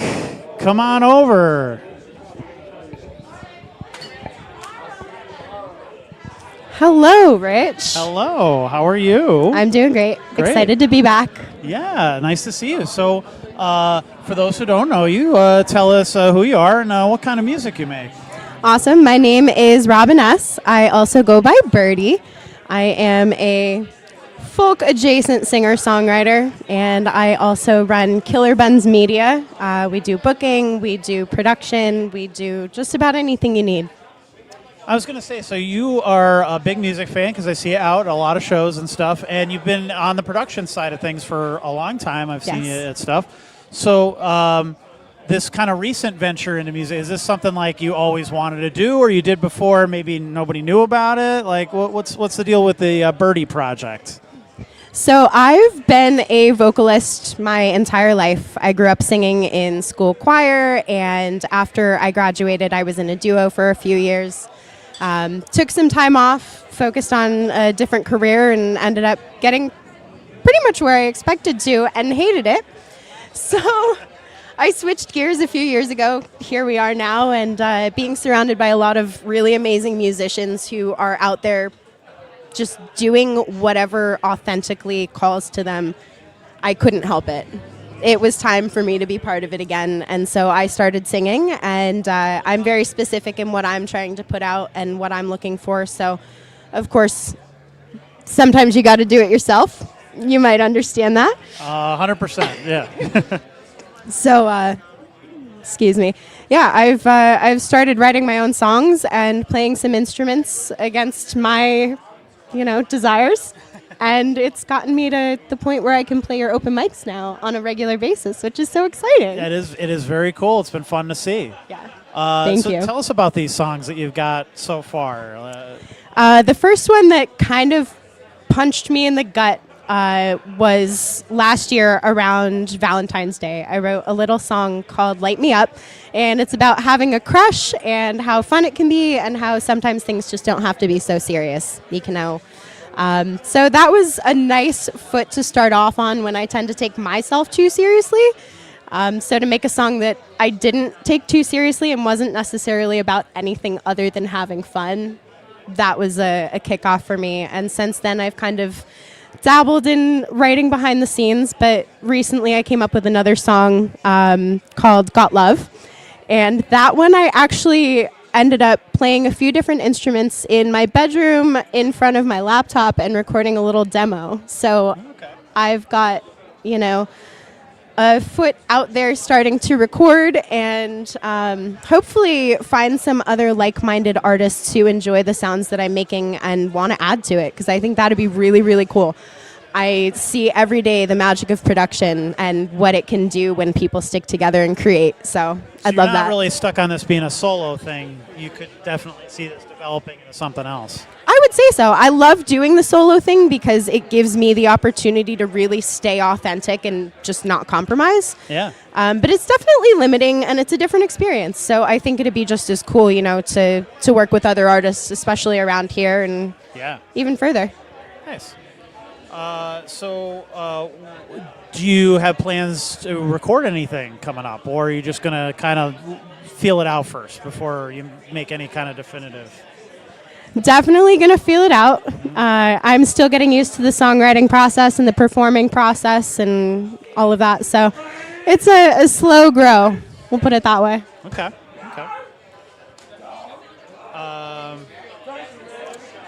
What are the things that you enjoy most about the local music scene that we have here that's so specific to this area? I honestly have to say the artists themselves. You cannot get these artists anywhere else. Tonight, I watched Frank Marcinkowski get People's Choice Award for Guitarist of the Year. Oh, good for him. We talked to him earlier. I was rooting for that guy. He's awesome. such a phenomenal artist, and I've watched him perform and grow for the last several years, and have played at his open mics too. Probably about 5. Hi, George. You can always count on George to have something nice to say. George has had a few. Is that what's going on? Yeah. I thought that was just who he was. That could just be him. Yeah. So yeah, it's really cool. I don't know how many people actually know this, but Look Back Luna started under a different name and was playing at the open mics that Frank was hosting back in Nanticoke at the Parkway Inn. Oh wow! And so to see them releasing music and now to be booking them at a show, right? Yeah, is like I love the people, the artists themselves, and just watching them grow and their craft. And you can get that anywhere, but I mean, it's your backyard, it's home, it's community. So, I mean, yeah, once you're in, you're in. Yeah. And watching it become something more beautiful is probably the best part about it, because that's what we do here. What do you have coming up? Anywhere that people can see you or listen to your music? So right now, I am kind of still putting things into the ether. I am on SoundCloud under Birdie. It's BYRDIE with a period at the end. Or you can find me on Facebook, Robin S, ESS, and on Instagram, Robin, ROBYN, on IG. Anything else you want to mention? Support NEPA Scene. Support the local scene. Thank you. Personally, I would not be where I am today without the opportunity you gave me to run your merch stand a couple of years ago. That introduced me to so many people and artists that I can come into this room and hug today. So thank you for that. Support NEPA Scene. Thank you. Appreciate it. Thank you. Hopefully we sold some shirts. I see a lot left. Please buy my shirts. Give somebody else a chance to hog the mic. Sounds good. Thank you, Rich. Thanks, Summer.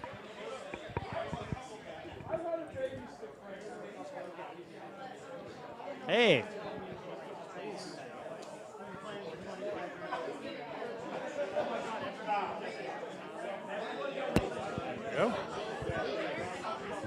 How's it going, Rich?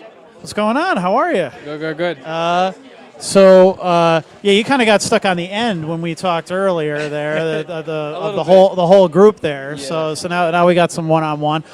Please, for the people at home, tell us who you are and what type of music you make. Yeah, my name is Ant. I make hip hop. I'm a rapper, a local artist in Northeast PA. Yeah, I work with a lot of other local artists. Been doing music since pretty much my whole life. I've taken it professionally since I was 18. I'm 28 now. But yeah, a little background check. So tell us about your latest release. What do you have out now? My latest release is Heat Check, produced by AR. I was also on the radio station 107.5 The Diamond.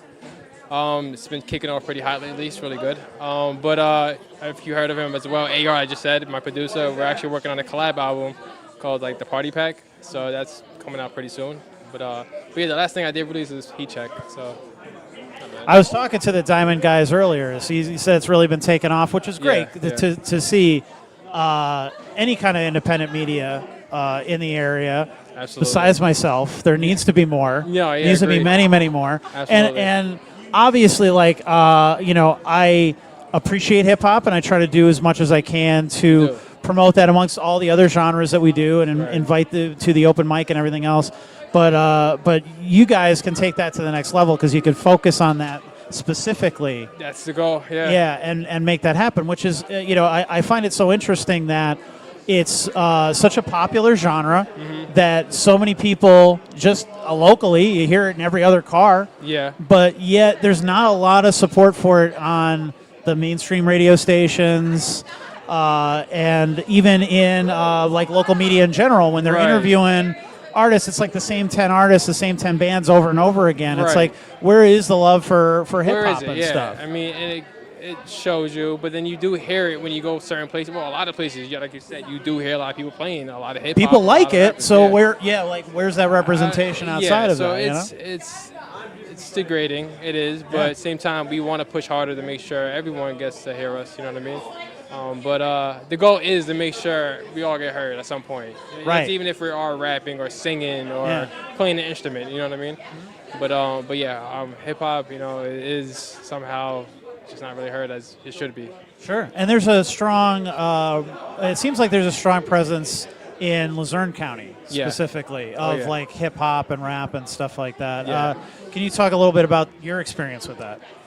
Yeah, I mean, Luzerne County, I pretty much grew up over there. Like I said, I started with a few friends, currently working with him still today. Like I said, AR, we've been doing this since almost forever now. The environment over there, people, like they listen to hip-hop over there, but it's a lot of rock, I like rock, you know what I mean? There's a lot of rock goes on over there. Yeah. It's kind of like, gives you like a goth vibe.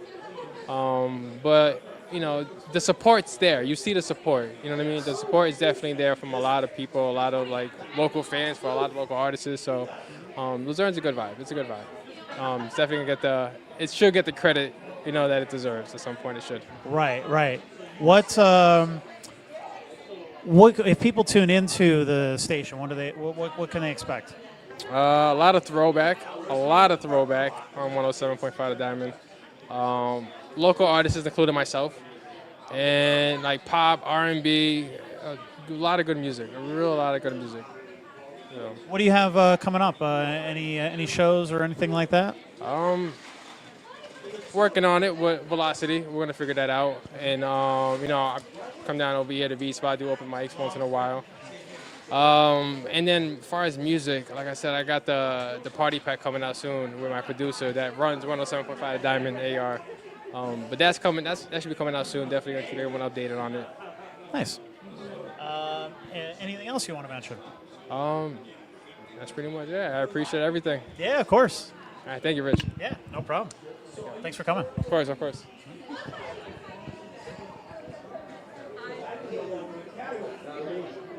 Let's go. Let's go. How are you? Hey. Oh, yeah, well, would be nice if How are you? Yeah, I was going to say, make sure those mics are on there. We're good. We all in frame? We're all good? Okay, shout out to Summer. Yeah, Summer's been holding it down all night. We greatly appreciate that. We're going to chat with her. She's going to chat with somebody else a little bit, right? You better win. All right, yeah. Oh, you did? Yeah. So, for those who don't know, please tell us who you are and what kind of music you make. I'm making the medicine from Mercy Gang, and then I'm also a solo artist, and then me and Duds, we have a group called Hate the Love, which we have a project coming out around November-ish, you know what I mean? So I'm Duds, and I play guitar a little bit. So, tell us about this new project. We're interested to hear more about that. I mean, we've been working on it, like 2 years? At least, yeah. Yeah, like, it's like, I guess you could say some emo rap, kind of, it's different from anything you've heard from me, and you probably heard some of it through Dud's music, which he produced the whole project, and we have a couple of guests on there. I don't know, Not yet, probably not yet. Yeah, we're gonna hold it. Still working on it a little bit. But yeah, it's gonna be a nice little EP, and Popco's already played. What's the record? Popco played. Oh, I Know You Don't Love Me, right? Is that one, right? Yeah. Popco's played that a couple of times. You know what I mean? So What inspired that track? You know what? I don't know. Like, so the project is like you would think that I'm in the worst relationships ever, and I'm not. Like, I'm married, but it's just that like the emotion in the music just brought out like a whole nother side. You know what I mean? So it's just something different that we was playing around with. You know what I mean? So But I have a feeling people are going to dig it, so.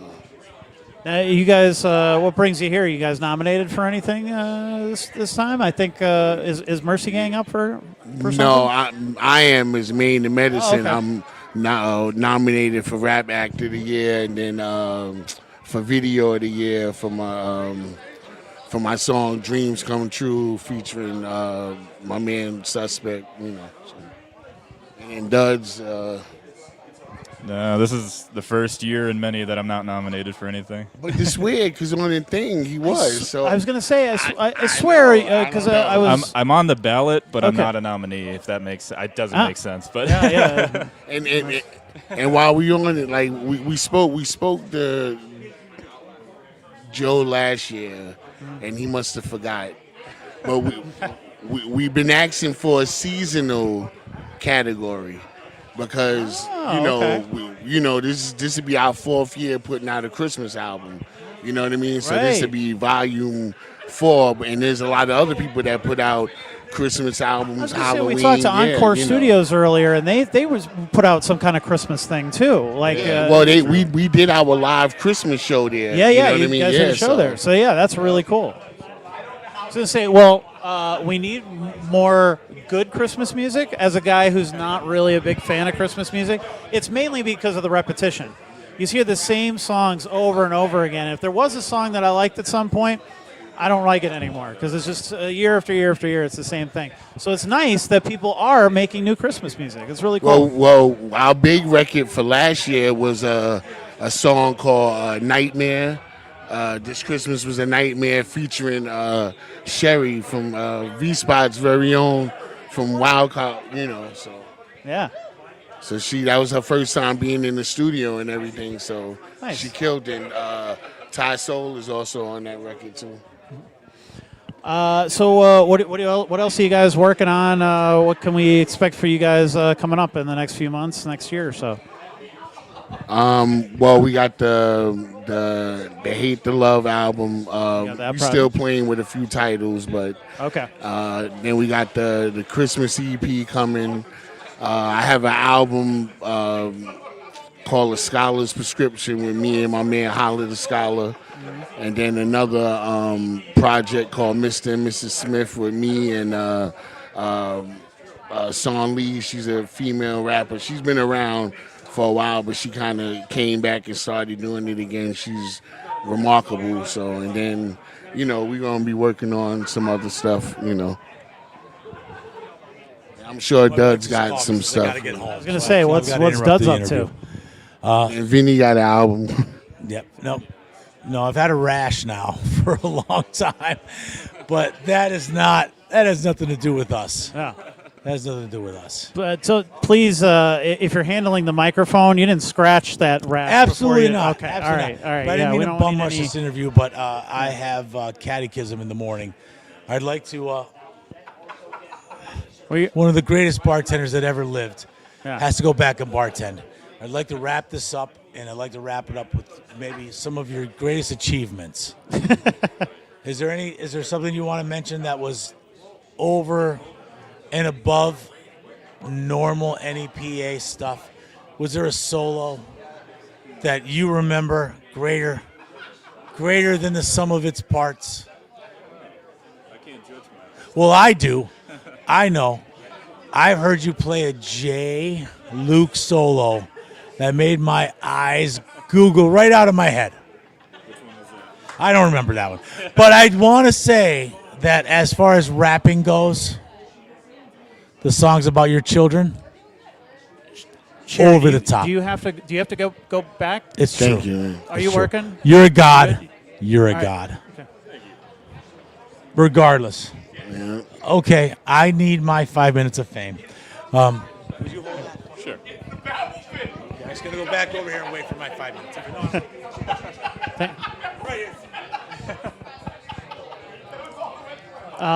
Anything else you want to mention?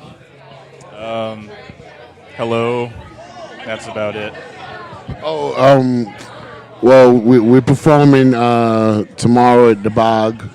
Was it 9 o'clock? 9 or 10. 9 years. And then we also have a show, Rap Gala Part 2 at Union Vapors, October 24th. Ken just told me about that. That sounds awesome. Yeah, so it's us, my man Howler the Scholar. I'm going to be doing some solo stuff. Son Lee, Ty Soul, Mike Tech, and a couple of other people. So, and a few that we trying to get on there that's close to, sealing the deal. So All right, cool. We'll keep a lookout for that. And thank you, guys. Thanks, Rich. Thank you. Yeah.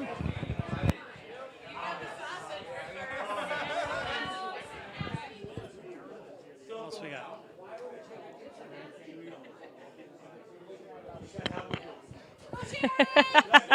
Hi.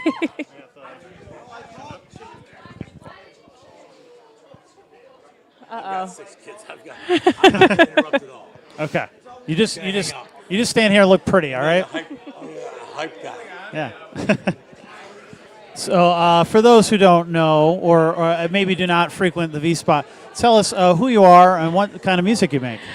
So my name is Sherry. I am a bartender here at V-Spot. And then I recently, we just celebrated our 2-year anniversary. I have a duo with my buddy Wild Bill, and we are called Wild Card. Nice. And did I see you were nominated? Yes, we were nominated for duo. Nice. So, That's awesome. yeah, no, it's something Bill never really pushed for anything like this, and it honestly it just kind of fell in our lap once we started singing together. So we were just honored to be recognized, to get a nomination because we're very chill. Tell me about maybe the evolution of this project and how it started. And so it started honestly after I'd gotten a tattoo done by him. So he's at. I think you should take 2. So he owns Tried and True Tattoo downtown. Yeah. So after our tattoo, we ended up going over to Whiskey Dick's for a couple drinks, and then we ended up back in the shop. And he brought out his guitar, and he started playing Amy Winehouse, and she's someone that's been always close to my heart, one of my biggest inspirations.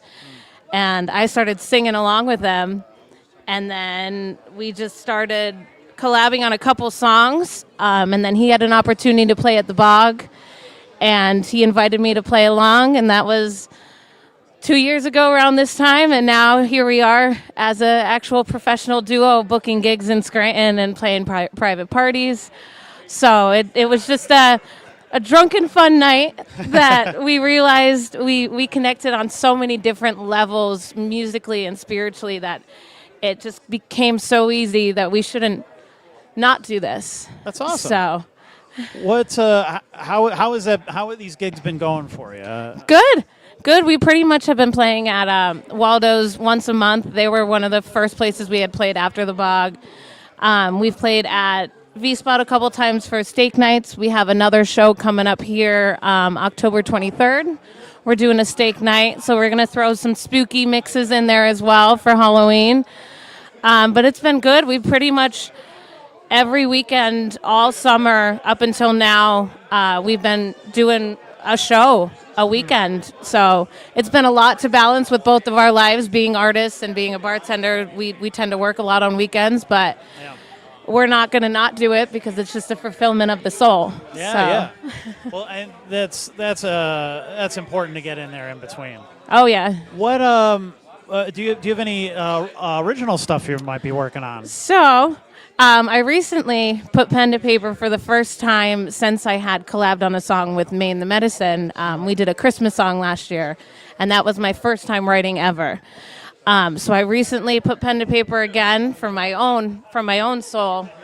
And when I sent it to Bill, he sent me a instrumental that he had recorded 2 days prior because he's on vacation right now, and it matched. So even when we're not even in the same state, it seems like our souls are still musically connected. So there will be original stuff coming. Okay. So we have about three in the mix, but this will be the first song that I wrote fully through. So awesome. Well, congrats. Thank you. Hope to hear that soon. Absolutely. No, we hope to do one or two the next time we play here. It's our release. You know, as artists, he gets to release all the time with his tattooing. That is his main way. But music is just such a different pool.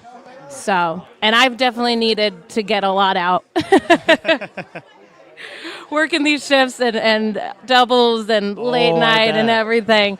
I've had a lot cooped up for way too long. So it feels good to be getting a lot out and it's coming very naturally. So I'm hoping that that there'll be more for us in the original sense if it's very well received or not. We'll just keep doing it. So now, does being a bartender, does that give you kind of a different perspective on the music scene or how that kind of whole thing works? And it does. I mean, I'm blessed to work in one of the busiest music bars. I would say probably the busiest because we always have live music every night. Yeah. In some sort and sense.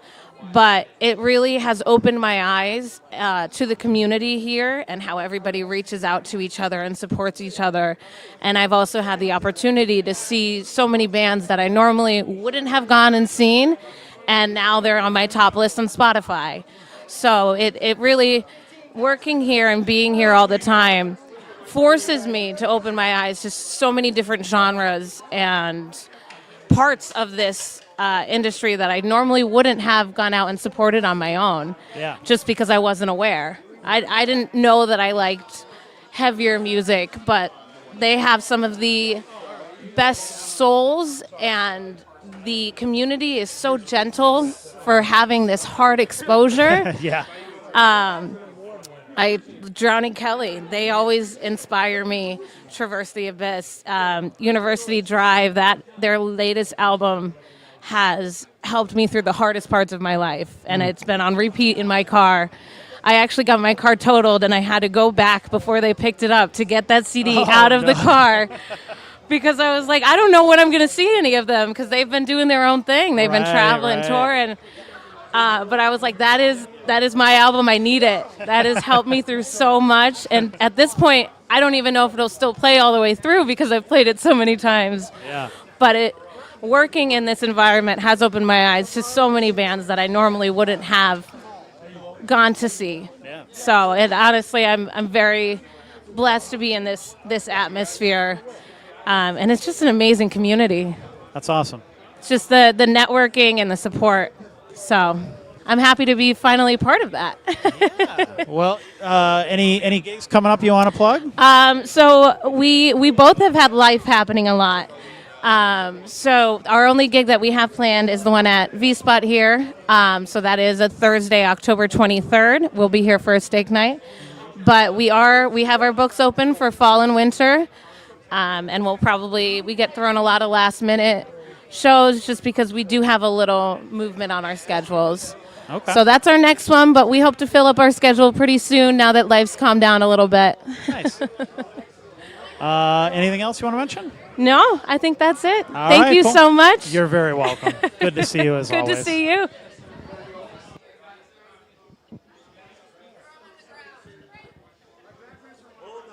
Oh.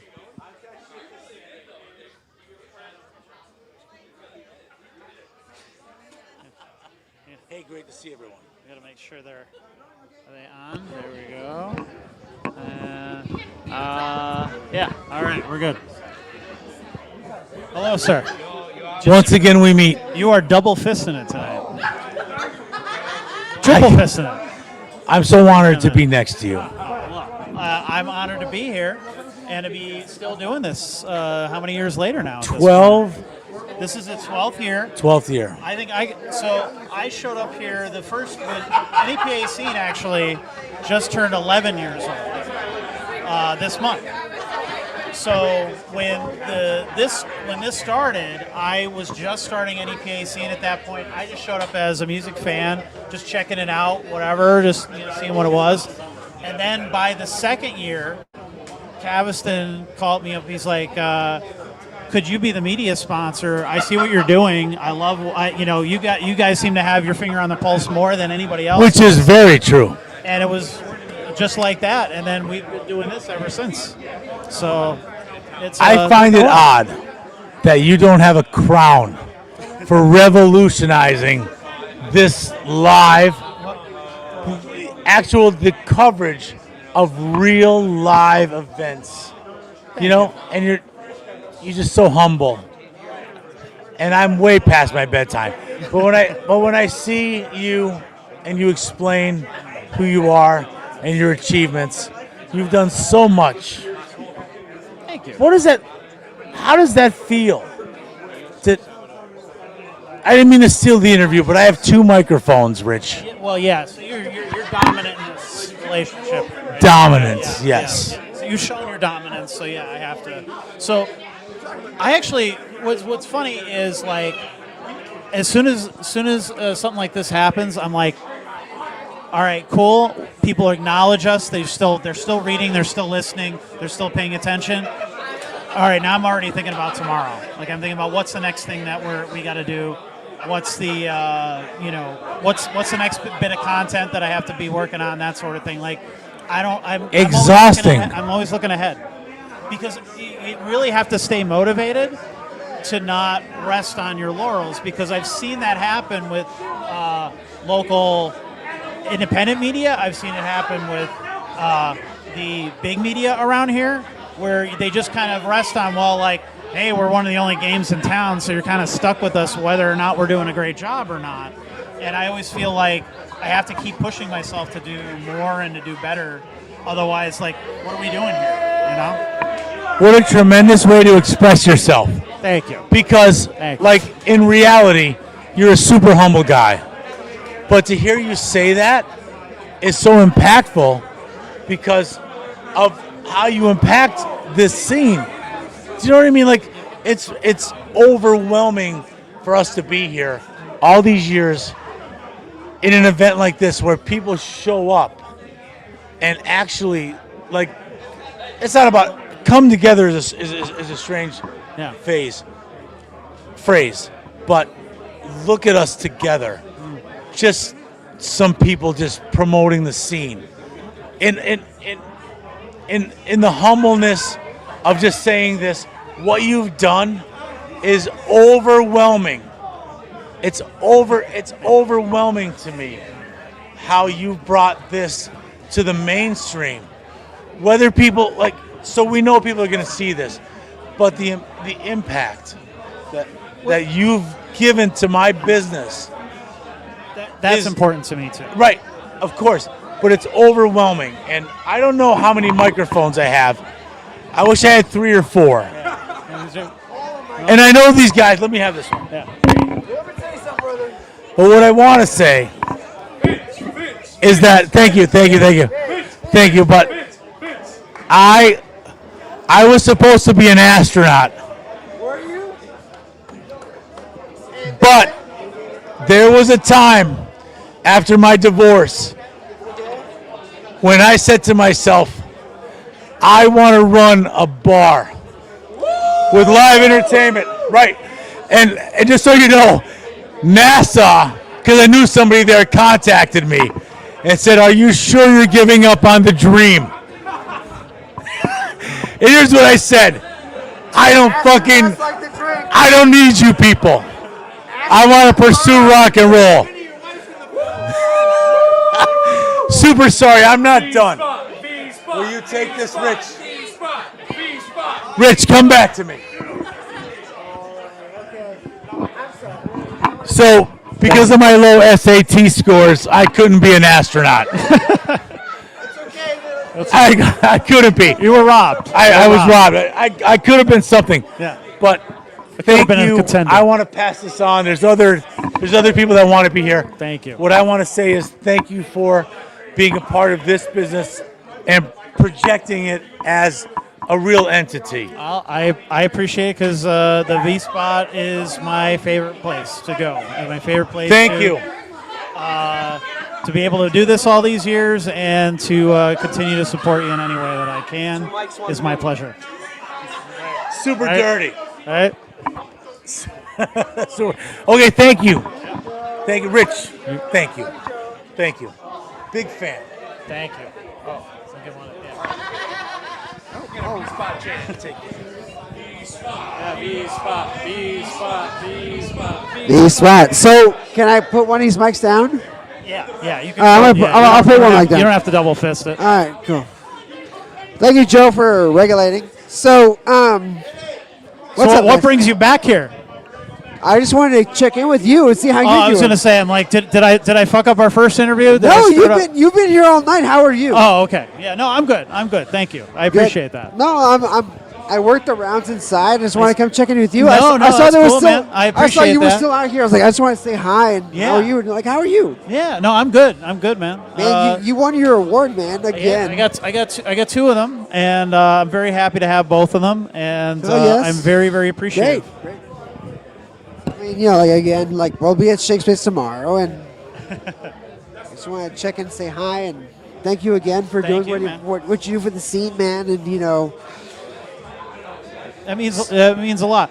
You know what? So I was gonna tell this story while Vinny was here, but you know, you kind of got to let Vinny do his thing. Yeah. You know, and he really, he steals the show. You know, He does, always, he does. right? So, we obviously the whole point of NEPA Scene is positivity. Yeah. And the whole point of all of this is positivity, right?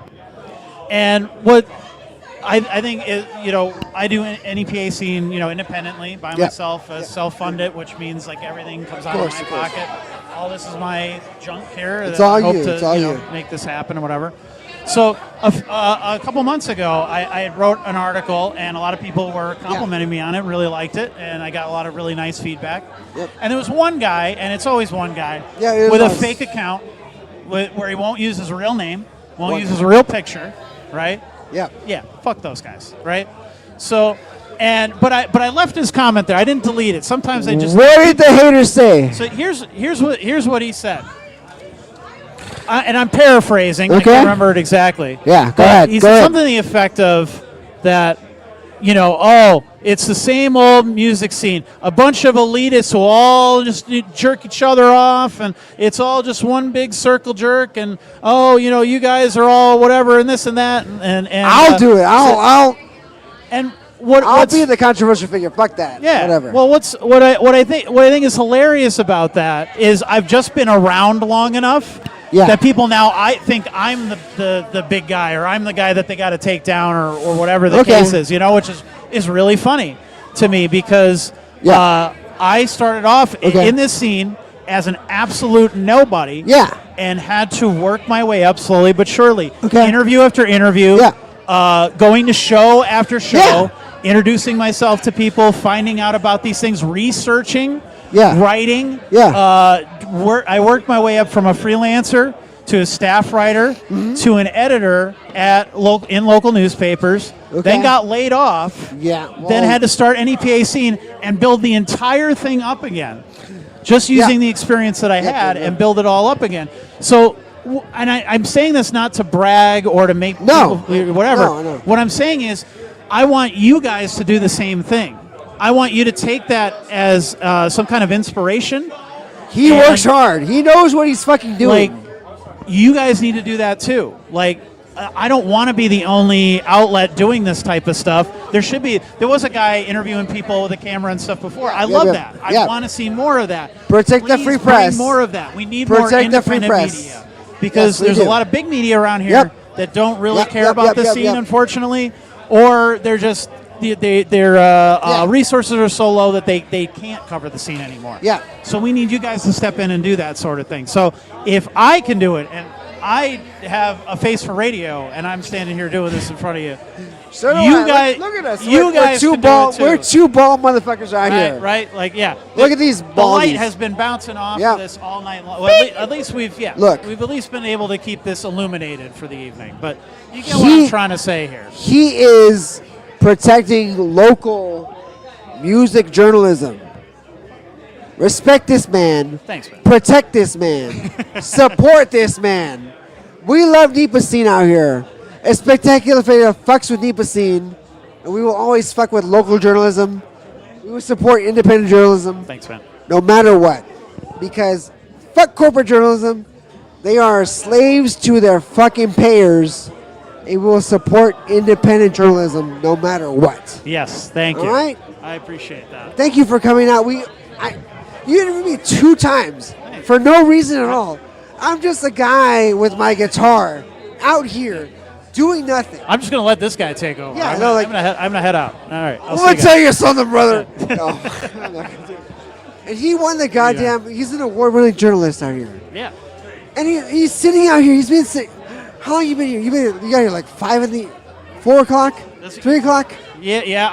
I've been here I think I got here like 3:30, somewhere around there. Can someone buy this guy a drink, please? Right? Come on. Do you drink? I mean, I don't know if you I do. do, yeah.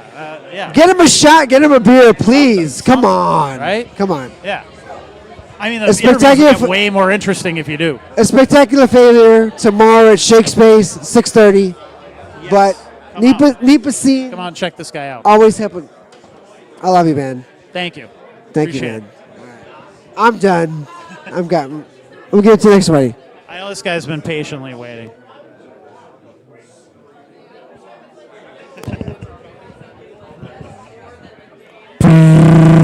Hello, sir. Bow.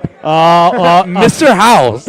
A fellow award winner here. Thank you very much. All right. Oh, spin that, spin that, spin there that. we It's go. like as shiny as. So if this was a WWE John Cena USA belt, Yeah. you know what I'm saying? He Right. would just Yeah, he'd be doing that the all people's night. champ. But Absolutely. I'm very honored to have won this today, Rich. I'm glad to join you here once more again. Yes.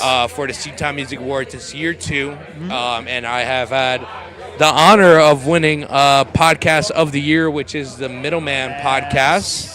Well deserved. With all respect to you, though. Oh, with all no, respect to you, absolutely. you're an absolute stud. No, man, you earned this. Thank you, Rich. And I have had the honor of being the runner-up, the People's Choice for the Internet Personality of the Year as well. Nice, excellent. After Mr. Popko, of course. Well, yes. Yeah, Mr. Popko, Fuzz. You know, Right. that beer is phenomenal. I love it. They have a Fuzz beer at Mutant Brewing. It's absolutely it's lovely. But yeah, man, we're here. I'm gonna put the trophy down. We're here having a great night. I've also, in addition to my year 2 of being here, I've had the honor to announce an award. Oh, cool. I've had an honor to announce an award, and as a matter of fact, it was a hip hop, rap, R&B musical artist of the year, and I was super excited, super glad to have given it to Baker Immaculate. Baker Immaculate had won the entire category, and I'm actually wearing their clothing right now. Yeah. They have been on the Middleman podcast. They're a phenomenal musical group as well as clothing, and the People's Choice was the man that you're probably going to interview after me, Mr. Alaji Daquan right here. Okay. Who they were both. Rich, would you mind holding this for me, please? Sure. Oh, he's tripping. They were both at Atmosphere Music Festival. Yes. Which happened August 2nd, 2025 at the Rich Cedar, man. But, Rich, what questions do you have? I've been here just rambling off achievements. I love it. I'm happy. Did the people catch your name and how long you've been doing the podcast? I don't think they have. I don't think they have. So my name is Kevin Martinez, and this is funny because in the Internet Personality of the Year, there were 2 Kevin Martinezes.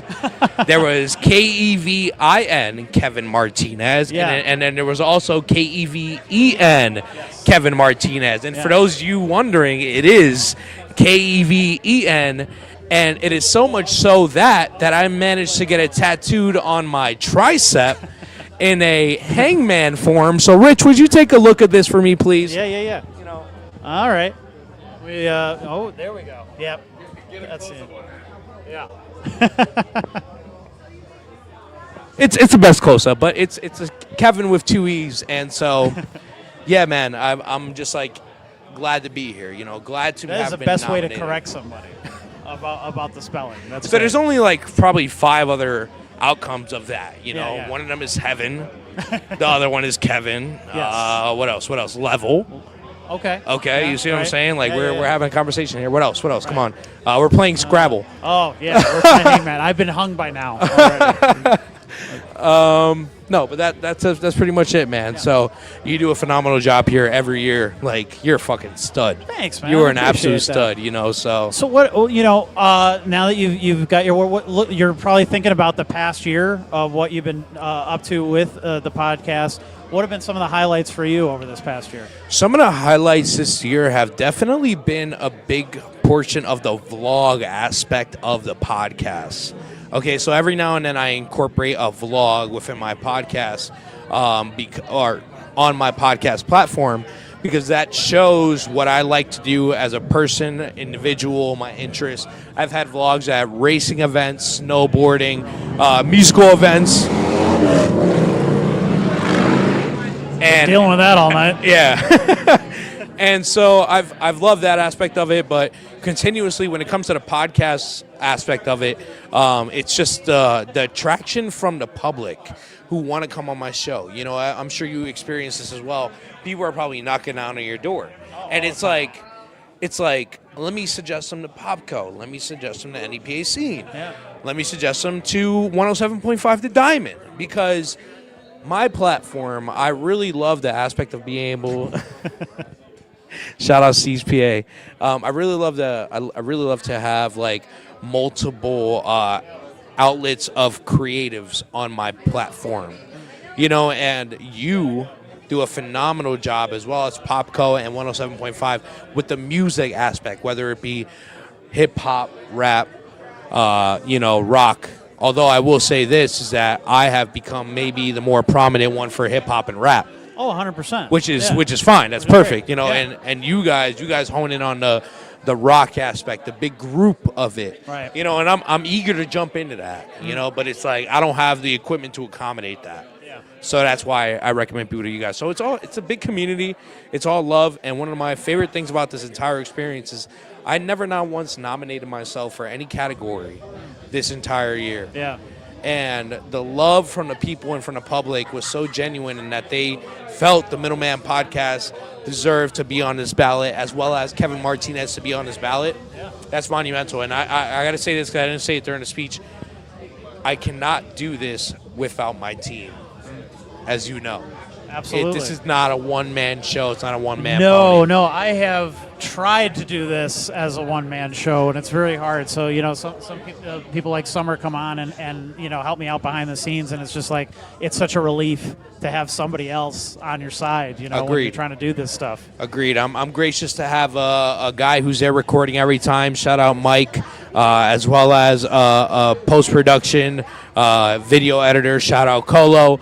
Before Colo, there was Z Vision, Zachary Santiago, the guy, and our audio engineer, Mr. Nezzo, as well as Steve's PA when Nezzo's not around. So, through the podcast, I've been able to gain a substantial amount of resources, and I've been able to call upon them. Why? Because it's genuine. Yeah. It's real, and it's never faked. Right. Just like you. Oh, so and that comes through. It really does. Thank you, man. Thank you. So, Rich, I don't know if you got any other questions, bro, but I don't want to take up too much of your time. You got a lot here. Well, what do you have coming up that you want to? That is a phenomenal question. So actually, as a matter of fact, September 19th, next Friday, I will be hosting a live recording podcast. I have always wanted to do that. That is awesome. Dude, you got to do it. It's phenomenal. I did it for episode 100, and now for episode 150 of the Middleman podcast, we will be at the Loft, located in downtown Scranton, starting at 8 p.m. The Middleman podcast starts. At 9 and 9:15 we end. I'm not calling I don't have a guest scheduled for this. Okay. There aren't guests scheduled for this. My guests are the people who are in the room. Okay. If you've ever wanted to come on the show and you wanted to be on the show, but I've told you, hit me back in a few weeks, so on and so forth, this, that, and the third. Sure. This is your opportunity to plant the seed to get on the show. Let's have a 5 to 10 minute interview. Let's talk about you. Let's get to know you a little bit, and then let's move on to the next guest. Yeah. Because it's a speed round. It's like speed dating, if you would. It's crazy. Yeah. The best analogy that I heard from it was it's like Mortal Kombat. You ever play Mortal Kombat? Of course. You're over here, you're fighting, and you're moving up the chain through every fighter that you go through. And that is literally what a live podcast feels, brother. If you do it, I would love to be a part of it. You're going to be sweating, but it's a great time. That sounds like it's like a great super way fun. to bring the community together. All right, who's your main in Mortal Kombat? Smoke. Smoke. Yeah, all right. Smoke. Nice. Yeah, Smoke. I'm a traditionalist. I'm a Scorpion guy. Okay. Yeah. Get over here. Yeah. No. So September 19th, the Middleman podcast, live recording at the Loft, located in downtown Scranton. Come join us. Come celebrate episode 115, another milestone. Rich, you're well beyond me right now, man. You're a fucking stud. You do so much for the community, and I'm glad to be here with you. Hey, it's not about being beyond anybody or anything like that. We're all doing the same thing. We're all trying to make this scene what it is. We're all trying to help these people get to that next level and whatever. So I greatly appreciate the work that you're doing, and I hope more people pay attention to it. And obviously they are, because wow, you know. Thank you, man. Come out to Scranton, the Electric City, where you'll find NEPA, the Pop Go Project, the Middleman Podcast, the Weekender. I'm missing one. Mark Denenbaum. What's his podcast? What a Week. What a Week podcast. Miss Amber Viola. Yes. There's. They're all out here. There's many platforms. We're all about the creatives. We love the support. We love the people. Scranton, our city, our town, man. Thank you, Rich. Yeah, it was a pleasure, as always. Yeah. Please grab a microphone. And they could join in the conversation if they want. Yeah. Somebody got to interview Rich. Yep. Okay. Yeah. Yep. All right. So, please, for the people at home, tell us who you are and what kind of music you make. All right, my name is Elijah Daquan. I am a hip-hop, R&B, soul, and house music recording artist. And obviously, I was going to ask if you were nominated, but you have won, sir. You have won a few things. Okay. What'd you win tonight? All right, so I was up for 3 awards, 2 more to be announced. Oh, cool. I won Hip-Hop Rap People's Choice, Hip-Hop Rap R&B Artist of the Year. Yeah. And my brother, Chev Robinson, who couldn't be here today. Yeah. He was nominated for Producer of the Year and Videographer, and he won Producer Sound Engineer of the Year. Nice. So, yeah, he picked up one of his 2 nominations. I'm up for Best New Artist and Live Performer of the Year, so I'm feeling pretty great tonight. Cool. Yeah, that's awesome. Please, what is your, tell us about your latest release. Okay, so my latest release was my debut EP called Metamorphosis. I released that back in February. I have released singles since then, but Metamorphosis is basically my coming of age. You know, it means transformation, change. So I was always afraid. I always wrote music and poetry, but I was afraid to express it through song and sound and like stage performances. So that was like my coming of age project where I just like believed in myself and just got the courage to perform in front of people, got over the stage fright, and just tapped into my talent. Like, because when God gives you a talent, you got to use it. So has this been a recent journey for you in the last couple of years? Okay, so I've been doing music since I was 13, around 2005. I started out in a gospel choir, actually. And throughout high school, I've always wrote R&B songs. I wrote music for others. But it wasn't until about 3 years ago, maybe, I became an artist in my own right. Instead of writing, instead of doing things like that, I decided to be a main artist instead of somebody in the background. So I'm fairly new to being in the forefront. What do you have coming up? Do you have any shows coming up or anywhere that people can see it? Okay, so I have NEPA Fashion Week, which is in November. I have that coming up. I've been in the booth and like writing and recording, so I haven't been doing too many shows as of the last like couple of weeks. Yeah. I am performing at the Interstar Trailblazer Awards, which is in Allentown. I'll be performing there where I'm nominated as well for some awards. And I'm working on my current EP called Scorpion Rising. So yeah, that is going to tap into a more darker side. You'll see different collaborations, different genres that I'm going to tap into, and just a more personal. I'm going to get more in depth and more impersonal. You mentioned fashion. That's a really, really impressive outfit here tonight. That's really cool.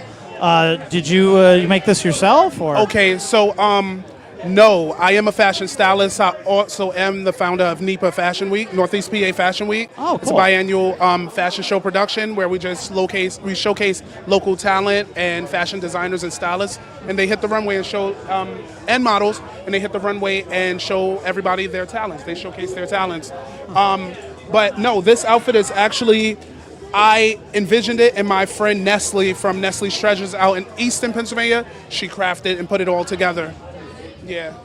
Do you see any crossover between like the fashion world and the music world? Oh yes, I see a crossover because a lot of my music is also about fashion, which I have a song called Fashion Killer, which is an ode to fashion and runway, and it's been used all over in New York City, just different like ballroom and like fashion shows, and just to cross it because modeling and fashion, that's art. Music is art. So both of them, they coincide very perfectly. So, and yeah, and then NEPA Fashion Week, November 8th, I believe. Yeah. So the theme will be music, art, and fashion. So we're collaborating everything.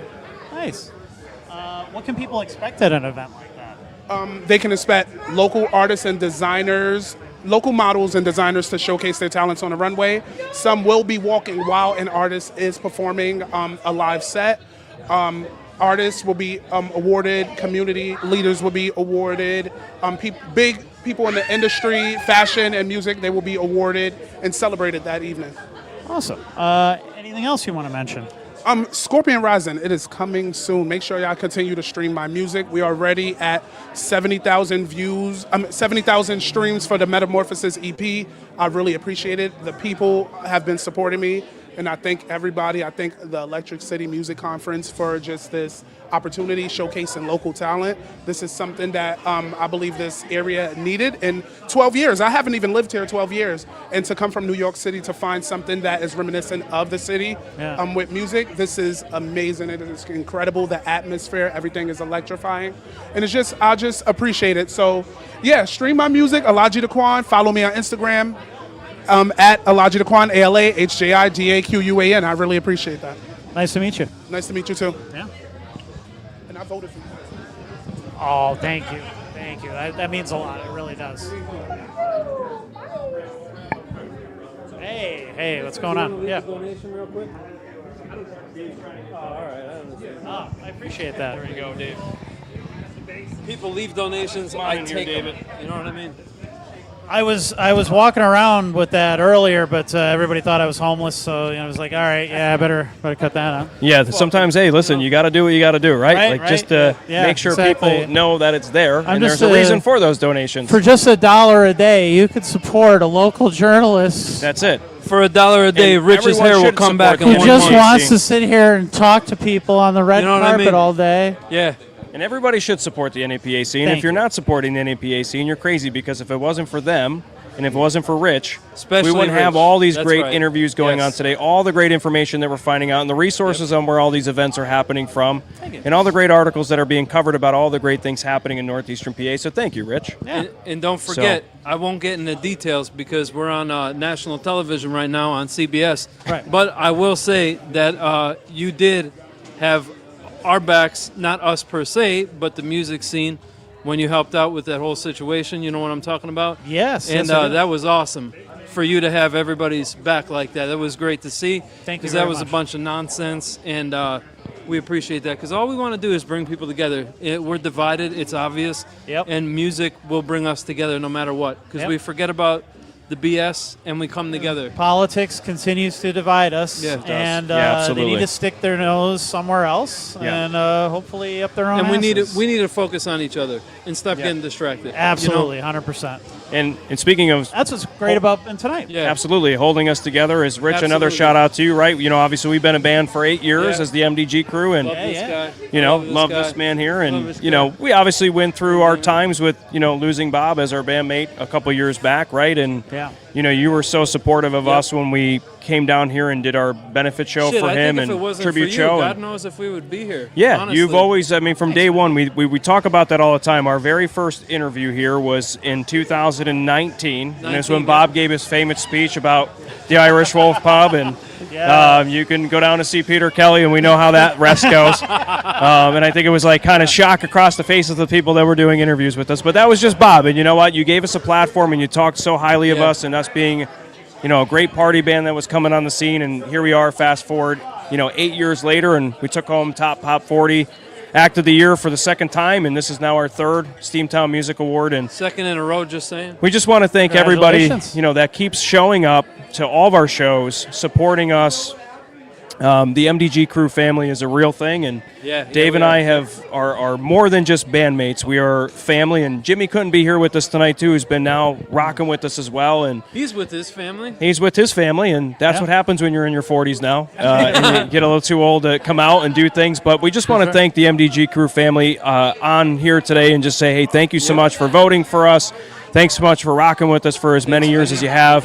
Thanks to Vinny, who gave us our platform here when we were first starting off, and has believed in us ever since. And we're just thankful. So, and Dave and I are actually, for the first time, going to be heading to the studio this year with Jimmy, and we're going to be putting together down our first. The announcement came out. That's the announcement's coming out. We're not. No, That's the out there. MDG crew is going to be working on a first song. Yeah. That we're going to release. We're not looking Breaking to do a news. 10-song album, but we're looking to put out the MDG A little crew first something. song, a little something to give a thanks to everybody that's been supporting us. So, Dave, anything you want to add to that? Yeah, I do have to put this back before I end up walking Yeah. off with it. Not get But we jumped just and wanted to arrested thank you and all once kinds of again. This crazy is, shit. as always, thanks to Joe, thanks to Vinny, thanks to you, thanks to everybody who comes together with this Pop Go, and everybody over the years, and everyone listed here on the Electric City Music Conference that just continues to do this and give musicians a platform where they can be recognized for the work that they do. Because, you know, the music scene has always been strong in Northeastern PA, but it's even stronger now when we have things like this that are allowing us to come out and showcase our talent. So thank you. We'll be at Sergi's on Saturday night performing there. 9 o'clock. Yep. We're 9 to excited 2. to perform there. Yeah, 9 to 2. We might. Caviston might keep us on, but we're excited to be at Sergi's. And Dave, anything you want to add there? I think you nailed it right on the head there. But yes, support as many local acts as you can. Yeah, and I'll just wrap up with this real quick just before we wrap. You know, every year there's a lot of great musicians that get nominated in all these great categories. And I just got to say, I wish there was a tier system for drummers. I know there's a lot of drummers that get nominated, but I think we need more of a tier system for more drummers because my main man here, Dave Calley, is one of the best drummers in Northeastern PA. I put that challenge to anyone across the board, and this man has never been nominated yet over an 8-year span at the Electric City Music Conference, but we hope that changes when we think about the Steamtown Music Awards next year. More of a tier system, but he is my drummer of the year, will always be my drummer of the year. But please, next time, vote for my man Dave Calley. Get him in that category. He deserves it. And we just want to say thank you. People, for God's sake, you know, before this head of hair turns freaking gray. All right. But thank you, guys. We're going to let Rich get back to it. We're all getting old. We need to get home and put our kids to bed and make sure that we can get up in the morning for work as well. So thank you all, Northeastern PA. We appreciate it. We love you. Thank you to the MDG crew fans. Thank you to Rich. We appreciate the platform as always. Thanks, Rich. You're the man. You're the man. Good to see you, too. Yes, that's perfect. Right, of course. Please, yeah. All on? All right, we're good. So, for those at home, please introduce yourself. Tell us a little bit about yourself there. Thank you. My name is Dave Schweitzer. I am the Assistant Director for the Electric City Music Conference, which Rich is so wonderful to broadcast to everyone at home and to just speak about. How are you holding up tonight, Rich? Good. I'm actually I'm feeling spry right now. I'm Good. I don't know if I hit a second wind at some point. But yeah, I'm feeling all right. You know, the worst part was being down on my knees putting this carpet down because it's all in sections. So I taped it to the ground because, as you saw, I tripped over it earlier. Oh yeah. There's like little spots here and there. It's a little bit of an imperfect parking lot, but we love it. Yeah, all we the same. we got some potholes here, you know, that I had to kind of absolutely. cover over. So it was fun. So I was down on my knees. That did not feel good. Never does when you're over. But now 30 I can't feel them anymore, so it's great. Yeah, no, perfect. So, you know, as the assistant director is the official title that Joe has granted me, although I've always just called myself the assistant. What are the kinds of things you're handling behind the scenes to make all of this happen? So mostly I'm the primary point of contact for any of the bands, any of the entertainment really that's reaching out, you know, especially on tonight with the Steamtown Music Awards. I'm the main person everybody checks in with. I like to make sure, put that little extra organizational effort in to make sure that everybody is able to get in orderly, that we don't miss anybody in particular. Sure. That's why I like to politely remind people, hey, stop sneaking in the back door and make sure you come check in with me at the front. Because I've had a couple of moments like that where even I've turned around and Joe's been the one to tell me, no, they're here. I'm like, they never checked in with me. Oh, man. But besides that, I mostly primary point of contact for the bands. because especially tomorrow, Joe really is the face of the Electric City Music Conference, and I would want him to be able to continue to focus on that kind of energy. And so especially while we have the educational panels in the morning, I'll be the one directly interfacing with the bands, making sure that anybody that's performing at, for tomorrow, one of the 9 venues, or Saturday, one of the 8, that they all get checked in, make sure that they get everything all set up, any questions, any information that they're looking for. And I basically just let Joe be able to do his job that much better. Okay. Try and take the weight off of him.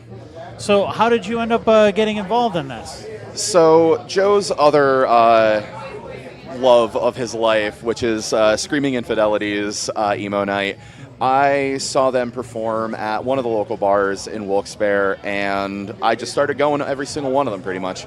And apparently I went to so many of them, and according to him, not my words, I had such a good stage presence on there that he asked for assistance a couple years back, and I was able to come in, step in, and be able to work as his assistant. At that time, it was very much more assistant work, but he quickly saw, I think, that I especially love messing around with the spreadsheets that he loves to make and making sure they're nice and organized so that all the bands just get through in the process. Watching his grammar, right? Yes. Oh, 100%. Spelling. Yeah. Except for the fact that somehow, after all these years, he still cannot pronounce my last name correctly on stage. 3 years in a row, he's managed to mispronounce my last name, and yet I am literally his assistant. It is a curse I will live with for the rest of my life. Well, it's better you just go by your nickname. You have a nickname. Yes. So, as I mentioned before, going to all of the emo nights, I have quickly garnered the nickname A Dave to Remember as one of my primary points now. It's my handle on social media. I've, of course, adopted it because when something that good comes along, you just got to roll with it, and I was so happy to do so. And, speaking of the emo nights, that's exactly why we're super excited. I mean, 8 years of emo nights. We're doing that event tomorrow night at Newton Brewing. That's going to be an absolute blast. But, that's my personal love. But with all the other venues that we've got going, there's just such a wide variety of music available in the city tomorrow night, and it's just such an invigorating and energy-filled environment to be in, and I love it all. Now, did I see that Newton Brewing has a stage now that they didn't have before? That is actually correct. Okay. They do have a full-on stage now, including, I believe, Mr. Kester himself has actually gotten one of the digital background screens, so we're going to be able to have some of our advertising up as well. Of course, we want to say thank you to everybody out there that has helped out the music conference, especially this year as well. And it's going to be a new environment all around at Newton Brewing, and they've stepped up their game significantly with this too, as it's a nicer venue in there overall. I mean, it was already nice, and I'm so happy that they're members of the Electric City Music Conference, but this year's definitely something to be excited for. What is, out of all of the fires that you got to put out and everything else around here, what is the biggest challenge of making this music conference all come together each year? So the biggest challenge for me to face, at least, is mostly just making sure that Joe's head stays on his shoulders. Really, just because with so many moving parts, all the musicians that are out there especially, they understand how difficult it can be backstage at events. And, I mean, God, I can say right now, between, like I said, this year alone, we have 9 venues on Friday, 8 on Saturday, at least 6 or 7 acts at every single one. It's all the major issues of trying to plan out a musical festival twice. And then, just today we have multiple group chat texts. I took my shower to get ready this morning, and I got out of there to get at least 8 new chains that I had to sit and read through for about 15 minutes before I could even get dressed. So, there's a lot of moving parts. That is definitely the biggest, I think, issue of everything, because Joe's a smooth talker, and anything that he wants to get done, he can get done.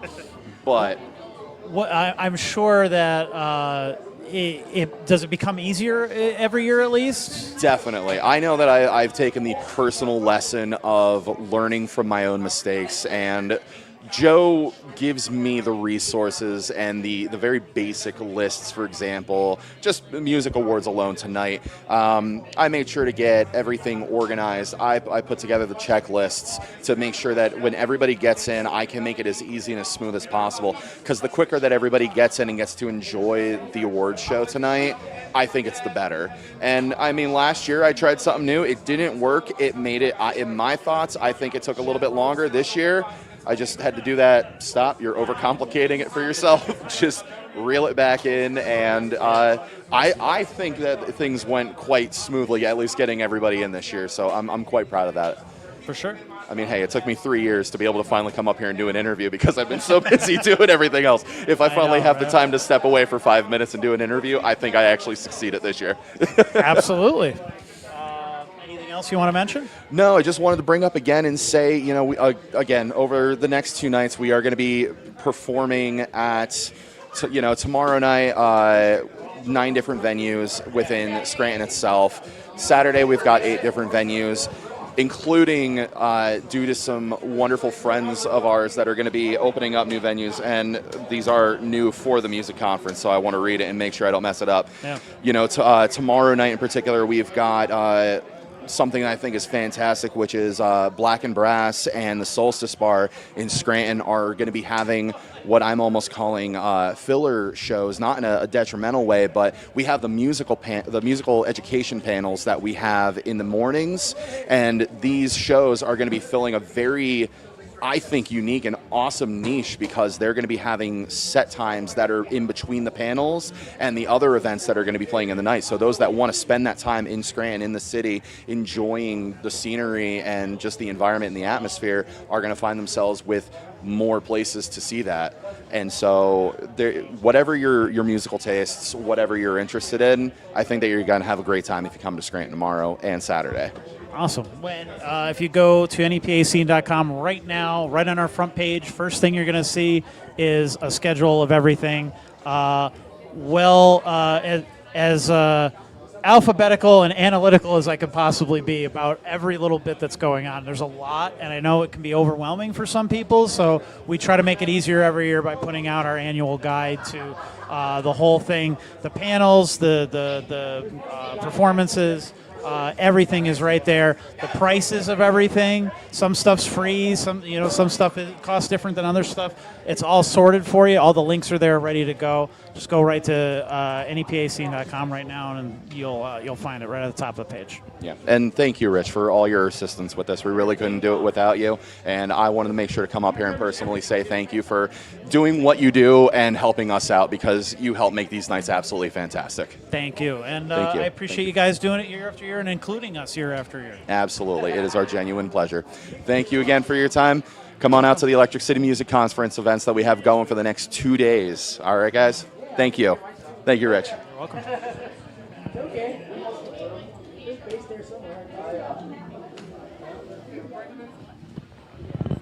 Rich. Hello. What's going on, brother? How you doing, man? How are you? I'm good, brother. How are you? Good. Real quick, before we even get into this, Rich has been doing this since like 6 o'clock. Yes. It's 11:58 right now. I think I might beat my record from last year. This is ridiculous. Yeah. So we're gonna make it real quick. Thanks. Go ahead, brother. Tell us who you are and what type of music you play. Jamie Callan. I'm literally just DJing. Nominated for DJ of the Year. Did not win. Everybody that won and got the People's Choice. Well deserved. DJ Downtown. My man. Absolutely got that. Flip Switch won. So it was fantastic. But yeah, it's fantastic. So how has the past year been for you DJing out there? It's been a good year. Doing everything down in I've been at Xfinity Live for doing Phillies games. Oh, nice. So I'm doing the Phillies games, doing pre-concerts and pre-shows for the concerts that are going on at Wells Fargo, which is now Xfinity Mobile. but yeah, it's been a good year, and like everything in Scranton has been like fantastic. I mean, everything from Mutant to the Donkey and everything like at Montage. Like I'm doing Montage. I'm doing all the Adult Swims at Montage. I'm doing all the winter stuff at Montage too. Like on the, either out in the Trogs Outpost or like down by the lodge. So it's been solid. That's got to be an interesting venue to play for, especially the Adult Swims. Adult Swims, they can get pretty crazy. Yeah, Adult Swims are crazy. It's fun. Like we got a great crowd. We got people coming in from Virginia, Maryland, New York, Jersey, Connecticut. So it's a great vibe. So it's good. So, and this is something we really haven't talked about much yet this evening, the DJ scene around here. Yeah. What is that like? And you guys all kind of get along and, talk to each other? Or is it kind of everybody just kind of doing their own thing? Or? No, you have the guys that are doing their own thing. And you have the guys that are doing their own thing and trying to, like, everybody, like, fend for themselves. Yeah. But I also feel like the guys that I'm in a circle with and the guys that I've been talking to for years and years, especially Hirsch, who's doing everything tonight. So, I mean, everything tied in with Hirsch and Joe. It's a great camaraderie. It's a great network, and everyone's kind of in the family together. So everyone, like, kind of keeps everything in the same circle. What do you have coming up? Where can people see you? I'm going to be back at Mutant Brewing on Thanksgiving Eve. So Thanksgiving Eve, obviously, like big night, crazy night. But I'll be at Mutant. So Steve Masterson and like his whole crew at Mutant is doing a great thing over there. What I think I have Montage coming up for Winterfest. So I'll be there back in the winter. So, I mean, what we did better than Ezra and Tonic for the last Mountain Fest. Yeah, that's. So I was there. My photographers love that event. They go up every year and it's so much fun, cool. man. It's so cool. Like I did I was at the Pond Skim last year, so I played there for like 3 hours. Like last year, it was cool. Like it was fun. It was a great day, and yeah. So I mean, everything else. I got Xfinity coming up. I'll be doing Game 1 of the National League Divisional Series at Xfinity. Oh wow! That's cool. I'm booked for Game 1 of the World Series. Wow. Okay. So see what happens with the Phillies. But we'll see what happens. But yeah, it's all good stuff. Nice. Anything else you want to mention? No, man. I appreciate Joe and Hirsch doing everything they're doing right now. I appreciate you being out here for 6 hours. Absolutely. Happy to do it. V-Spot putting everything together. Yeah. NEPA Scene. You guys doing a great job. Appreciate everything, man. Have a good night, all right? Yeah, you too.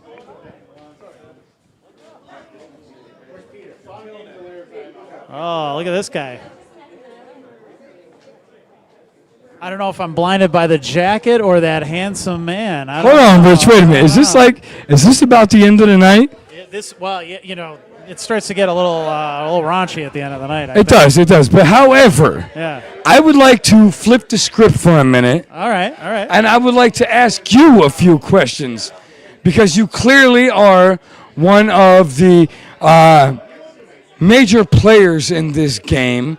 You have brought the scene together from top to bottom, all genres, all music, all entertainment captures of life. I just want to know, Rich, what is it that makes you so get dedicated to the scene and makes you really want to make everybody just realize we ain't fucking going nowhere? Tell me about it.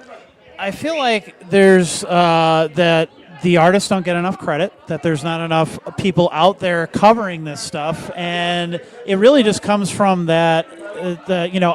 My creative side, it comes out through writing. I like to write, and I like to interview people. I get to know people and stuff. The journalism thing is really something that came out of, originally I was a writer, and I was kind of writing more like fiction type of stuff and poetry and things, and then I started writing articles as a way to make a couple of bucks as a freelancer, and then I kind of figured out, I actually really like this. I genuinely enjoy interviewing people, getting to know them. I kind of like telling real people stories versus making up stories.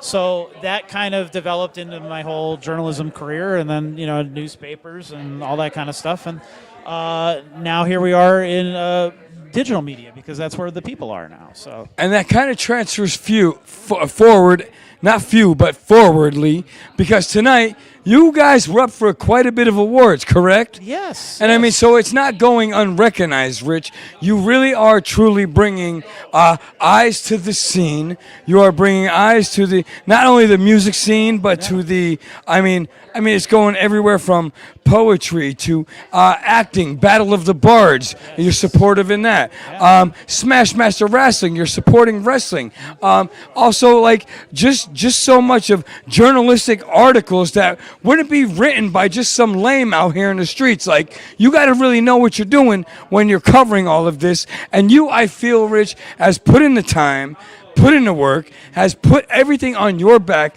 to make it so perfect for all of us. And it hasn't been easy, y'all. I just want you to know right now, it hasn't been easy. And for not the efforts of Rich and his camp and NEPA Scene and everything, it wouldn't be available and ready for the public to understand and appreciate like you've done for us. So basically, that's just a thank you. And I just want to hear more about it. The people want to hear more about it. Obviously, it's getting late, but I mean, whatever you want to say, it's your time, Rich.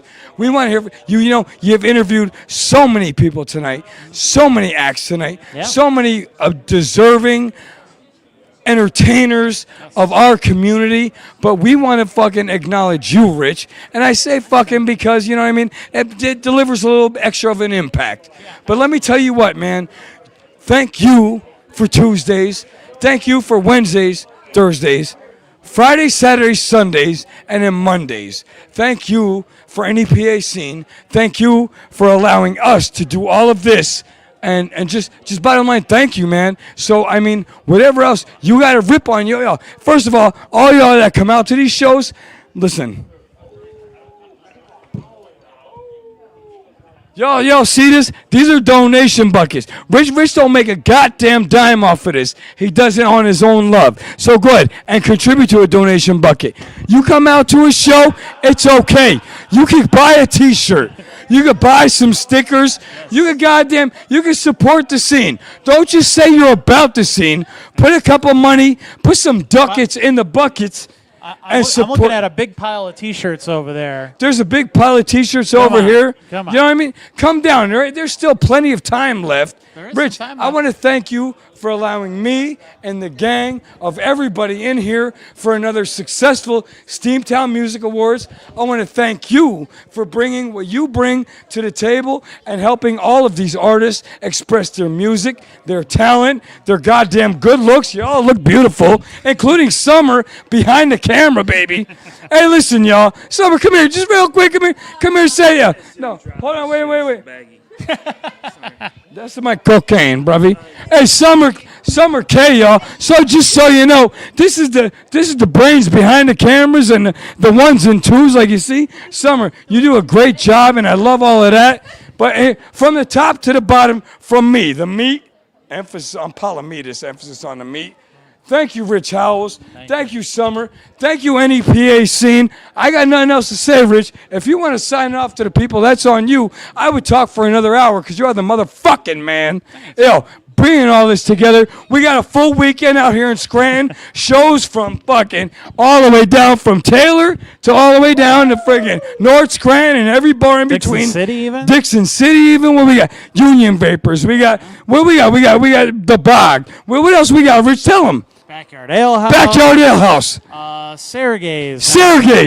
Where else? Shake Space. Shake Space is going to be out there. So come on out all weekend. What is it? Sergey's?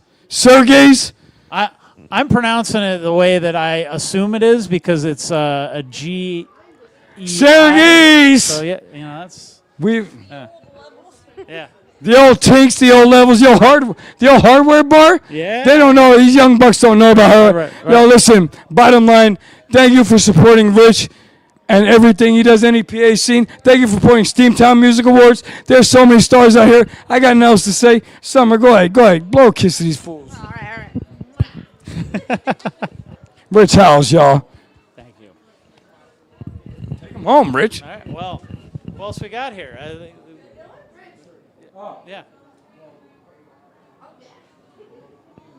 I'm going to put my phone down for this. I wanted to talk about something very important and close to my heart, and I'm sure it's close to your heart too. Yeah. And it's I know you're a Marvel guy. You're a big Marvel guy. Yes. And I just wanted to address like a major issue with the Marvel universe right now. And can we just talk about how Fantastic Four First Steps was a complete ripoff of Ghostbusters 2. And its complete storyline with the baby and the 4 heroes, like it's just a complete and total ripoff of Ghostbusters 2. Thank you. Yeah. So I am here to seek reparations and residuals to Dan Aykroyd on behalf of the Ghostbusters community for the stolen storyline of Ghostbusters 2 in Marvel in First Steps, because I think it was just like a total ripoff. Like, come on, guys. Like, what are we doing with our lives? I think they got Pedro Pascal and they just got really excited and they were like, what can we do? You know, so the Ghostbusters 2 is extremely underrated. It really is. It really is. So maybe they just assumed. Did we win? Nobody Hi. saw it? Oh. Hi. All right. Well, that's my ride. So I'll see you later. I'll see you later. Bye.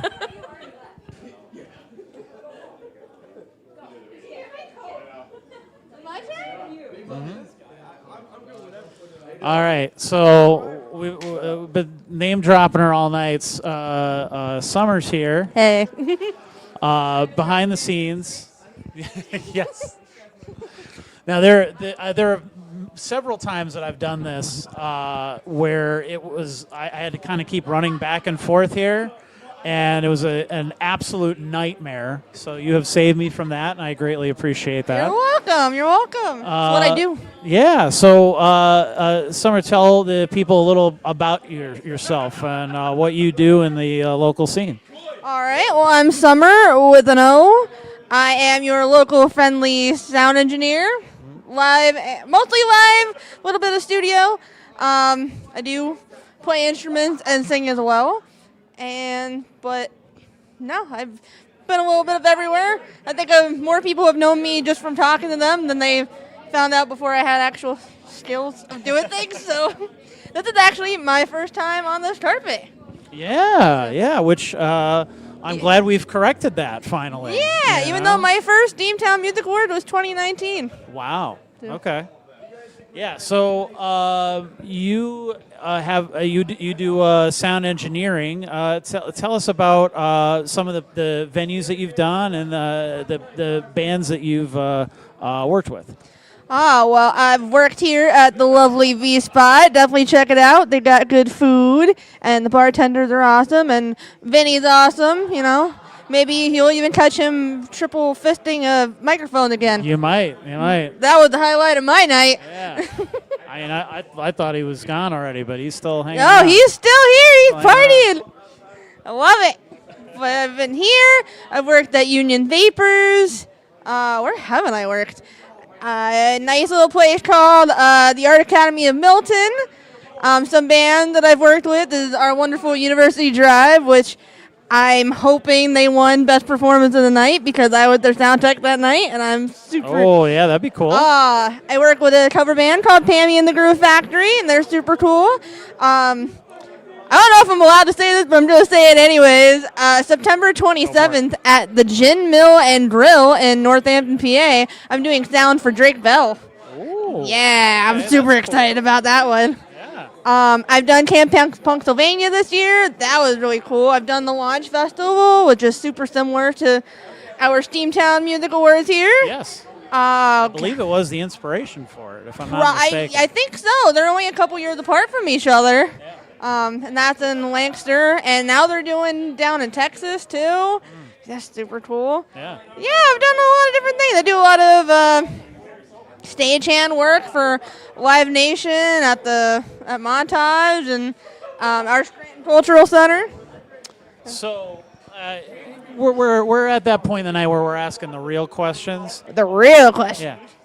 How much of an absolute pain in the ass are musicians?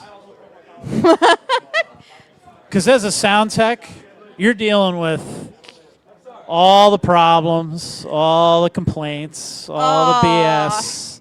Well, you know what?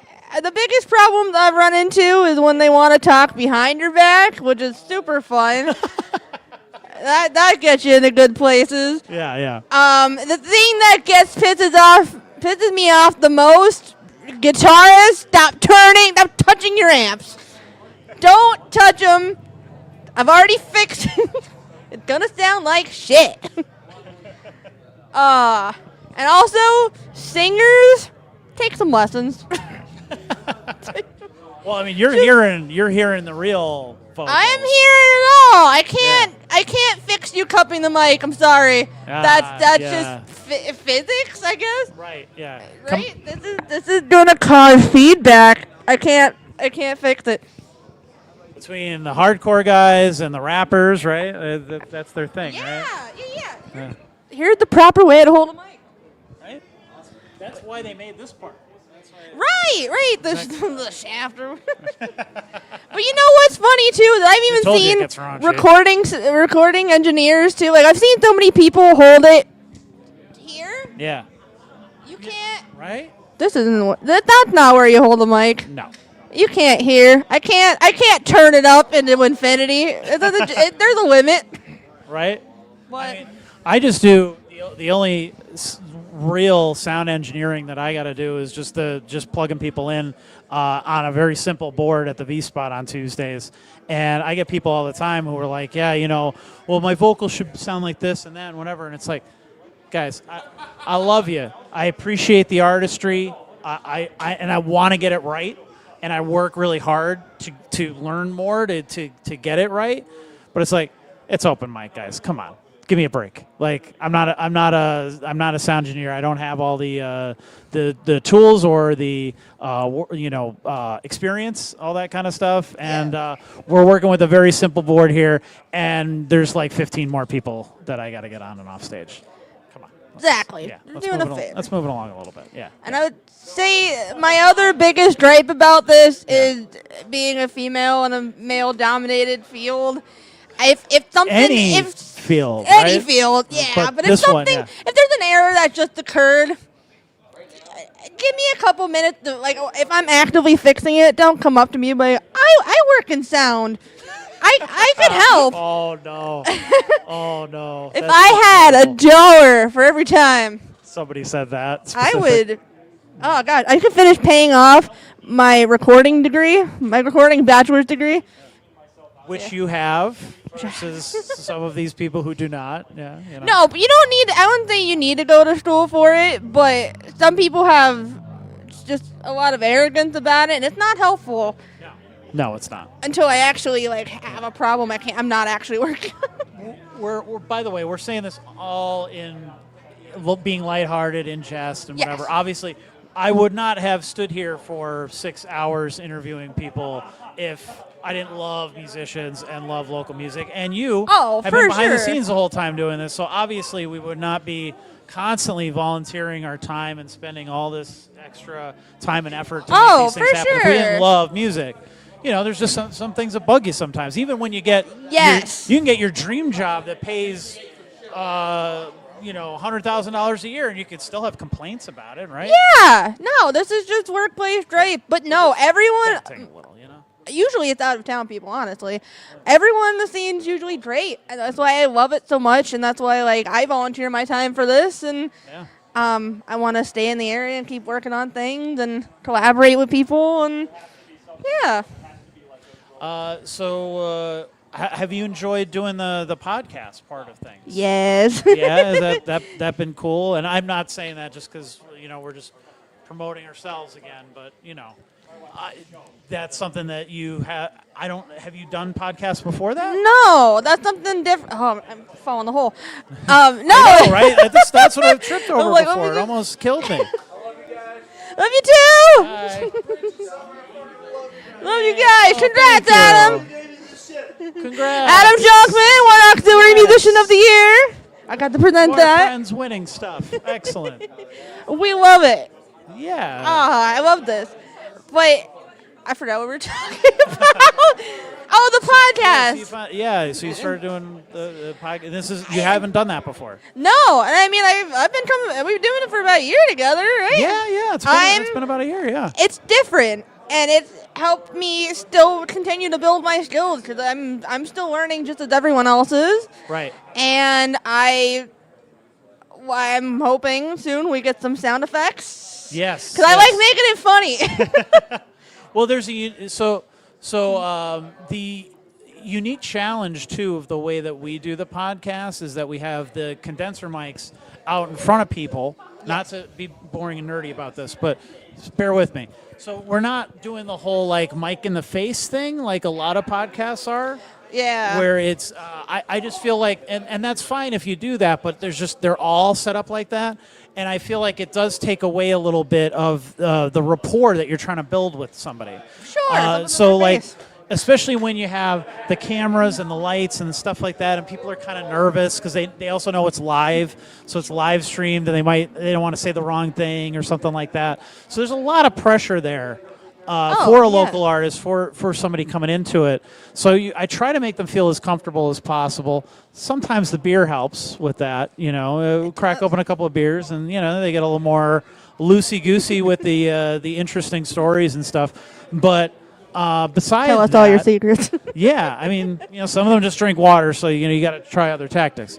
So that was kind of my thought was we put these around the room and kind of just take in the conversation as if you're sitting there in the living room with people having a back and forth. Yeah. But as a sound person, that's challenging. Let me put it that way. It's like not easy because you're like also picking up everything in the room too.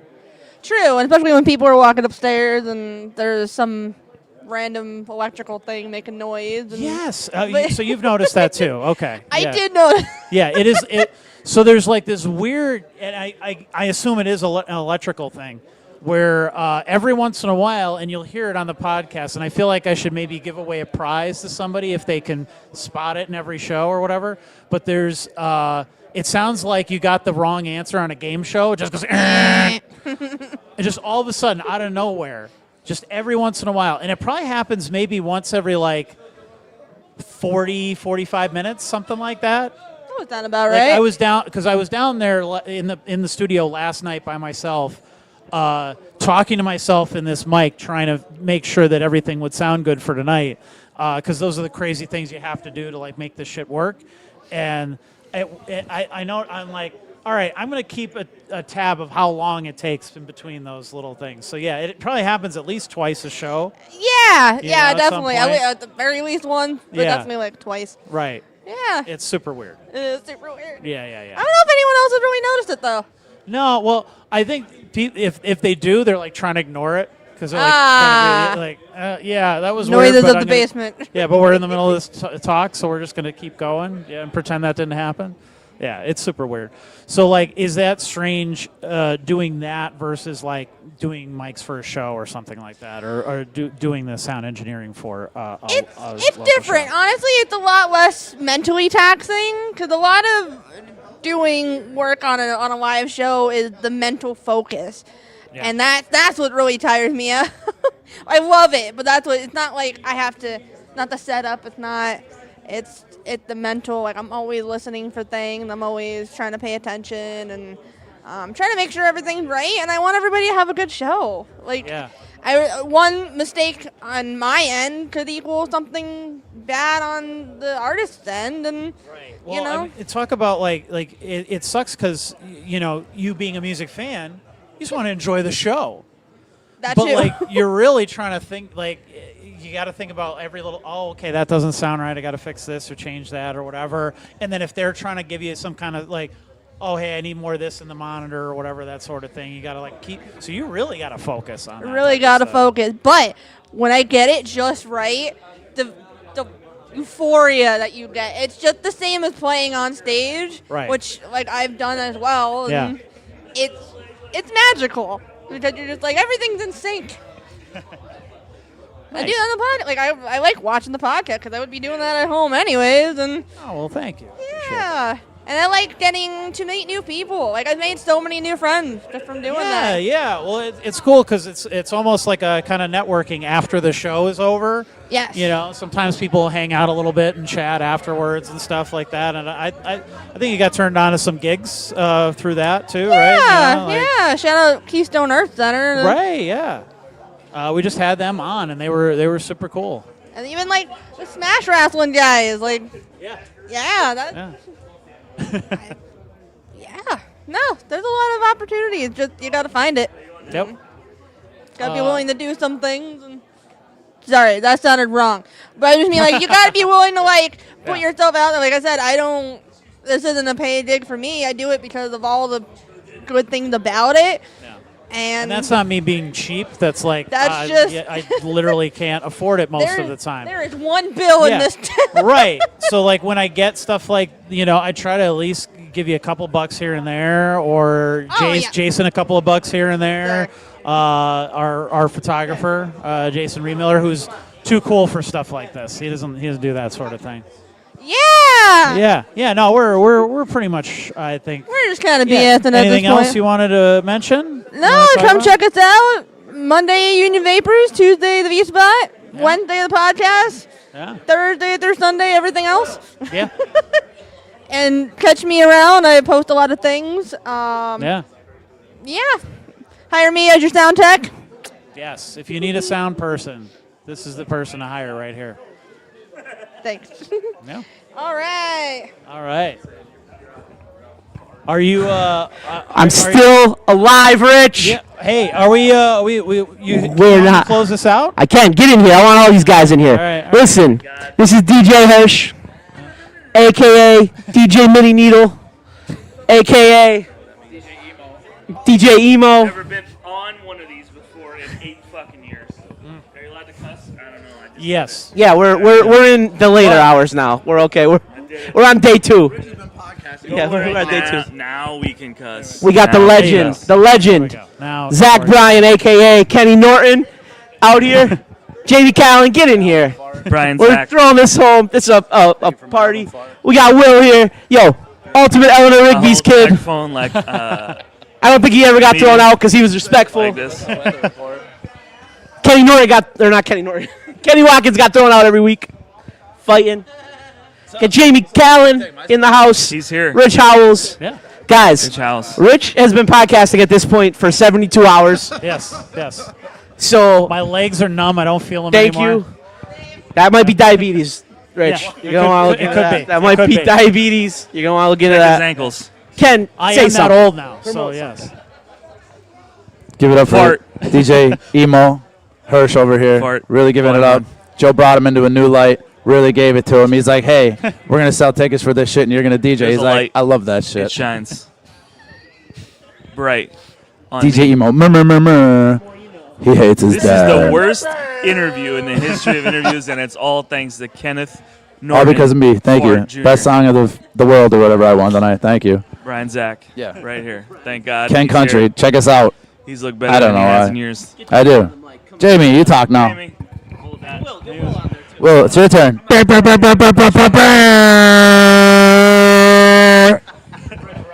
He came in. Yeah. End this Oh, now. it's been off the rails. End this now. Good to see it. Guys, thank you. We got 2 more days of music, 100 bands playing. I've been yelled at for 5 years to stop holding the mic like this. I'll do this. Hold just it. talking I got it. Hold the microphone like this, like a comedian Hold it on HBO. On Hirsch HBO. is a big Matt Rife fan. Big Matt I don't know Rife. who that is. Big Matt Rife guy. Not a clue. Just Hirsch know. is like, you know how they have the like Tupac and Biggie? Hirsch is like Matt Rife, Burt Kerstetter, Joe Rogan. That's Hirsch. Most important thing. If you see Hirsch This at is any exactly of the why I events don't do over the interviews. weekend, make sure you give him a hug. I'm Big sorry hugs for about Hirsch. all of this, Rich. Hirsch. Oh, crowd work. We don't this got is crowd bad. work. I think they kill. I don't even think How we're are you on the air feeling anymore. I felt good until I came over here and Joe just spewed right, all that nonsense. Yeah. I mean, if you want to know, But it important sounded like it went things, well inside. It went extremely. It was fine inside until Hirsch started playing. Once Hirsch started playing music, it did not go well. For being white, I don't know. Whatever, country It music. was a mess. Twangs, whatever. Yeah. Hirsch doesn't know what he's talking about. No, nobody wanted it. Keith Brooks is here. He's in the background. Who asked? Nobody asked.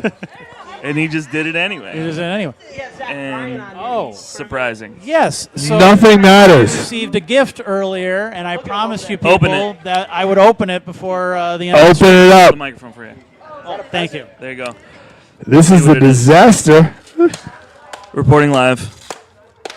Action 6 News. It's a great call. I don't know what that means.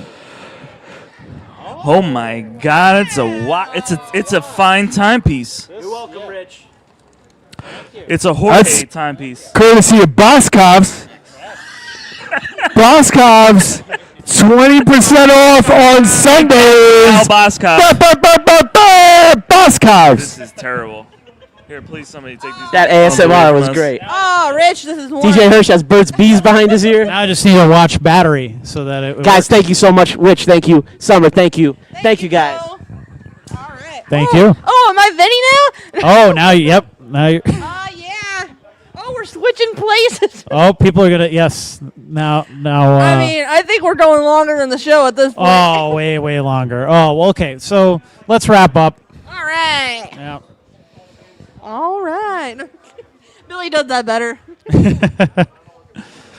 All right. So thank you all so much for tuning in. Whoever's left at this point, I don't know. There's a solid 5 people. Oh, all right. Cool. It's Yeah. going on pretty good. Thank you. Or if you're checking it out the next day, which I know a lot of people do, thank you all for. I hope this was informative about all of the great music that we have in this area. There's not enough time in the world to cover everybody, so this is kind of just a fun way to show, like, when I started the site, I definitely had some people who would mockingly be like, "There, NEPA scene, there is no scene." But when you report day after day, month after month, year after year about so many local artists, you can't really argue that there's not a scene anymore. There's a scene. Yeah, there absolutely is, and it's full of some great people, and we met a lot of them Oh tonight. my gosh, it's amazing. Right? I can't, I never imagined that would be a part of anything this wonderful and big and, loving. It's super cool. And, deep down, I am not a people person. So it has always been a struggle to, make all of this happen. But it's kind of turned me into more of a people person. I've been able to really, carry on a conversation with people the way that in ways that I haven't before.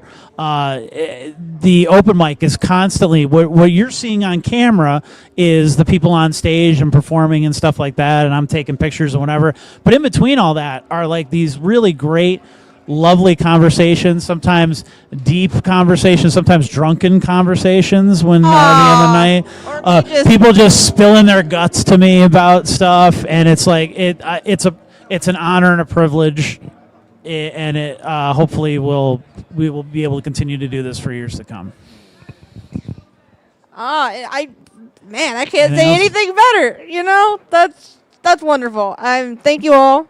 I'm excited to continue doing this, and I hope you're excited to continue seeing this. I hope you enjoyed it, and please, artists, you can I mean, I'll send you the video if you want, but cut it up, download it, use it for your social media, all that good stuff. That's what our content is for. It's to help promote you guys. So, all right. I guess that's it. And we'll play a little video out and have a good night. Have a good night.